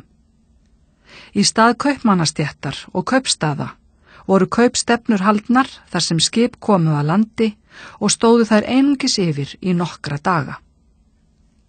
Íslenskir bændahöfðingjar réðu mestu hvaða lög ríktu í landinu og þeir töldu hagsmunum sínum best borgið með því að koma í veg fyrir þéttbýlismyndun með sjálfstæðri sjómanna og kaupmannastétt.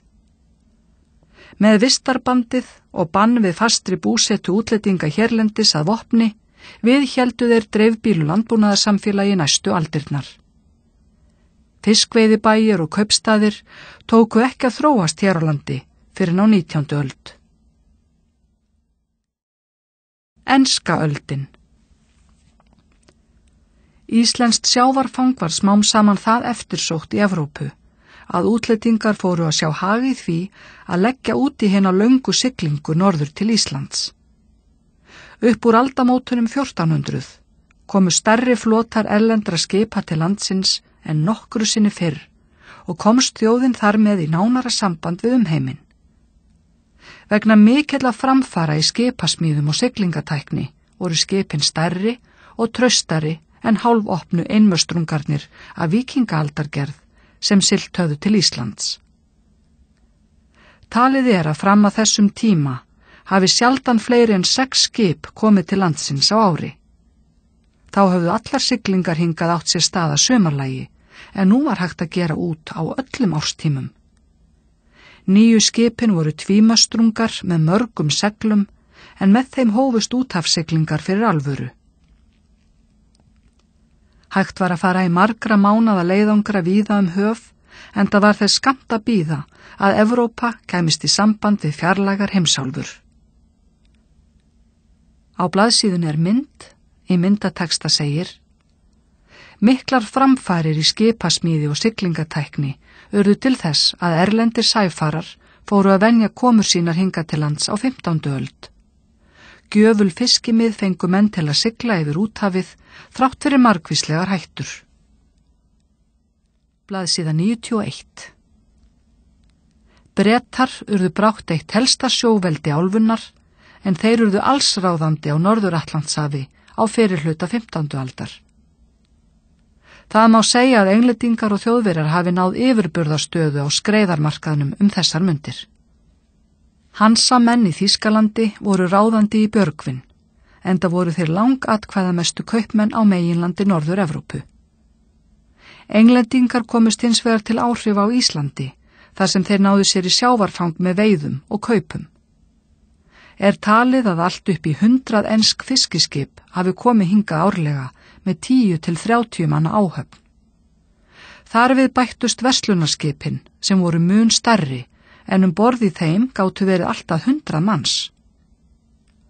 Þar við bættist að enskir kaupmenn buðu upp á meira vöruúrval en Íslendingum hafi staðið til boða fram að þessu.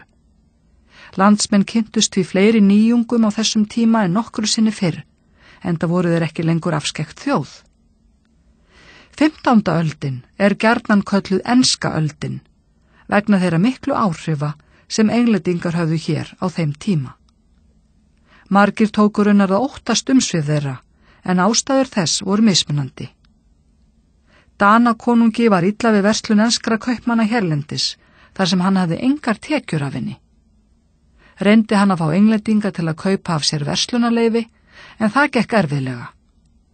Íslendingar vildu njóta góðs af frjálsri verslun, en eignabændum líkaði hins vegar illa við fiskveiðar Englendinga. Verst fannst þeim þegar Englendingar fóru að koma sér fyrir hérlendis til að stunda útgerð.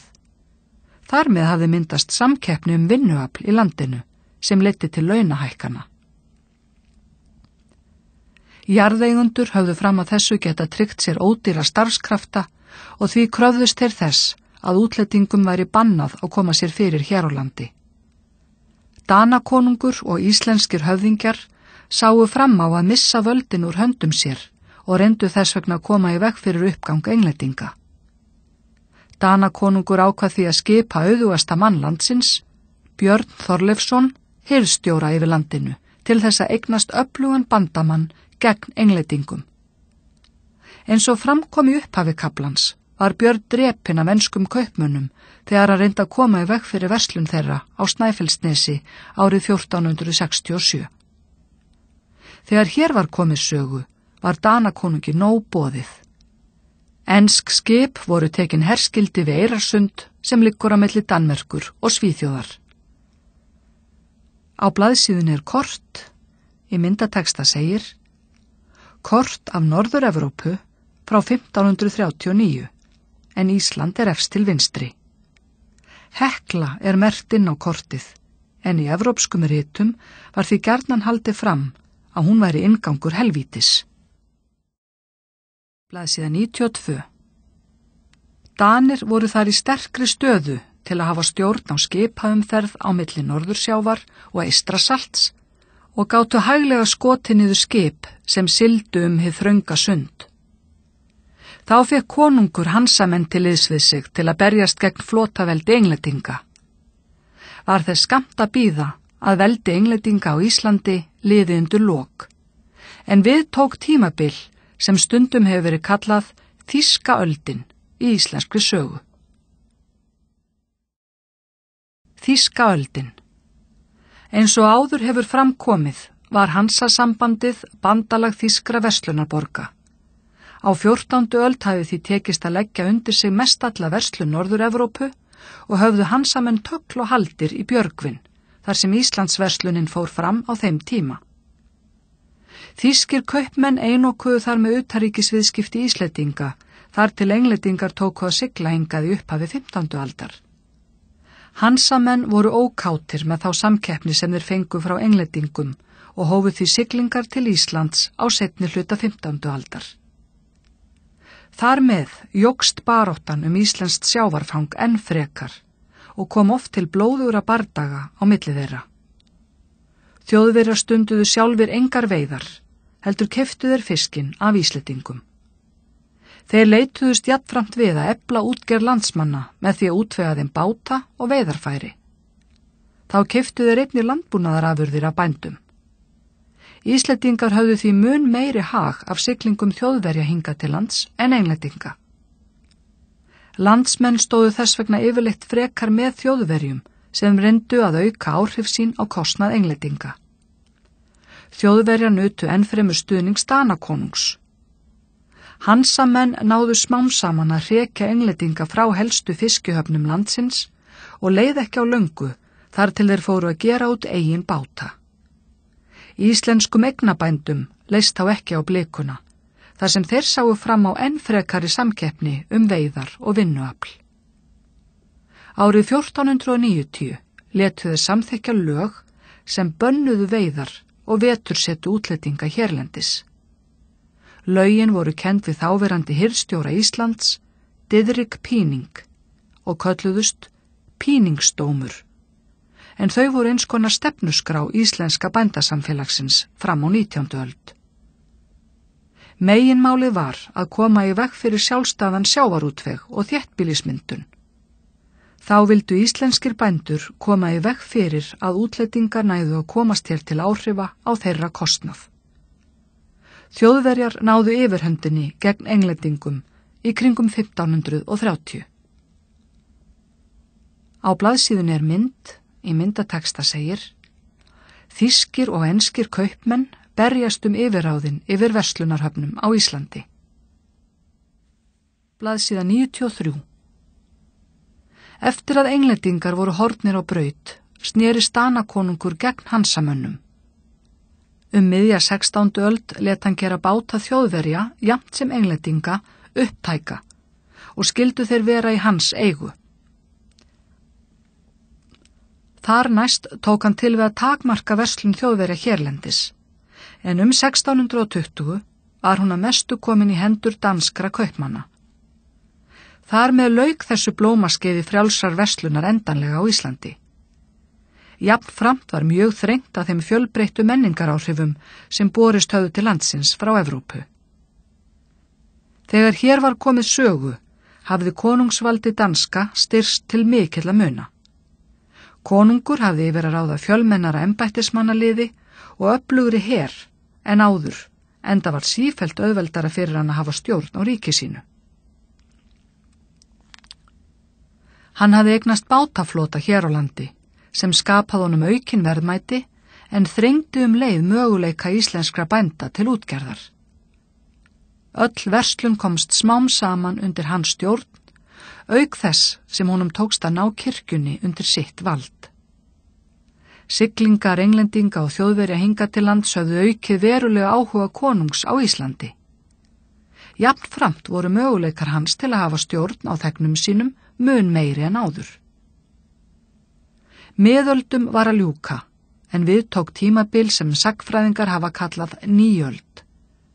Evrópumönnum hafði tekist að sigla til Ameríku rétt fyrir aldamótin 1500, en það markaði upphafið að sigurgöngu Evrópu víða heim næstu aldirnar. Veröldin varð opnari en nokkru sinni fyrr og Evrópumenn lögðu undir sig heimsálfur og lönd með góðu eða illu. Menningarstraumar bárust heimshorna á milli og miklar framfarir áttu sér yfirleitt stað í Evrópu á næstu öldum. Þróunin var hins vegar þveröfug á Íslandi. Eftir langvarandi hagsæld, þar sem erlendir kaupmenn keftust að eiga viðskipti við landsmenn, varð öll verslun bundin við Danmörku. Viðskiptakjör versnuðu, vöruúrval dróst saman og menningaráhrif bárust fyrst og fremst frá Dönum. Mjög dró úr sjálfstæði þjóðarinnar á næstu öldum. Í hönd fór tímabil vaxandi einangrunar Íslands sem afskektrar hjálendu í ríki Danakonungs. Það fór ekki að rofa til aftur fyrir á 19. öld, þegar sjálfstæðisbarátta Íslendinga hófst.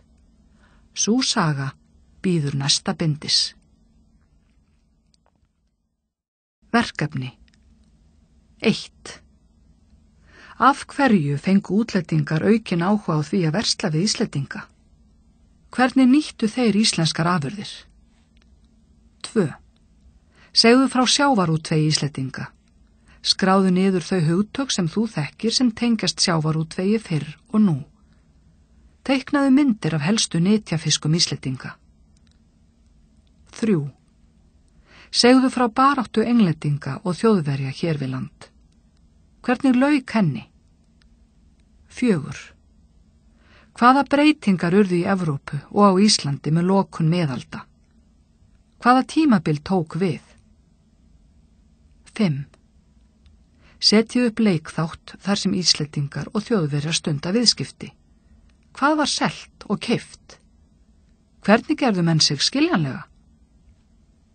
6. Hvaða atburðir í sögu Íslands frá landnámi til 1520 finnst þér áhugaverðastir og af hverju?